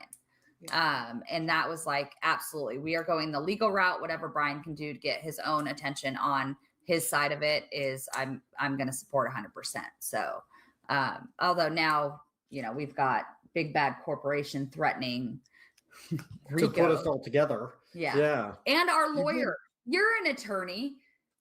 I'm presuming you've read the Rico, the civil Rico claim. No, the TRO you mean. No, the civil Rico claim. We did a stream on it last night. Did you notice they said, so we're not named defendants, we're not legally bound by it, right? Right. But they said, you know, me and Ben and our lawyer may possibly be. How is that? How does that make any sense? How can you sue the lawyer as part of the lawsuit? Surely that's not fucking kosher. That seems insane. And They said that. attorney. They said our attorney may be a co-conspirator. And our lawyer read that and went, It doesn't work that way. It doesn't work that way. doesn't It work really that way. doesn't work that way. I did hear the COO call out Ben and his lawyer during a live stream where Ben happened to be in chat and said, this TRO was just issued today and he should have notice of it, and his lawyer definitely does, so they're both in contempt of court. I heard all that nonsense. That's not also how it not works. how that works. A lawyer is not a party. Yeah. I was watching a YouTube live stream. I don't remember which one I was watching. The day after, so they sent our lawyer that TRO, and we had a conversation with our lawyer the next morning, freaking out and going, do we have to pull everything down? Are we involved in this? She's like, calm down. You're not named in it. It's not legally binding. Later that day, I was watching a live stream on YouTube. I don't remember which one it was. I literally left a comment saying, I don't even remember what I said.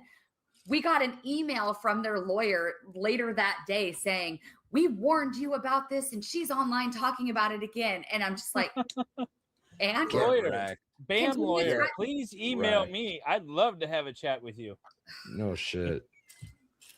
Dude, surely this is just surely this comes under strong arming. Like something, is there no recourse against this? This seems completely fucking insane. Surely there's just no way. I would be very interested to see that documentation. What the fuck? That's awesome. Yeah, no, so some of these lawyers, they do things and they say things like sending it to Patreon and things like that. You know, as an attorney, that it has no legal force against Patreon and these other third parties that are not named. You can ask, hey, would you please? But to send like a cease and desist or to say, you know, hey, you're in violation of the order, it's like, no, you're not. And you know that they're not. That's just like scummy stuff to do. And my understanding is that they're one of the largest law firms, if not the largest law firm. That audio clip of the judge, he sounds like they pick him up from the nursing home every day. I mean, it's an interesting one as well because, you know, they're clearly, the legal tactic here is obviously throw everything against the wall and see what sticks. Like, just try everything. In Utah. So part of the problem as well is, like, the only reason to, like, they're trying to intimidate Ben and Brian and others. But ultimately, you're making yourself look so insane by throwing all of this out. It's like, dude, you're just hurting yourself. So they know what they're doing, but they have money. They're one of the largest law firms, like globally, was my understanding. They might be. Or like in the U.S. I don't know. Yeah, they absolutely might be. And our lawyer doesn't seem to be afraid of them, so that's good. That is good. A lot of people are like, oh, they got a high-powered lawyer. You're going to be in so much trouble. And it's like the law is still the law, no matter how much money you throw at it. Yeah. At the end of the day. We're hoping that is that. I mean, that's what we're counting on. Yeah. Well, you've also got public sentiment on your side. Yeah. Which has been for sure. overwhelming and amazing, and is helping kind of hold us together mentally. Right, yes, that has to make you have the good feels, right? Yep. I'll tell you, so cool. some of my favorite comments though are from previous customers that just find me in the post and comment on there and go, I remember you. One of my favorites was I remember you. I came in, I had a customer give me, he knew my feeling about Ewoks, and he had the Wicket, like the retired Lego Wicket keychain. And I was telling him one day about how much I love the Ewoks, and he came in the next day and he's like, here, this is. What is it with this, like, fuck it? Why do Ewoks keep coming up every 5 fucking minutes with this woman? It's just, it's always fucking Ewoks, bro. For you. And I still have it. Like, I still use it. And he jumped in a comment on one of the platforms, and he was like, I know you don't remember me, but I'm the guy. And I was like, I absolutely remember. Those are my favorite. Previous customers jumping on and saying, like, I remember you. You were great. We had this thing. And like, Salem is a relatively small town. Kaiser is a relatively small town. Yeah. Most of my customers I was seeing repeatedly. Yeah, like at the grocery store. I remember you. Like those, I love the general support, but also hearing from people like that are just, I love that. It reminds me why I loved what I did and why I'm continuing to fight the way I'm fighting to protect other franchise owners and future franchise owners from experiencing what we experienced. Yeah. So I love all the support. It's amazing. So I want to show you this because you mentioned that. This is not a terribly long video. And I want to give this guy credit for his video. I'm not going to play it all. I watched this today. So again, where are the Bricks and Minifigures lawyers' public statements? That's an interesting point. Like, you'd think they keep doing all this through streams rather than just releasing something, right, Grey Knight? Thank you for the 5. So this is Kelton Davis. Apparently he has a Lego YouTube channel. And so the title of his video is why this Bricks and Minifig scandal is so personal to him. He talks about the fact that he's from American Fork. He drives through American Fork. Have you guys seen this? From Utah. I've seen some of his other stuff. I went on to his and put a comment because he's like, I don't want this to represent everyone from Utah. And I went in and said, like, I do not blame the people of Utah for what has happened. A lot of good people in Utah. I know a lot of folks who are Mormon, know, they're good people. Like, so, but, and so he really appreciated that comment. I think this he dropped earlier today. I think this might be the spot that I'm looking for. I didn't put a time code in, so we'll see. In April of 2024, I was on a business trip in the Portland and Salem area, and I happened to stop by the Kaiser location. I saw the Mansell collection with my own eyes. In particular, I saw the sealed version of the very first Death Star, and I thought, how do these guys have this? This is amazing. Of course, I couldn't really afford any of the sets that I would have been interested in, but the thing that did catch my eye was a used copy of the Bandit's Secret Hideout. By the way, I have the this. Western I built this on the stream Big once. set and the Yeah, I didn't realize that this thing is as valuable as it is. I have it used, so it's $133. But anyway, Listen, it took me 2.5 weeks. Woo! To dig those parts out of a bulk buy, and I built that thing myself. it's now deconstructed back in the bin again. But I did build this on the stream once. Western theme that I didn't have yet, and so naturally I was very interested in that. And Crystal was the one working the counter that day. They were having a 15% off on Lego sets over $100 that day, so I actually got a really good deal on that set. And it just so happens that getting that set was the inspiration for starting the Retro Lego series on this channel. It's a bizarre coincidence, but it made this story feel much more real from the get-go. And he also lives in American Fork. So again, you got I'll put his channel in the chat and then later in the description if you guys want to check it out. Yes. Absolutely. The world is small. Yeah, it's a very small world, right? I just happened to stumble across this stream today and I was like, oh, how interesting. Can you do me a favor and like send that to me? Yeah. Absolutely. I haven't seen that. I'd love to watch that. That's really I will send it now. I love that's the kind of stuff that like that's the thank you. They're definitely Jar Jar fans. Yeah. No, Are I'm you building Lego or chopping onions? What's going on? There's no crying in I didn't Lego. equip any skills, did I'm I? not crying. You're So- crying. So I do have a question about the spreadsheet. Now, there's been a spreadsheet attached. Yes. To I think actually this I received. I think this is just like the spreadsheet that everyone's talking about. Yeah. I don't know if it's attached to a lawsuit or anything. And some of these are marked sold, and Coffeezilla went through a lot of them. Yeah. I take issue with his valuation, but apparently you don't. Because Listen, I had the before high you end say- at Before 240. you say I don't, you have to understand. I was coming off of work at 9:00 at night, and we're sitting at the computer. I've only seen like. Okay, this is interesting. So let's hear Crystal's sort of talk about the Coffeezilla numbers. His This is kind of what I really want to hear out of this, really. breakdown of it and his math with the sets and the pictures and the corporate pictures on a computer screen about this small. I mean, and I was it trying to do during the his math screen. and keep all the numbers straight. So I still haven't been provided like any of corporate side of their receipts or anything like that. So Yeah, hopefully so when think you he- do when say see her that. eating coffees Yeah. where Yeah. she's going, wait, I No, don't can know. I- I get can like I do the math. that was not incomprehension. yes, that was literally not being able to see it. I trust the work that he did to believe that he did his math correctly. So I calculated the high end to be, because you do have high end and low end. You can see Yeah. it right there. Yeah. And I calculated the high end That's a ripple of a tree. True. to be around How you doing, buddy? 240,000, and correct me if I'm wrong, and the low end to be around 160,000, something like that. And that's all of them listed, sold Yeah. and unsold.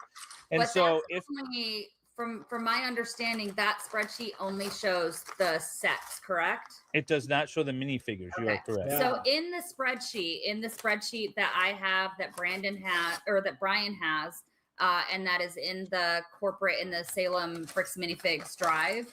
I don't know. I'd have to see the sheets, but that seems incredibly fucking high to me. That seems incredibly fucking high to me. And we'd still be missing tons of sets. I don't know. It's very difficult. I mean, even their original estimation was only about 200k. Ewoks has important work to do. True, Kickin. Thank you for the 20 Swedish. I don't know. That seems like incredibly high amounts.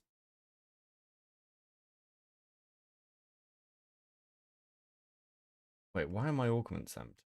What? What? Okay. Shows there's a separate tab that has all the minifigures. I think I went through and looked the other day, and the minifigures add about an additional, I don't even remember, 12 to 20,000, something around there. Does that have the packs broken? No.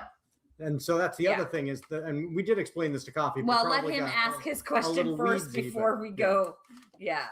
Because he well, may well ask. but so no. First of all, my question is when was this document last updated? I actually went back through and looked at my edit history. And the document was updated in like the beginning of November, but I looked at like what had been updated, and it looks like a couple of the layaway ones had been taken off of layaway. And then there was what I would presume would be like a return. But without seeing the actual tickets, because there were like 3 or 4 things updated in the beginning of November, and then before that in the beginning of September, mid-September. Okay, but this version here is the beginning of November, so roughly 2 weeks before the takeover, right? Yeah. Okay. And then I'd sent him that, I think, in September, because he wanted to see because the consignment was coming close to an end, he wanted to actually get a breakdown of like where we were at and what was left over. And so I had sent that through like the store's email. Surely that would still be in the email record somewhere, right?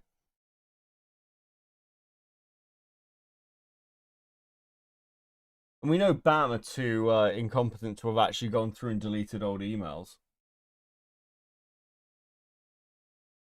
Yeah, for that number, there'd have to be way more than minifigures missing. Yeah, you'd need some crazy shit to reach those numbers. Even, I don't know. I haven't seen the list, but we are talking about insane amounts of stuff there. Plus, there were sales. Like, the consignment was originally turned over in 2023. We're now 3 years later, so there are obviously sales in there. If we're talking about a set, like a collection, worth at the high end 240-ish versus the low end at 160-ish, let's say. Like, the idea that the total sales handed over to Brian are something in the region of $15,000. I mean, that's fucking mental. There's no way. There's definitely some. Yeah, this doesn't help. Pushing the high end even higher probably doesn't help. And Brian seems to disagree with that high end, right? Brian was happy to, like, Brian's settlement, like, numbers really are in the region of 100 grand. So are we really saying that Brian himself, the person who's like, it's his set, would be like settling for like walking away from 140 grand's worth potentially? I need to see the sheets. To him, so. Did you ever send that document to corporate? They never asked for it. But I mean, I would have had they asked me any of this stuff. I would have system. sent them anything. It was in the Salem, and the night they took the store, they booted me out of the email account immediately. But it was in there. I mean, that's one of the things for that was such a hilarious moment. Well, okay, so here's where I'm not gonna call anybody stupid, and I'm not gonna call anybody disingenuous. You can call whoever you want stupid. I'll do it. I don't want to get sued. But I will tell you there was a truly beautiful moment at the end of Coffee's video where he does point out the fact that they own the spreadsheet. Now, there is a consignment agreement floating around out there that corporate released. And in it, their big point when they were like, it's an unauthorized illegal consignment, what they're showing is the rough draft consignment agreement that Brian emailed to the Salem email account before we ever signed it, with a thing of, are there any notes? And in it, he had put my name. And my response to him was, this is the LLC. Let's change that. We reworded a couple of things around timing and a couple of words. Beckett needed to be on this stream with Valhalla and myself. I mean, it should be really interesting with Sheldon. I definitely have questions for Crystal. I'll be honest, I know I could have asked, but I probably would have been a hell of a lot more hostile than you and Valhalla were. I don't know how helpful that would have been with Crystal. I've not got a very good read on her, if I'm honest. But hostile is probably the wrong word. There are definitely questions with Crystal. I feel like she's like more trustworthy than Bam. But there are definitely things here with this story, how all this happened, the speed at which it happened, which don't make sense. Now, I'm happy to accept that this is a woman who was going through an awful lot over the last 3 years. And ultimately it doesn't like excuse any of the actions of Bam Corporate. But, like, there are definitely things here where you're just like, okay, cool. So your bookkeeping's bad. You don't have your own fucking records. You've got, like, no preparation for this transfer. Like, the focus, like, at best, her focus was not on this business for several months leading up to this takeover. And that is an issue. That is an issue. Now, I don't think she's malicious in any way. She doesn't come across as malicious, and none of this appears to be malicious. But there are certain elements where it's like, okay, cool. Well, like, there's probably some fuck-ups on your end that a lot of this could have been avoided. And the base amounts of money at which Brian was paid, when he was paid, how long this went on, are all, I think, really significant questions. I'm trying to get the BAM CEO on the show. I might be more hostile. If you do, I mean, again, I'd be really interested in talking to him as well. I've got some very fucking pointy questions. Yeah, look, I mean, I should be clear. I'm not criticizing you for not being hostile. You get like a good timeline laid out, and I think that is actually helpful because I haven't seen this anywhere for like her work history and stuff. That is actually really useful. I'd really like to see these documents. I'd really like to see her books myself. If they're available, I would totally go through the books. But yeah, I mean, Sheldon will be an interesting conversation. I've got questions on how a lot of this worked behind the scenes. And the timelining definitely needs like clarification. So hopefully Sheldon will be able to help there. But yeah, we need Lyo to yell at B&M corporate people. True, Grey Knight with the 5. I mean, if Crystal sees this, and I've been like splitting back and forth, and she's like, this Cope and Seeth Beckett guy is being really unfair, I'm happy to talk to her. Like, it doesn't have to be on stream either. We can have like a call, and clarify some stuff. But there's just a few things that don't really match up, and it's also difficult, right? Because she doesn't appear to have the books herself to hand. She's admitted in the interview with Coffeezilla she wasn't keeping track, at least for like a month and a half, 2 months ish, of the end of like the lifetime of their period with the store. So she's not sure what her employees have sold. If they have sold stuff, and we're talking about like products worth in the region of like 200k, the numbers just don't really make sense to me from the stats we've seen, but then I don't have the books. I asked for them. I was sent a link to the docs. I haven't looked at them yet. Cool. I mean, I'd be interested in seeing them. Maybe we could have a chat about it. I'd be very interested in seeing them. And stuff. And then he brought in the new updated copy physically. So somebody was able to find an email of the rough draft of the consignment agreement within the store's email system. So the one that they attached to the able to find the spreadsheet within that same email system. So the one that they attached, the consignment agreement that they attached to the complaint that they filed, you're saying that that's the one that was contained in the email. Yeah. That's the draft version. That's not the final version. It's not the final version. But I mean, that means they were that close to the spreadsheet that caught them. They were able to go back in and find the document to try and gotcha us. Yeah. That actually a simple search. Like they could have just put in the search bar. They literally could have typed in Star Wars in the search bar. Well, that answers my next question, which is if you never consignment agreement, I would have been able to take Brian's stuff with me that night because it would have been through me personally instead of the LLC. Yeah. Yep.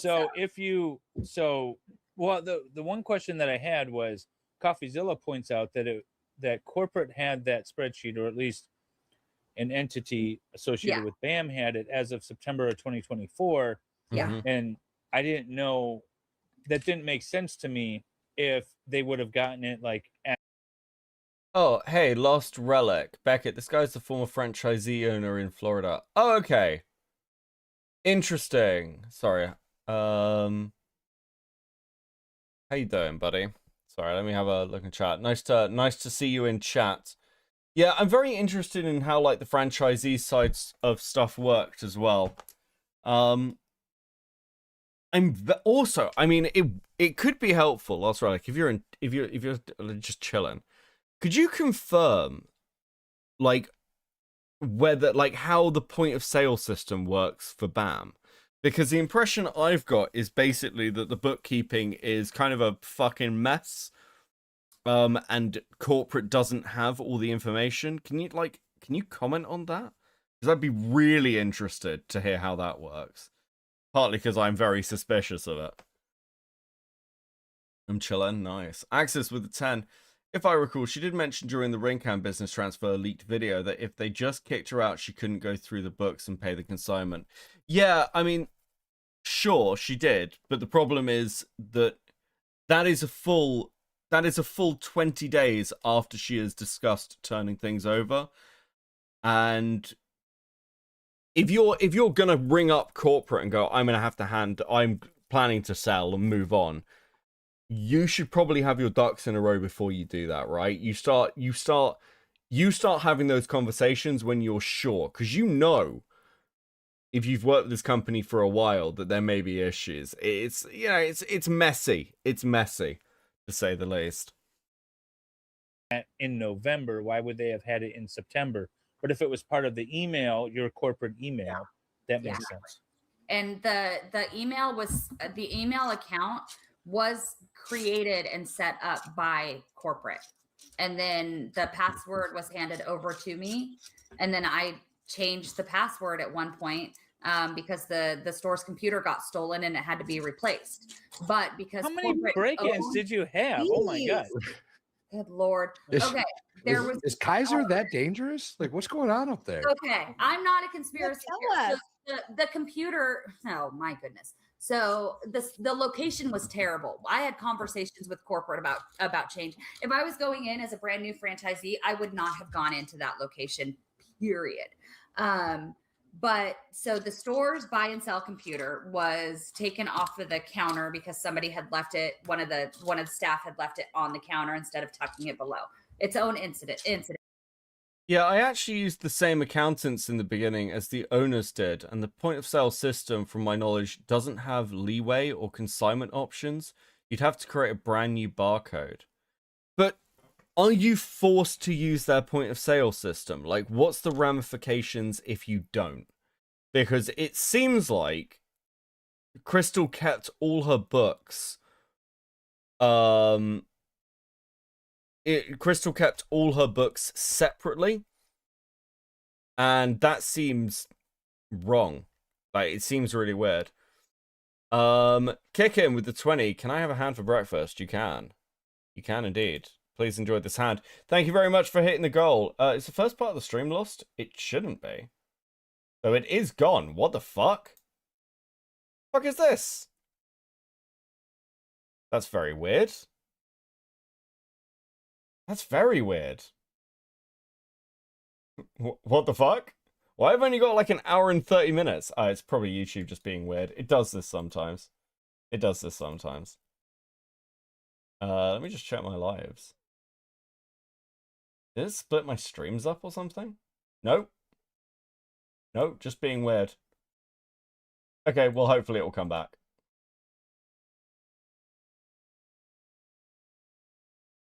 Wait, what? Sorry, someone just told me, like, King of Pole's, like, threatening to sue Shamu or something. What? Fucking what? Okay, thank you. Thank you. Yeah, Last Relic. It might be helpful. Okay. Yes, you have to use the point of sale system so they can cross-reference if you're paying the correct amount of royalties. And yes, the way Crystal did things seems very weird. Yeah, when the CEO was talking on the other Lego stream, he acted like it was like unenforced. I'd have to go back and watch it. It was bizarre. Like, can people at least see why I've got questions for Crystal, right? Like I feel like it's pretty reasonable what I'm saying here with some of this Crystal shit, where I'm like, there's something else here. Like, this doesn't seem quite right. By any fucking means. It was a, grab right off the counter. My own personal cell phone was taken off the counter because my stupid butt left it sitting on the counter and turned my back. Then we had, so one of Brian's sets, the Java's Palace set, we had on a table display. That one was grabbed by somebody like in the store who just grabbed like 3 sets off the table and ran out the door. There was a customer in the store at the time. He tried to follow him down. We called the police. It's marked as stolen on the spreadsheet. But then we had 4 different, one before we took ownership, one very recently before we took ownership, where somebody pulled up in the middle of the night and smashed the windows and then came in. The doors, the front door, and then came in and one of those break-ins was over $30,000 worth of inventory because the security system, the Lorax system, the very first one, the Lorax system wasn't sending any kind of notifications to me. So I didn't find out about it until Tan Republic opened the next morning and called the cops. So not only did they come in and break the doors and grab a bunch of sets, they came back like 2 hours later and cleared out half of our minifigure cases. So- and in that 2 hour span, they went down the street to Brick in the Wall and broke in there. I was gonna say, so Cool Comic Guy won. What the fuck is with the Lego heists? Why are there Lego heists? What the fuck? Why is there a gang of like villainous Lego stealers? Is this normal? Is this a thing? What? Like, am I being crazy? I feel like this is mental. I feel like this is pretty mental. I'm sorry. I feel like this is a very odd thing to have happened. Have you seen the prices? Okay, yeah, fair enough. And irresponsible speculation says, is it possible that corporate was doing the break-ins? But if they broke into a competitor, then probably not. I can't speculate, but I can say based on the security footage of the 3 follow-up, and the cops agreed with this, the 3 follow-up break-ins, it's the same person, the same 2 people 4 times. And as far as I am aware, anybody can correct me if I'm wrong, This is before Brian's collection, I believe. there has not been a break-in since I have not been in possession of the store. Oh, is this after? So somebody's better than you. Well, wait a minute, though. This is after? Oh, yeah, it did operate. I was going to say it shut down. It's very easy to sell Lego, and tracking sets that are stolen is difficult. Yeah, that's true. Well, yeah, I suppose it's all like key dominant, isn't it? With monsters around every retro corner. I dare say none could pass through those tunnels and live to tell the tale. I mean, I feel like I can. I feel like I'll be fine.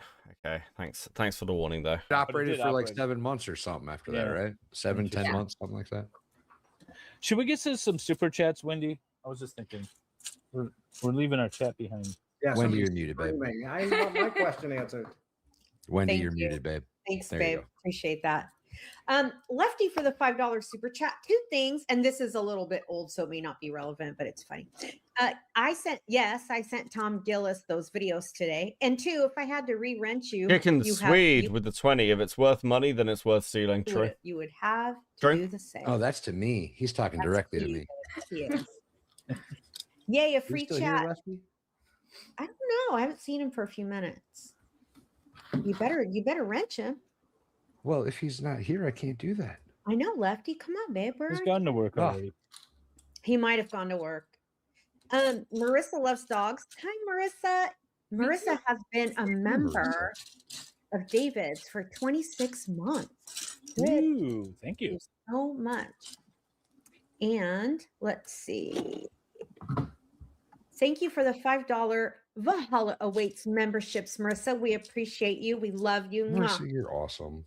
That's very generous. And for the She's $2, awesome. we love Marissa. Tarot Oracle Original for the $2 super chat. BamCon gonna be super awkward this year. No kidding. I heard you guys talking about BamCon when I was No fucking how way much do they of have a cult-like BamCon this year. atmosphere is it? Yeah, because you attended. I Okay, never went so to BamCon. I went to BamCon the first year that I was with the company as a manager. I didn't go to the second one because it conflicted with the Comic-Con that we had already paid for the booth. So the first one was, from my understanding, previously they used to have the BamCons like in Utah at the corporate headquarters, Oh, right? cool. The first year, the year that I went, they had it in San Diego and we all went to Legoland on the last day. And it was really kind of nice to go as an employee because they paid my way. They paid the hotel, they paid the airfare, everything. The owners have to pay their own way. But like for me, Yet again, the franchisees get screwed. Yeah. So, Right? so it's like it's 2 days of basically like here's the breakdown, here's the sales for all the stores, here's where we're at. Here they bring in a Clap couple for this like store, clap they for bring this in a person. couple new Interesting. new custom vendors and stuff, and they display like these are going to be some new custom figures we're going to have here. Like that was my experience. That one, there's crappy buffet food. And then the last day of it, we went to Legoland, and so I took my kid Frankie with me, and we spent the day at Legoland. It was kind of fun. The year that we went, I probably shouldn't say this, but I'm going to say it anyway because I feel like if you're not outwardly, there was a girl that a woman that released a video. I guess she's been doing like promoted content for Bricks and Minifigs for a little while. Emily Soros? Yeah, she came. You don't know what's valuable until you meet a twinker that makes a living doing under the table jobs. I mean, fair.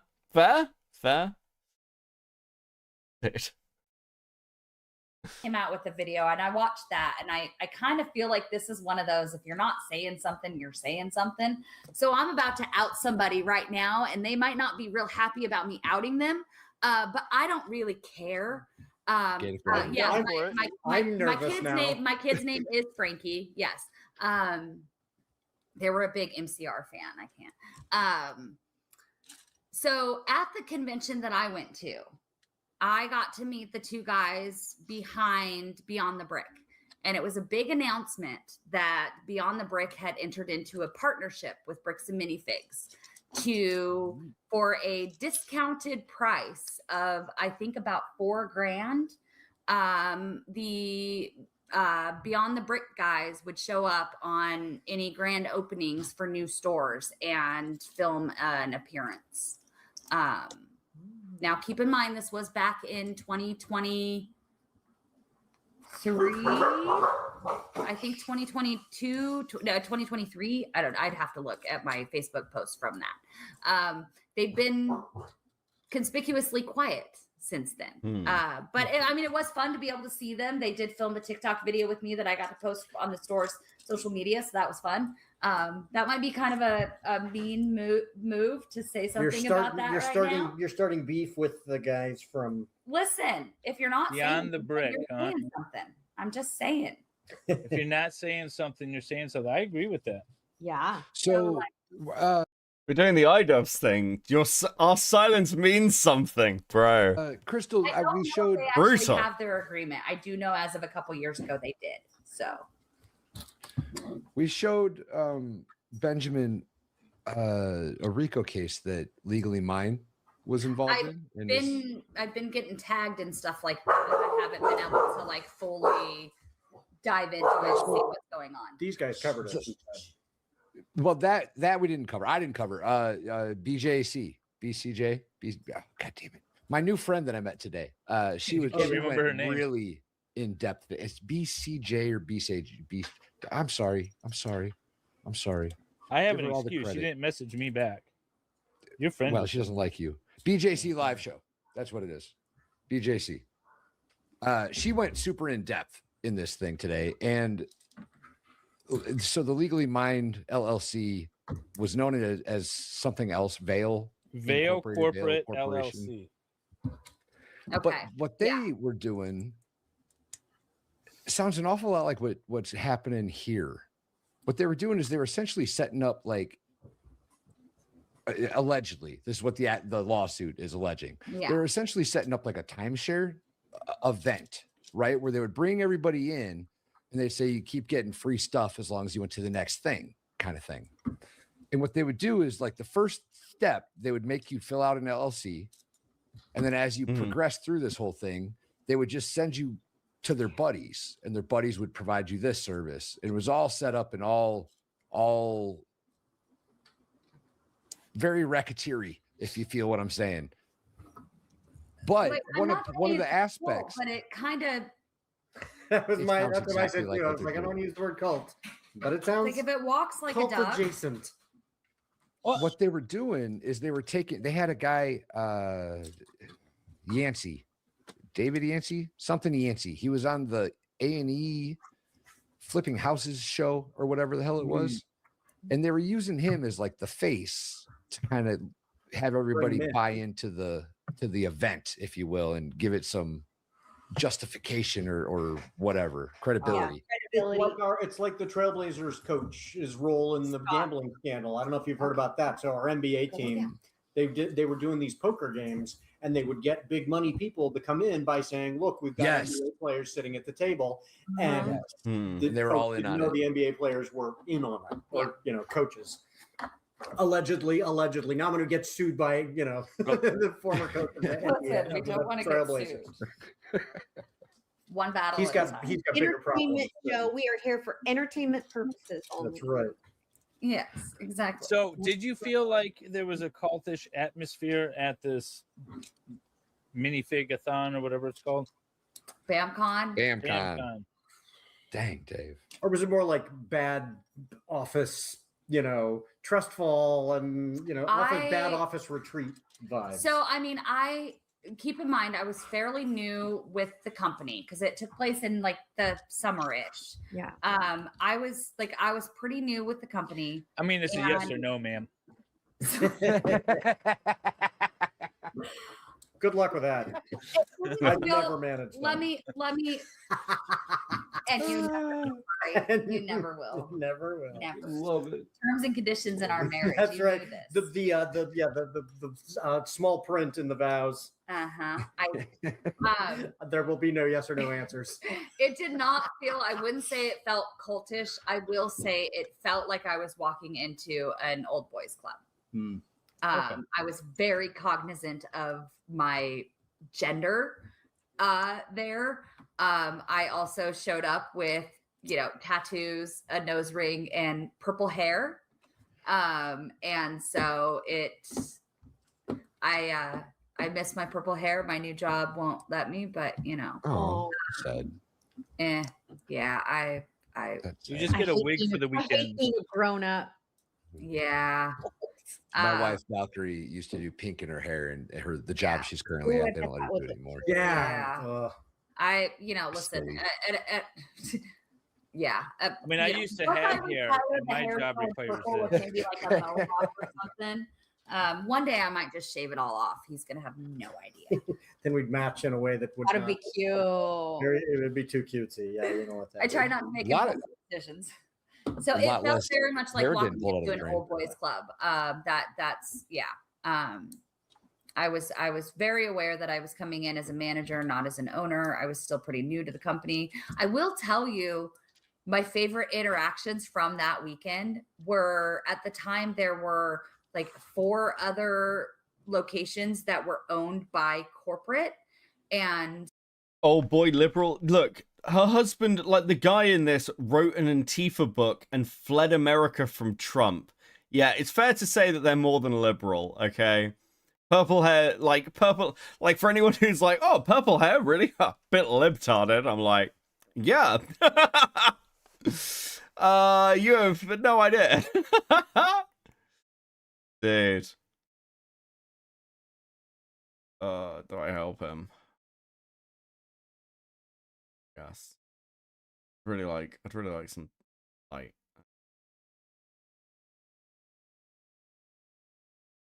Oh fuck. My main pawn is dead. Gone.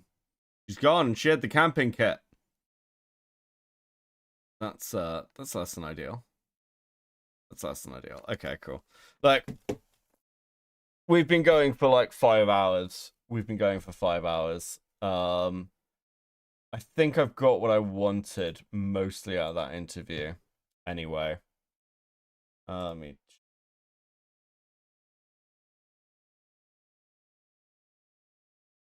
Guys, this has been good. We will be back streaming either tomorrow or Wednesday. One of the two. Because we've got to do all the Riley stuff. The Riley stuff is coming.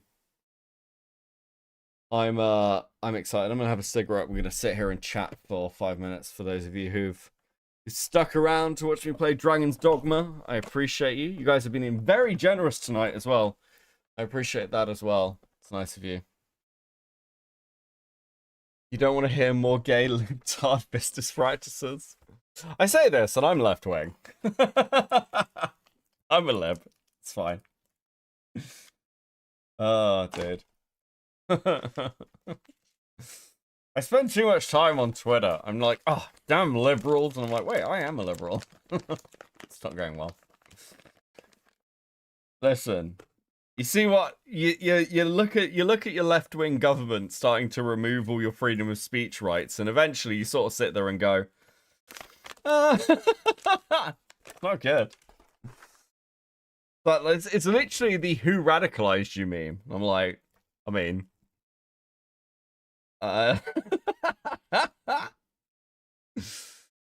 oh, dude, you seem way more normal, brother. I'm fairly normal. I don't know.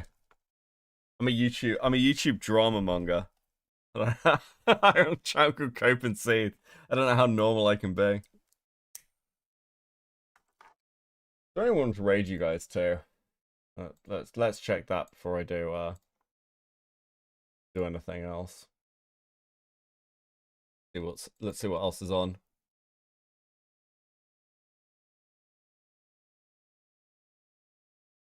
No, I don't think there's anywhere to send you. I don't think there's anywhere to send you. How depressing. How sad.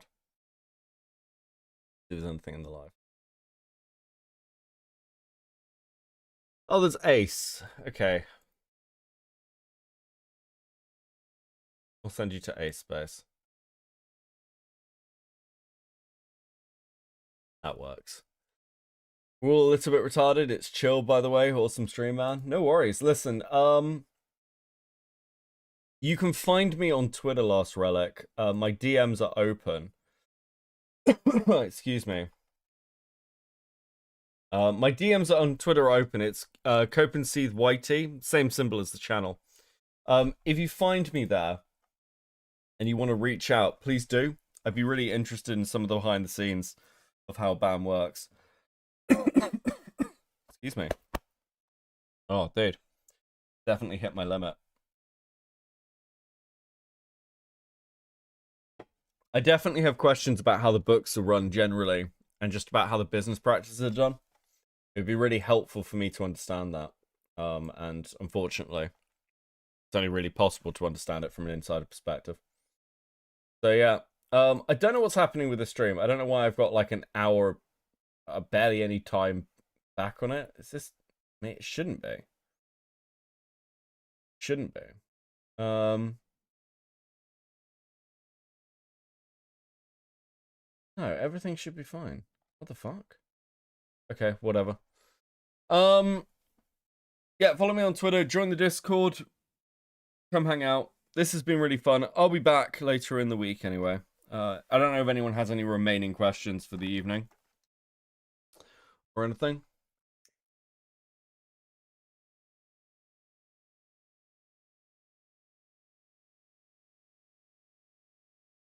Yeah, it's bedtime. Thanks for letting me. Yeah, no worries. It's been a nice stream. It's been chill. I'm glad I could. Dude, the Coffeezilla video is fucking insane. Absolutely crazy. Don't worry. The Riley stuff's also going to be equally fucking insane. Don't worry. It's gonna be that stream's gonna be wild. And we will get around to the Goat Kato video eventually. We've got plenty of things on the docket. You enjoy the meal drama? Yes, I did. It was interesting. I probably won't cover it on stream, but it is interesting.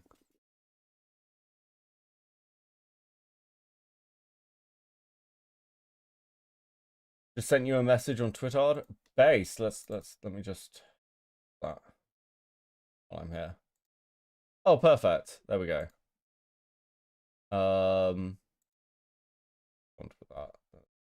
Lovely. Brilliant. Yeah, we'll sort something out. That would be great. Jim is going in on King of Pole, maybe his next stream topic. Yeah, someone's DM'd me about it. I don't know, like, I don't know why fucking King of Pole is coming up again. This seems absolutely fucking wild to me. Very funny though. I do love a bit of King of Pole drama.